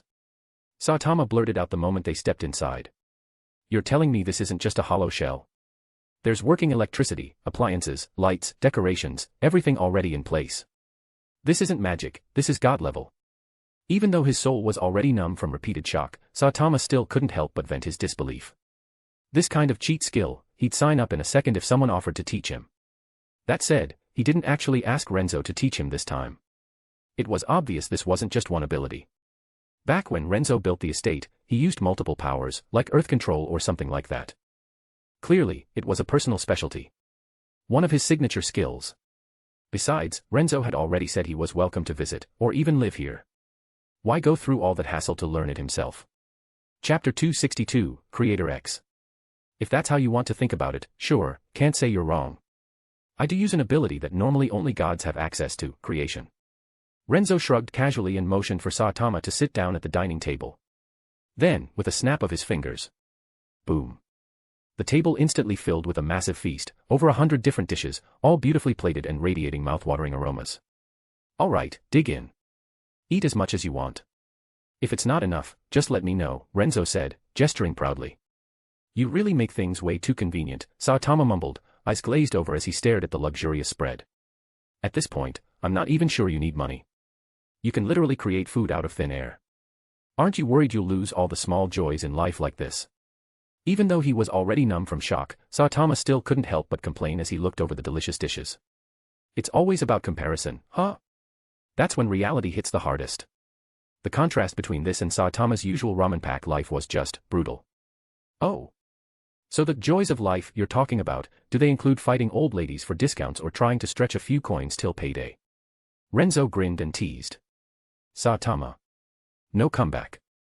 He just started shoveling food into his mouth. Is this frog meat?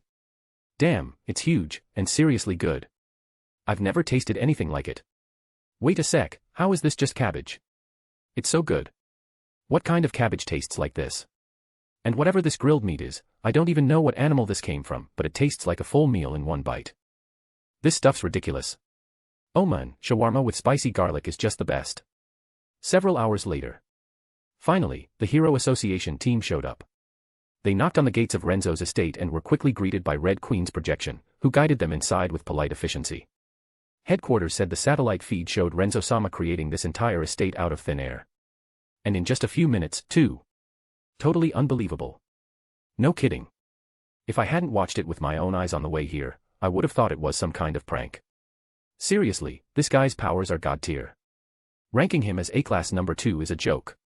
Honestly, he deserves S-class, at least top 3. I agree, but rankings are based on achievements, not raw strength. From what I've heard, Renzo has been living low-key for over a decade like a regular guy. That kind of patience is unreal. Yeah, if that giant monster hadn't trashed his house and ruined his peaceful life, he probably would have stayed in hiding even longer. The group chatted in awe and admiration as they made their way through the estate. At the front entrance, Red Queen opened the gates and gestured politely. Gentlemen, the master is waiting in the living room. Please follow me. Thank you, Lady Red Queen, they said, giving her respectful nods as they passed. Red Queen blinked in surprise at being thanked so earnestly. As a newly formed AI, she was still learning about emotions and interactions, but, being treated with respect felt oddly nice. Renzo-sama. The leader of the Hero Association representative stepped forward and bowed deeply. We're from the Hero Association. First and foremost, thank you for your heroic efforts today in B-City. Because of your actions, B-City was saved from total destruction. On behalf of the Hero Association, and all the survivors of the city, we express our heartfelt gratitude. He bowed again, this time even deeper. No need to be so formal, Renzo replied with a calm smile, waving a hand. It's only natural to protect people when I can. The lead representative was clearly moved. That mindset makes you all the more admirable. He then continued, we'd also like to officially invite you to join the Hero Association, Renzo-sama.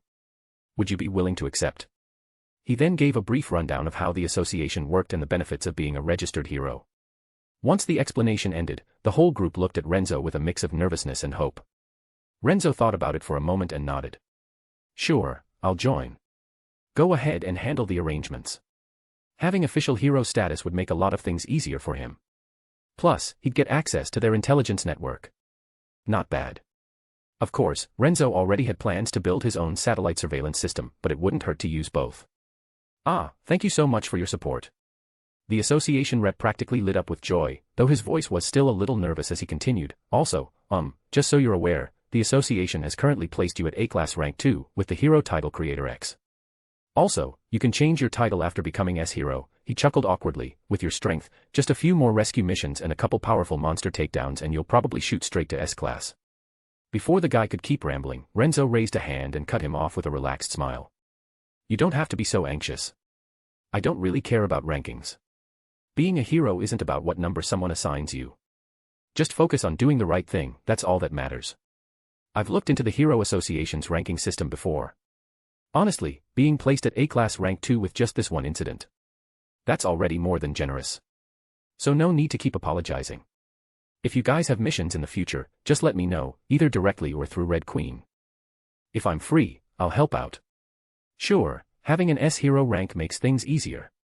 But that's still not a big deal. Phew. Hearing Renzo speak so calmly and sensibly, the rep finally let out a huge breath of relief. We're honestly honored to have someone like you join the Hero Association. Here's a phone assigned by the association. It'll help us reach you quickly if something comes up, or you can use it to reach us. If there's nothing else, we won't keep bothering you today. Take care. With that, the team made a quick, clean exit. Renzo. Hurry up and get back to the game. Who came here anyway? Saitama shouted from the other side of the room, mashing buttons on a controller as he focused on the giant screen in front of him. The VR game they'd been playing was technically still in beta, so the experience wasn't fully polished yet, but it was still fun enough for Saitama to get hooked.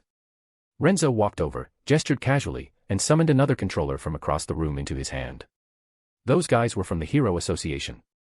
Seriously, Saitama, how long have you been a hero? Don't tell me you've never even heard of them. Eyes locked on the screen, Saitama shook his head. His fingers were already moving at blinding speed on the controller. Hero Association. Never heard of it. No one's ever invited me or anything. Well, I'm not really into that stuff anyway. I told you before, didn't I? I'm just a hero for fun. Not for fame, not for recognition, just because I want to be. Because it feels right. Yeah, that was always how he saw it. He still remembered what it felt like, being powerless, watching innocent people get slaughtered by monsters, unable to do a thing. And then that first time, the time he threw everything he had into saving a child. That sense of accomplishment, of purpose, he never forgot it. Renzo nodded, a subtle, knowing smile flashing across his face before he casually added, You really are a true hero, Saitama. Honestly, though, I figured you might be interested in joining the association. Once you're in, your rank determines your monthly pay. They calculate it based on your monster kill count, popularity with the public, mission success rate, and so on. Right now, as an A-Class Rank 2, my base salary's already in the millions. Given your strength, I don't doubt for a second that you'd make it to S-Class. That kind of rank gets you a monthly paycheck in the tens of millions. Even low-tier C-Class heroes make over 100,000 a month. Hey, Saitama. Your character stopped moving. Renzo turned, smiling slyly at the suddenly frozen figure beside him. Saitama's hands had stopped. His eyes were locked forward. Then slowly, very slowly, he turned his head toward Renzo with a ghostly expression. Wait. What did you just say? S-Class gets how much a month? Renzo kept smiling. At least 10 million. Probably more depending on your performance and popularity. Keep the public happy, clean up monsters, show up to work, it only goes up from there. TT10. 10 million a month. No, NOOO. My hundreds of millions of yen, gone. Saitama's whole face twisted in horror as the realization hit him. 3 years. 3 years as a hero. How much money had he missed out on? No. With a blood-curdling scream, Saitama blasted out of the room like a human missile, leaving behind nothing but a gust of wind and pure regret. Renzo didn't even flinch. He just sat back down and kept playing his game, perfectly calm. Whoosh. 3 seconds later, Saitama slammed back into the room at blinding speed, grabbed Renzo by the shoulders, and growled, Tell me. How do I join the Hero Association? Chapter 263, Absurd Luck. If I'd known being part of the Hero Association made you this much money, I wouldn't have played the whole "I'm a hero for fun" act. Saitama dropped to his knees, crushed by the cold, unforgiving reality of adult life. He was done being broke. He was so poor it had driven him half mad over the years. Seriously, have you ever experienced the pain of sweating through a sweltering summer in a cramped apartment with no AC, because you couldn't afford one? Not even a fan. Ever had to patch up your hero costume yourself because you couldn't afford a new one? Or worse, having to beg that kind old man who supported your hero work to buy you new gear? You ever get so beat up that you should go to the hospital, but you just suck it up instead because you're too broke? Or limit yourself to eating nothing but discounted scraps from the supermarket because buying quality meat was a luxury? Yeah. Saitama had been living that life for years. Just another day in the brutal, everyday life of the poor. God knows how badly he wanted to be rich. And now, he finally found a way to keep being a hero and earn actual money doing it. Of course he was jumping at the opportunity. At the same time, the regret was eating him alive. 3 years. That was at least 360 million yen he missed out on. 360 million. No wonder all those heroes he'd seen didn't seem to worry about money. They never had side jobs. They just kept being heroes full-time. He used to wonder if they were all secretly loaded or something. Now he knew better. Turns out, they were just getting paid by the association. Big time. All right, listen, Renzo said when he saw how fired up Saitama was. The Hero Association HQ is in A City. If you want to join, you have to pass a test. Of course, what happened with me today was a special case. I took out a powerful monster and caught the association's attention, so they reached out to me directly. Speaking of which, Saitama, you've definitely taken out a bunch of monsters before, right? How come the association never noticed you? That's kind of weird. Of course, Renzo already knew the answer. It was Saitama's lack of presence, and his rotten luck. A ton of the monsters he defeated were coincidentally taken down in places where another so-called hero just happened to be passing through. That hero was King. And then, also coincidentally, members of the Hero Association were nearby filming or collecting intel. So all those feats were wrongly credited to King. Oh, and just to sell it even harder, King's heartbeat would rev up when he was nervous and make this terrifying engine-like sound. Combine that with his intimidating face and aura, and boom, people were convinced he was some top-tier monster-slaying badass. So, thanks to an absurd chain of coincidences, Saitama's accomplishments got pinned on King, a totally average guy who was really just a cowardly shut-in with a knack for video games. King was mentally collapsing inside, but no one believed him when he tried to explain the truth.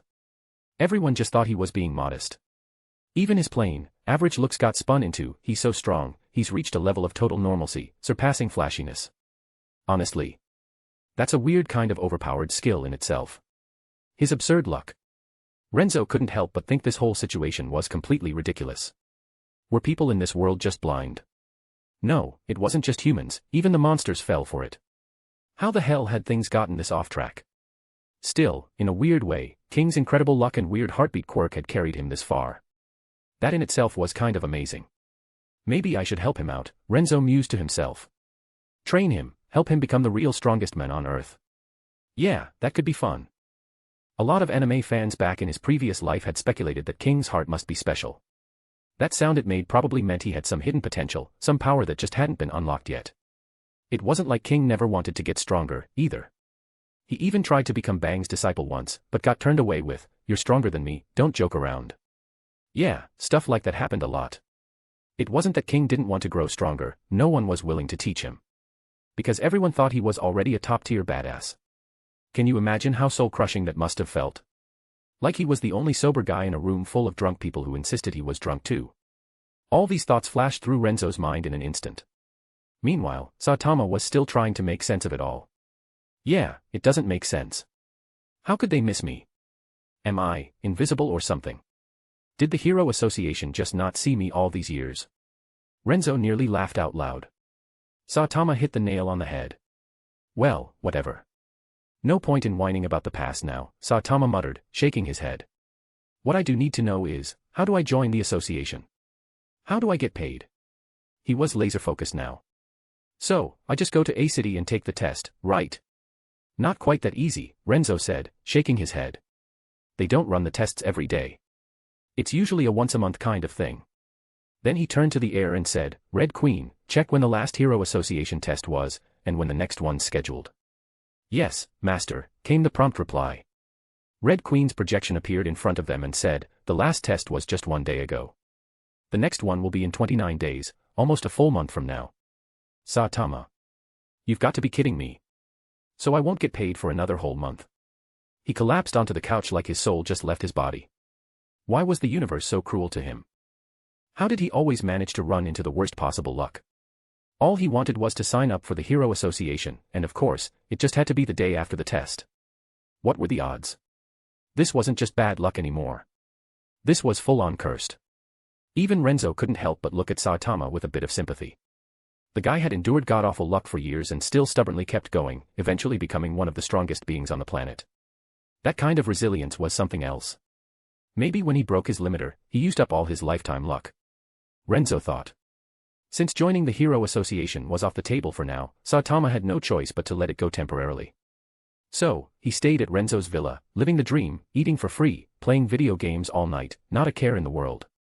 Well, not completely carefree. He still did his hero duties. With Red Queen feeding him alerts, he'd head out to take down monsters or deal with crises in Z-City whenever something popped up.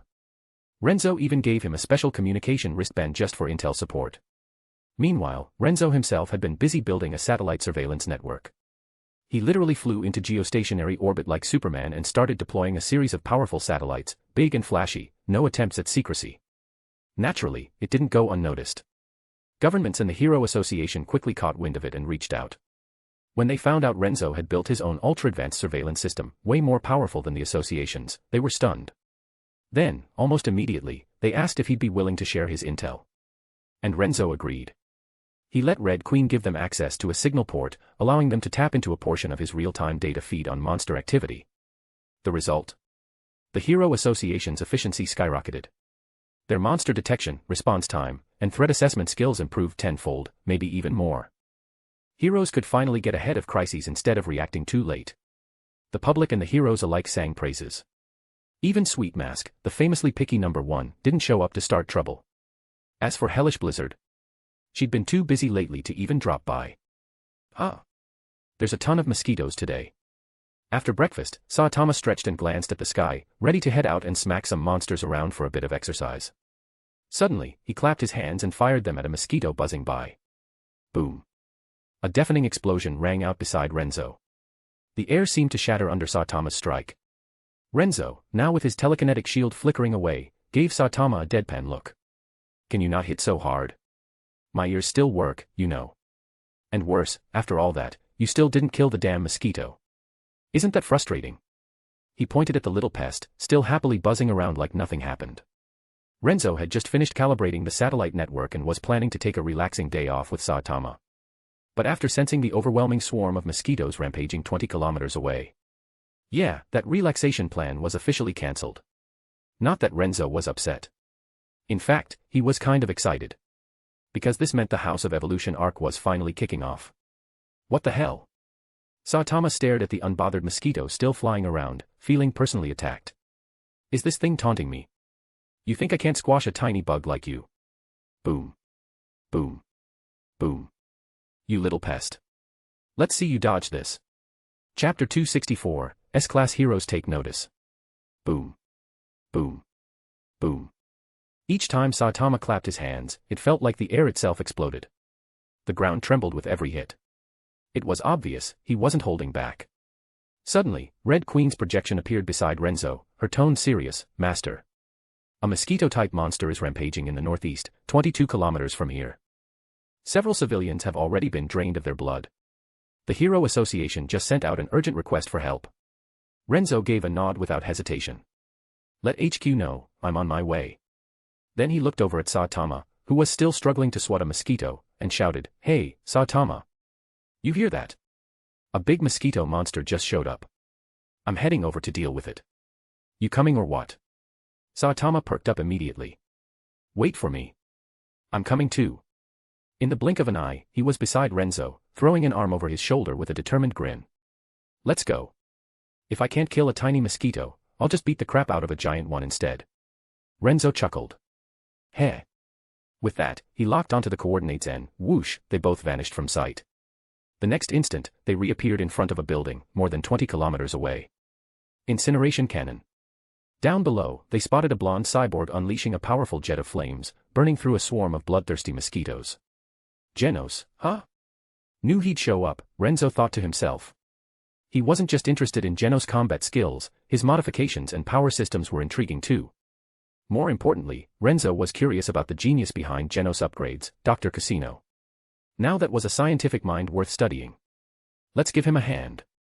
Renzo flew into the air, cold energy swirling around him as he gathered power. Ice blizzard. He raised his right hand, forming a spiraling vortex of snow and wind. With a powerful swing, he hurled the blizzard toward the densest cluster of mosquitoes. In an instant, the small vortex expanded into a towering snow tornado, dozens of meters tall and nearly 8 meters wide. The temperature around them plummeted. Any mosquito that got caught in the storm froze solid in midair, trapped in glittering crystalline ice. Snap. Renzo snapped his fingers, and just like that, the frozen pest shattered into sparkling fragments, disappearing into the wind. Then, without missing a beat, he launched several more ice storms at the other swarms nearby. Mosquitoes fell in droves, frozen and crushed before they could even react. Whoa. Damn, that's incredible. I didn't know Creator X had ice powers too. And get this, didn't he show up here with that bald guy out of nowhere? He was 20-something kilometers away just seconds ago. That's gotta be teleportation. Right. And considering the other powers we've seen him use, what can't he do? Seriously, he's insane. Over at Hero Association HQ, the operators and analysts, now hooked into Renzo's satellite surveillance system, watched the live feed of the battle in awe. Even without stepping in personally, Renzo had boosted their intel capabilities by 10-fold. Now, seeing his raw power firsthand, they couldn't help but talk about him. Saitama, on the other hand, was being completely ignored. After all, he couldn't even kill a single mosquito. Back in Z-City, civilians rescued from the chaos, and others watching live footage from other cities, were also stunned by Renzo's power. So that's the new A-class hero everyone's talking about. Creator X Renzo. He's amazing. And way more handsome than Sweet Mask too. Oh my god, he's so hot. I'd have his babies. Back off. Creator X is mine. Shut up, fangirls. Like he'd ever go for you losers. Excuse me. What did you just say, you neckbeard troll? While the chaos of fandom raged online, Genos looked up at Renzo with a serious expression, watching as he effortlessly annihilated mosquito swarms from the sky. So that's the new A-class rank 2 hero. Creator X. Incredible. Even from a distance, Genos noticed his own systems slowing down slightly. The cold. It's affecting my response time. He quickly adjusted his core, increasing his internal temperature to fight off the freezing effects. Damn it. Suddenly, an angry female voice rang out from a distance. Thousands of mosquitoes swarmed together in the sky, merging into a humanoid figure, half woman, half insect. A terrifying mosquito girl took shape, fury radiating from her eyes. You bastard. How dare you kill so many of my adorable babies? I'll tear you apart. Without warning, she shot toward Renzo at a terrifying speed, clawed hands aimed straight for his chest. Watch out. Genos shouted from below, panic in his voice. Meanwhile, Saitama, still obsessively trying to swat a lone mosquito, glanced up briefly, then turned back to his own personal war. He wasn't worried about Renzo in the slightest. Come on. There's no way I can't kill one damn mosquito. As for Renzo. Please. That guy was ridiculously overpowered with tricks up his sleeve for days. A monster like this didn't stand a chance. Just the other day, Renzo had sent a wood clone into the mountains to spar with Saitama, giving him a rough idea of the guy's strength. Sure, the clone eventually got wiped out after running out of juice, but it put up a pretty solid fight. Saitama knew, if Renzo wanted to stall or drag things out, he had all the tools to be a nightmare opponent. Of course, in the end, Saitama will be the winner. Absolute zero. Renzo grinned when he saw Mosquito Girl basically throw herself at him. As soon as he waved his hand, an icy storm swept across the sky. Mosquito Girl froze midair, her body completely encased in ice. The surrounding space even shimmered and crystallized from the sheer intensity of the cold. She was stuck, hovering motionless in the air like a bug trapped in amber. She didn't even get a chance to react. What seemed fast to Genos? To Renzo, it was snail paced. Not bad. Might make a decent specimen. With a casual flick of his wrist, Renzo sent the frozen Mosquito Girl into his personal material storage realm inside Takamagara. He'd study her later when he had time. She's done. Just like that. That thing was at least demon level, right? And he took her out without breaking a sweat. No way. Creator X really is on another level. Seriously. At Hero Association HQ, the office staff watching the live satellite feed erupted in excitement. The moment they saw Renzo casually end the threat, admiration swept through the room like wildfire. Back in Z-City, crowds of rescued civilians and others watching from nearby cities cheered in awe. His name, his presence, it was electric. At the same time, several top heroes were watching too. Thanks to Renzo's tech contributions, many S-Class heroes now had access to portable live-stream feeds in their homes or dojos. It made staying up to date with threats, and saving time, so much easier. Oh ho! This new generation really is something special, Bang, Silver Fong said with a nod. And this streaming tech? I heard he gave it to the association himself. Judging from what he just pulled off, he's clearly beyond A-Class. Even among S-Class heroes, he'd rank fairly high. Is he really that strong, Master? Asked Charanko, looking a bit skeptical. I mean, yeah, that fight looked easy, but aren't you exaggerating? Not at all, Bang replied calmly. You weren't paying attention. Didn't you notice how that mosquito woman was frozen in midair? Not just her body, he froze the space around her.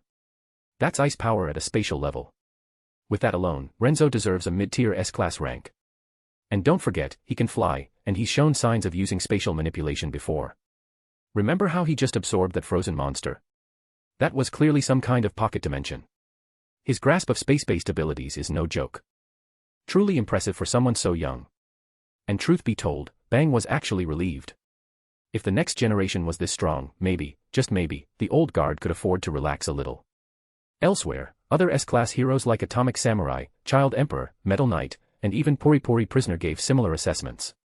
He really is something, said Sweet Mask, standing in a public plaza in C-City, gazing up at the holographic feed with a soft smile as he adjusted his hair. Looks like you were just qualified to join the S-Class heroes after all. Chapter 265, VR MMORPG, Mini SAO Edition. That's it. It's over already. Just a second ago, Genos had been shouting to warn Renzo. The next moment, before he could even process what happened, he saw Mosquito Girl completely frozen in ice, body and all, collected and stored by Renzo. He stood there, stunned. If I could become the disciple of someone this powerful, I could get stronger, wipe out more monsters, and help more people, right? With that thought, Genos immediately ran toward Renzo. Saitama. Time to go back.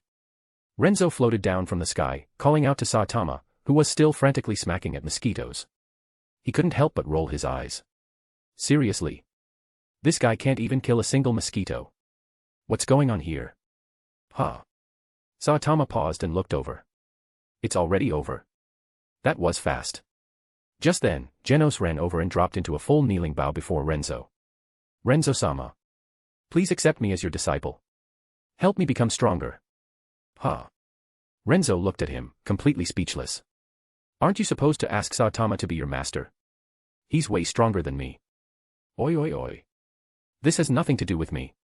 Saitama scratched the back of his head. Taking disciples and all that. Nah, too much hassle. Genos didn't even glance at Saitama, his gaze firm and locked on Renzo. I want to be your disciple, Renzo-sama. I want to become stronger so I can save more people. Huh, is that so? Renzo grinned. Well, this wasn't the original story, after all. Saitama hadn't shown off any real strength yet, he was just over there swatting mosquitoes and failing at it. You'd have to be blind to want to become his student right now. Actually, this might be the perfect opportunity.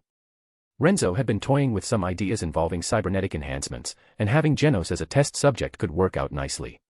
Plus, Genos was kind of a perfect helper. He could definitely come in handy down the line. With that in mind, Renzo waved his hand and said, all right, stand up. I'm not against taking you in as a disciple. But in your current state, there are a lot of things I know that you won't be able to learn. I'll give you two options. He held up two fingers. Yes, Renzo-sensei. Genos immediately stood up and gave him a deep bow, listening intently like a model student. First option, continue down the path of mechanical enhancement and advanced tech. I've got some pretty sophisticated stuff that could seriously boost your power in a short time. Genos's eyes lit up instantly. But Renzo continued, second option, I can use my genetic tech and healing abilities to restore your original body. Flesh and blood, just like before. Then you'd train with me physically from the ground up. Genos's eyes went wide. That's even possible. Renzo gave him a soft smile. Maybe not for others, but for me. Absolutely. Of course, both paths have pros and cons. The first, tech-based, can give you explosive growth in the short term. But long-term, you'll be limited by the tech itself. Once you hit a ceiling, there's no easy way past it. And it'll interfere with things like body training or even meditation techniques. The second path has way more potential. You can keep growing stronger as you train. But it means starting over from scratch, and that takes time. So, which one will you choose? Renzo honestly didn't care which one Genos picked. Sensei, I'll go with the first one. Genos didn't hesitate. I'm not afraid of hitting a bottleneck. I just want to get stronger as fast as possible, to kill more monsters and stop more tragedies. He answered with determination in his eyes. He was already used to fighting this way. Starting from zero. That was too much to ask. Sure, the idea of having his human body back was tempting. But he gritted his teeth and gave it up. Stopping others from ending up like me, that's why I survived and accepted cybernetic upgrades in the first place, right?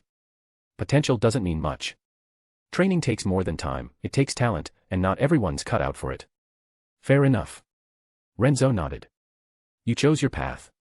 Just don't regret it later. Alright then, let's head back.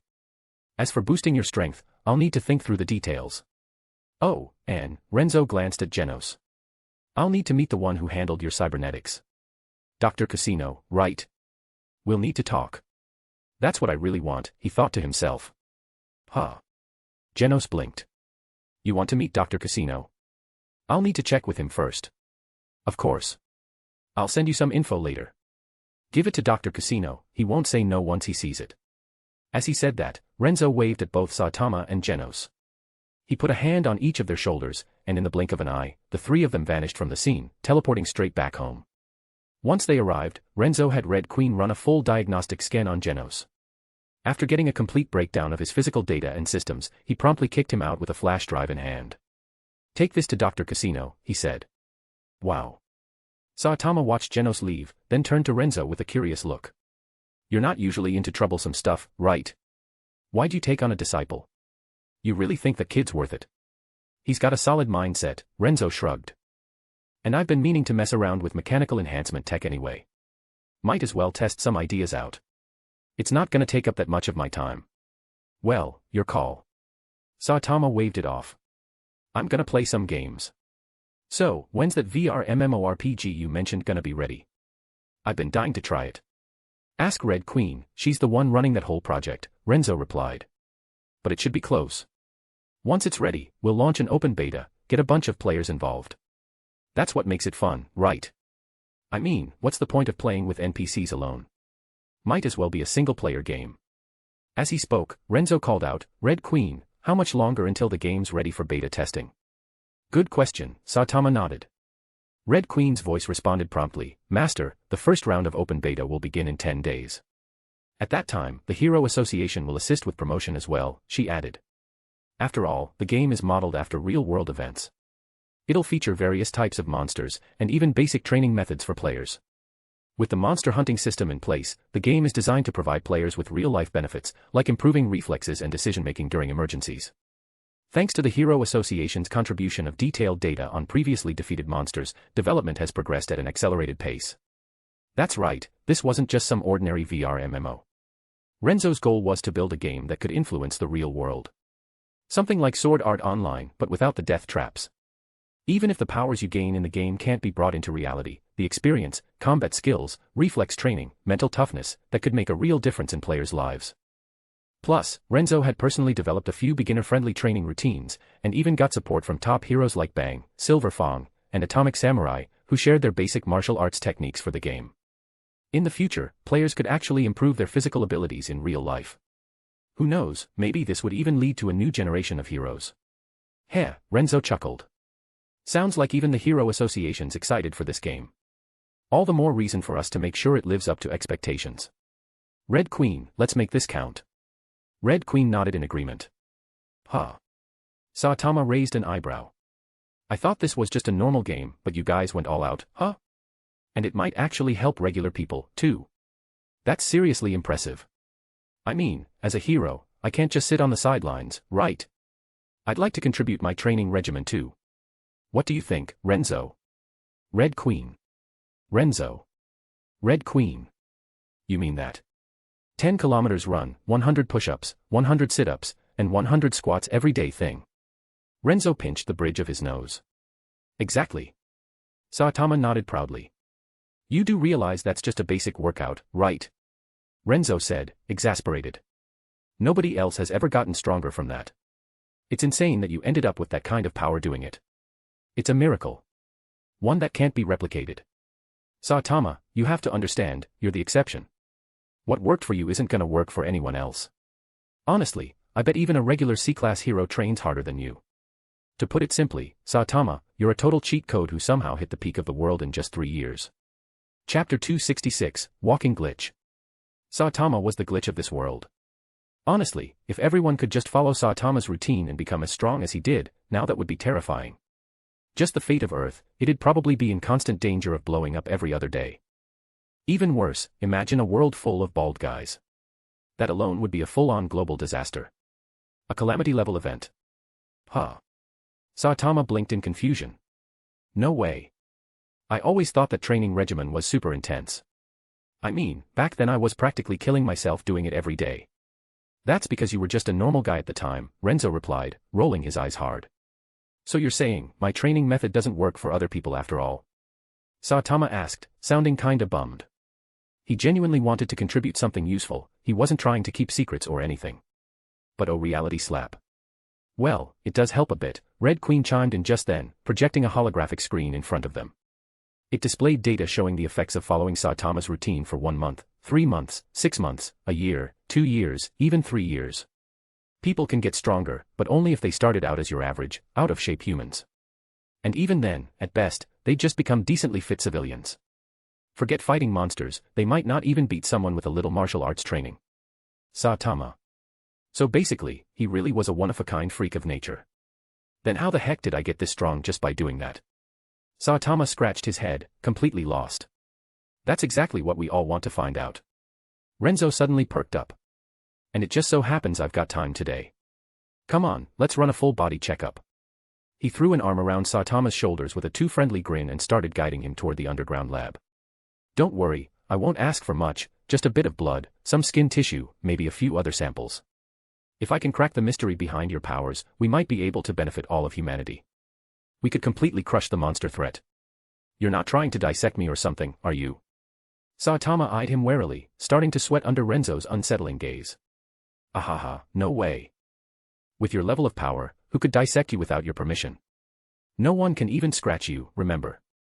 Renzo gave him a bright, innocent smile. After all, he was a totally ethical, justice-loving scientist. Clearly. Yeah, you're probably right, Saitama nodded. Even he had to admit that made sense.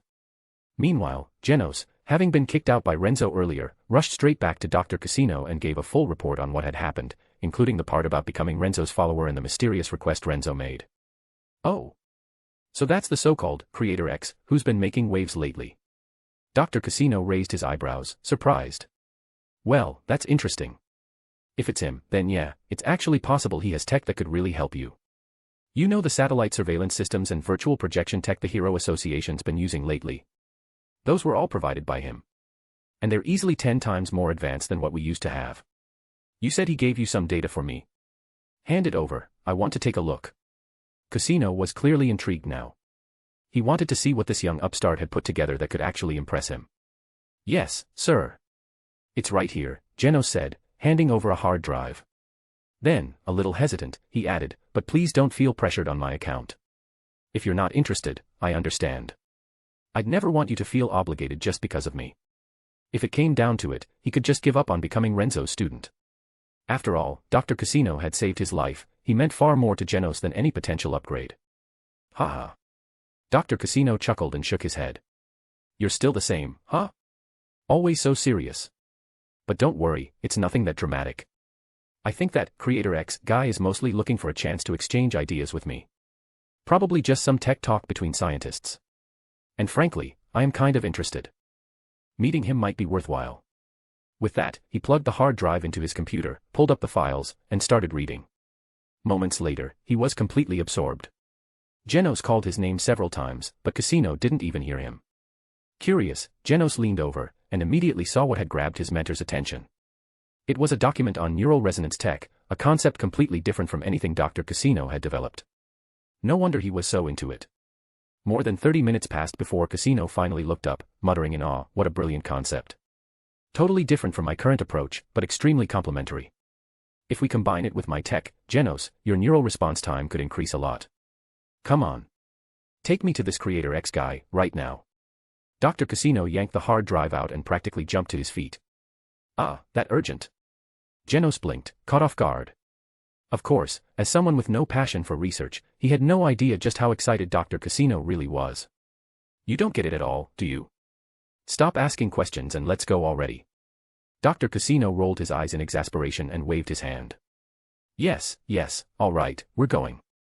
Genos chuckled helplessly, then turned the key and started the car, heading straight toward Z-City with Dr. Casino. Meanwhile, at the House of Evolution. So the mosquito woman was taken out that easily. She didn't even make it to her final form. What a waste. But this new Creator X, he's the real deal. That freezing ability of his, it looked like he could lock down entire spaces with it. Just what kind of genes does he have? How can a human generate that kind of power? Dr. Genos adjusted his glasses, eyes narrowing as he watched the footage of Renzo one-shotting the mosquito woman. His tone was calm, but his interest was clearly piqued. "Oh, and there's that powerful new AI that popped up online recently. That was probably your work too, huh?" He smirked. "Luckily, I cut my network off from public access ahead of time.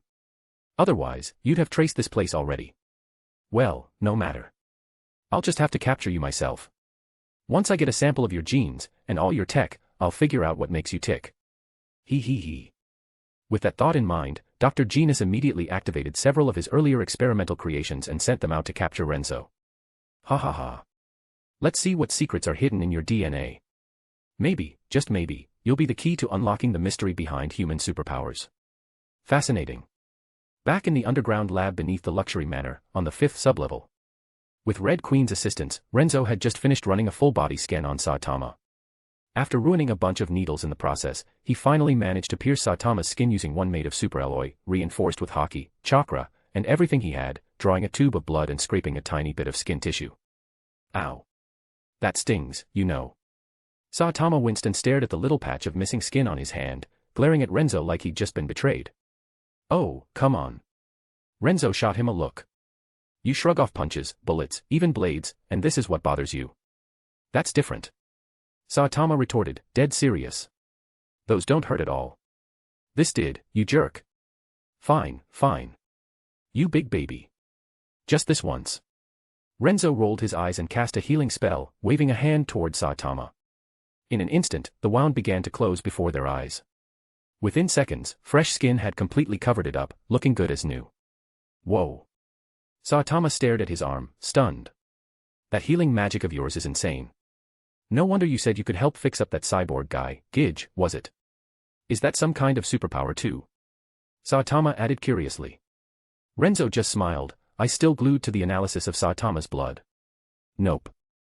That's magic." "Magic?" Saitama echoed, wide-eyed. "For real? That's not very scientific." "Funny, coming from a guy who looks like he walked out of a comic book," Renzo snorted. "And aren't scientists and supernatural powers always at odds in fiction anyway?" "Well, yeah, but that's just in novels, right?" Saitama shrugged. "Exactly," Renzo muttered. "Can't take that stuff too seriously. Still, could I learn magic?" "Nope." "What? Why not?" "Bald guys can't learn magic." "Huh. What kind of ridiculous rule is that?" "You're just messing with me, aren't you?" Renzo chuckled. Okay. I'm kidding. But seriously, magic requires a certain affinity. It's not something just anyone can pick up. Especially not a guy like you. You're built for the punch first, ask later route. You're basically a walking glitch in the system." Saitama. Chapter 267, The House of Evolution Strikes. 2 hours later. Genos and Dr. Casino finally arrived. "You must be Dr. Casino. It's a real honor." Renzo and Saitama personally came out to greet them at the front gate. Renzo shook Dr. Casino's hand enthusiastically, clearly excited to talk shop with him. But before they could even step inside, a tremor shook the ground beneath them, and almost immediately, the estate's alarm system blared to life.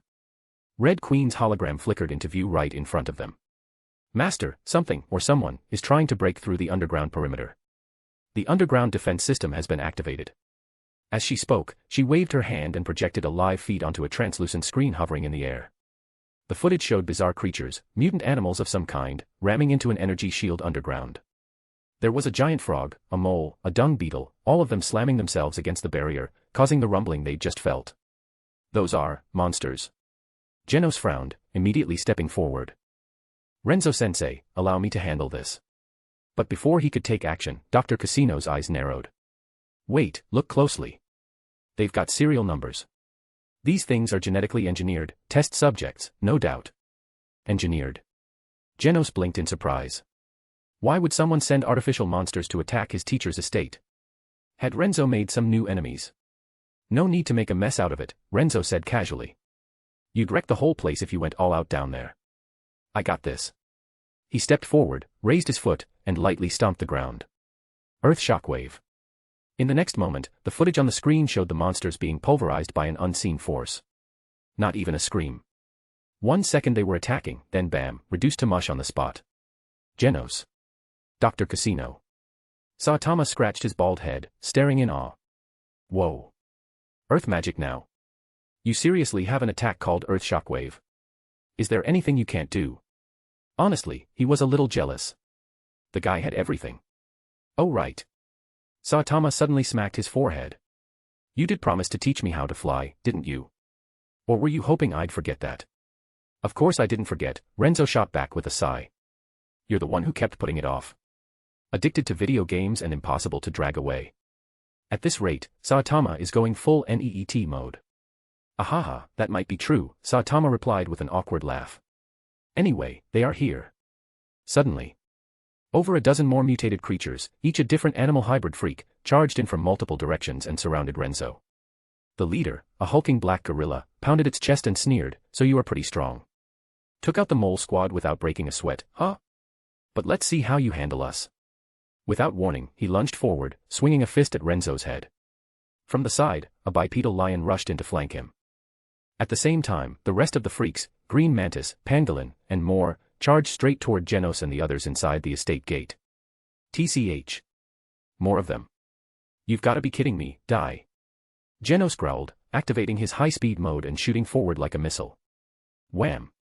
His fist smashed into the face of a mantis monster, sending it flying across the estate.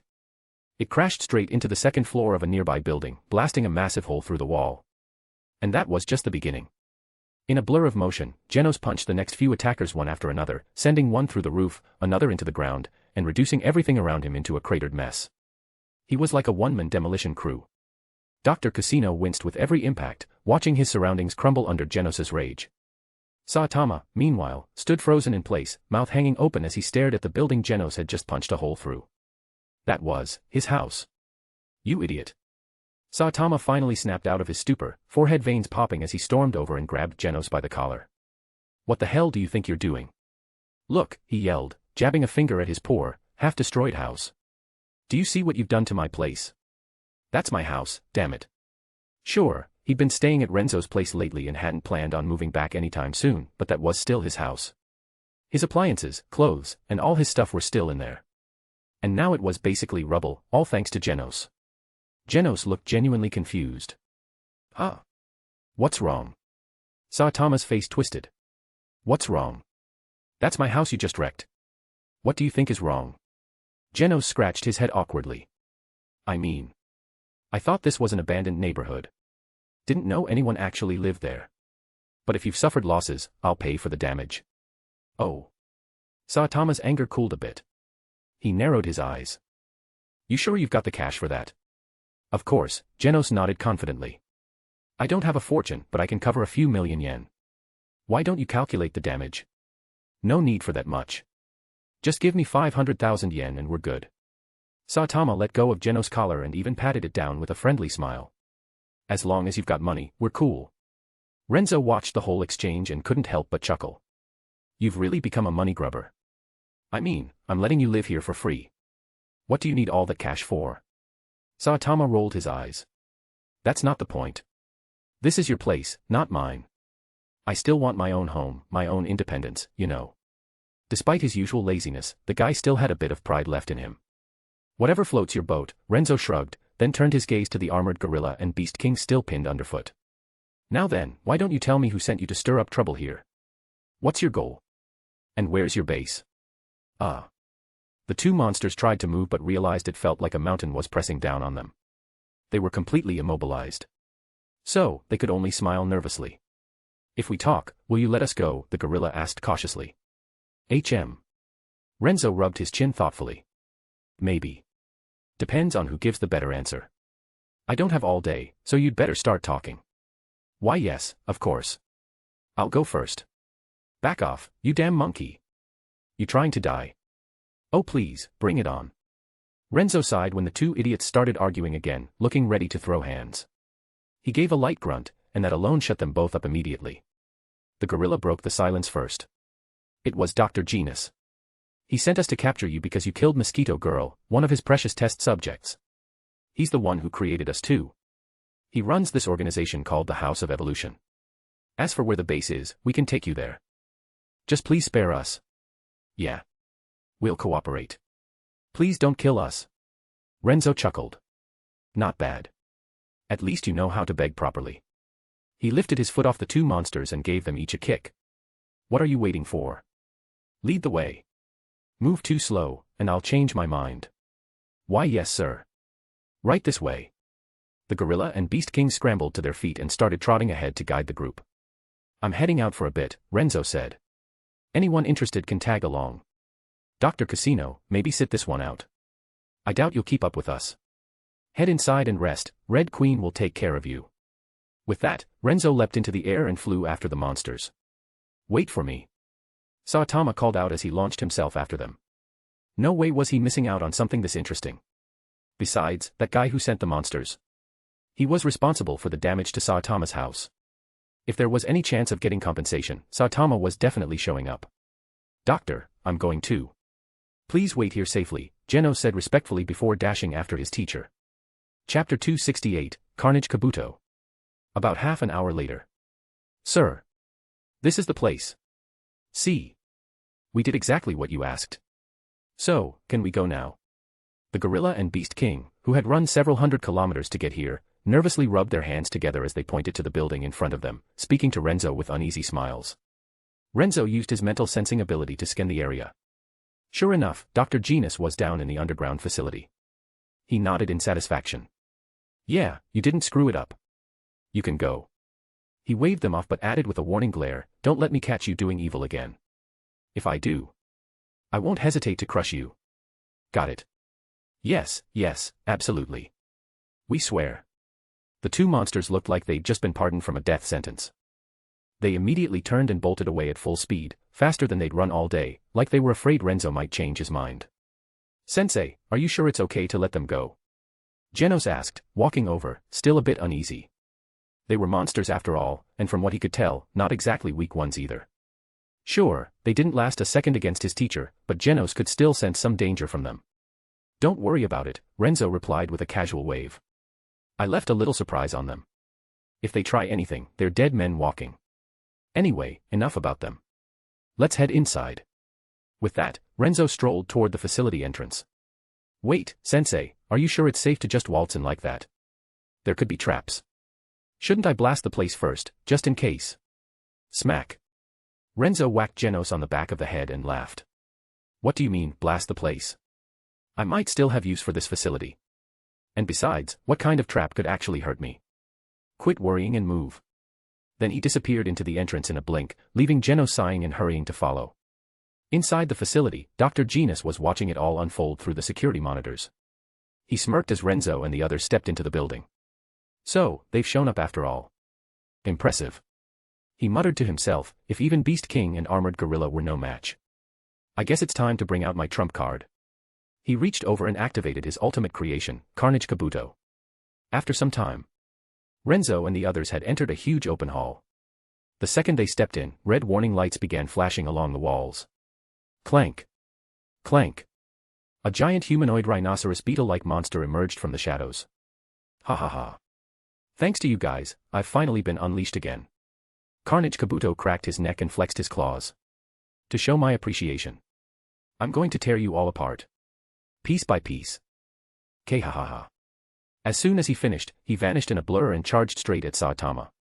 But before he could land a hit, Carnage Kabuto suddenly slammed on the brakes. A cold sweat broke out all over his body, and he leapt backward, pressing himself against the far wall in pure terror. He stared wide-eyed at Saitama. What are you? Just now, I felt it. If I attacked you, I would have died. The sensation had been crystal clear and terrifying. Oh.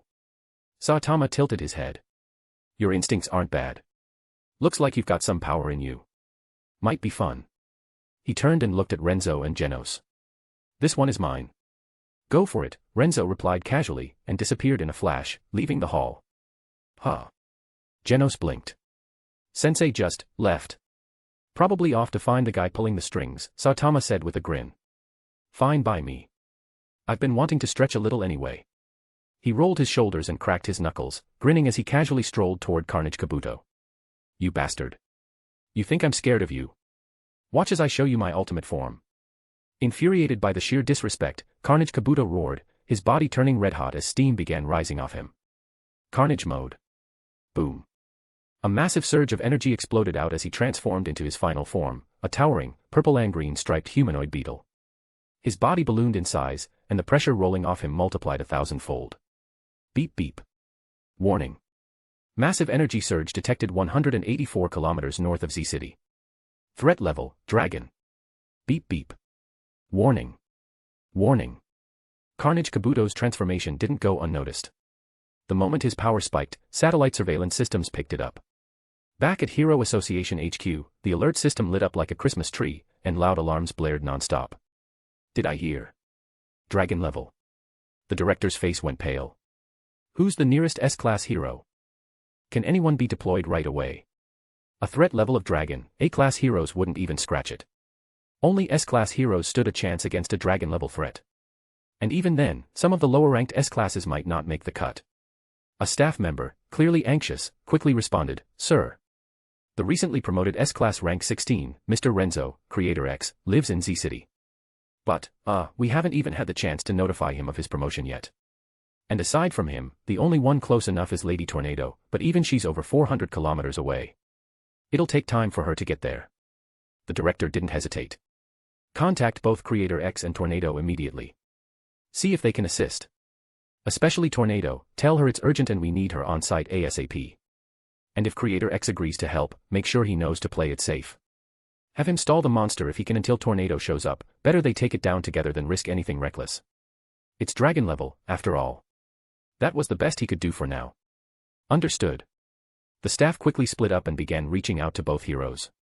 At that exact moment, Creator X, aka Renzo, was sitting in a chair, completely relaxed. Beside him were Dr. Genus's real body and several clones. All of them had already been mentally dominated by Renzo's powers and were under his control. Oh, it's the association, Renzo said casually, answering the call. What's up? A dragon-level monster, huh? Coordinates. Wait, those coordinates sound really familiar, oh. That's right, it's where I am right now. He burst out laughing. No joke. A group of monsters just came to attack my estate today. Yeah, seems like it's all connected to that group the Mosquito Girl was with. This dragon-level guy. He's one of them too. What? Support. Nah, don't worry about it, I can handle this one myself. No need to send backup. I'm not being cocky, I promise. You already contacted Tornado. And she insists on coming no matter what. Hey, alright then. Let her do her thing. Okay, I'm hanging up now. He ended the call, still smiling. Dr. Genus's real body nervously spoke up, Sir. This is all my fault. Should I activate the failsafe and destroy Carnage Kabuto before things get worse? Renzo shook his head. Nah. This'll be over soon enough. I won't even need to lift a finger. Sure enough, on the monitor in front of him, Carnage Kabuto had already completed his transformation. Then, boom, he exploded forward in a burst of speed and smashed Genos straight into a wall like a rag doll, sending him flying before he even knew what hit him. Genos hit the wall hard, mechanical parts sparking and falling off. His whole body was damaged. What the hell just happened, he mumbled, stunned. Why me? He hadn't even done anything. He was just standing there watching the fight. Why'd that bug freak target him first? If he'd known this would happen, he never would have come. Genos felt seriously wronged. Back in the control room, Renzo couldn't help but laugh. Poor guy really got the short end of the stick. Meanwhile, Carnage Kabuto, now fully transformed, cackled maniacally. Ha ha ha ha. Do you see now? I'm on a whole new level. You shouldn't have given me time to transform. It's over for you. Having seemingly overcome his earlier fear of Saitama, the monster launched himself toward the bald hero, full speed and full fury. The pressure alone was enough to make Genos shout in panic, "Watch out." But normal punch. Saitama didn't even flinch. He just raised his right fist and threw a casual punch. Boom. Before Carnage Kabuto could even touch him, Saitama's fist connected with his chest. And in an instant, the monster exploded into a splatter of green goo and broken limbs. Genos stood frozen, completely dumbfounded. It's over. Just like that. He couldn't believe his eyes. This bald guy was that strong. Genos started seriously questioning everything he thought he knew.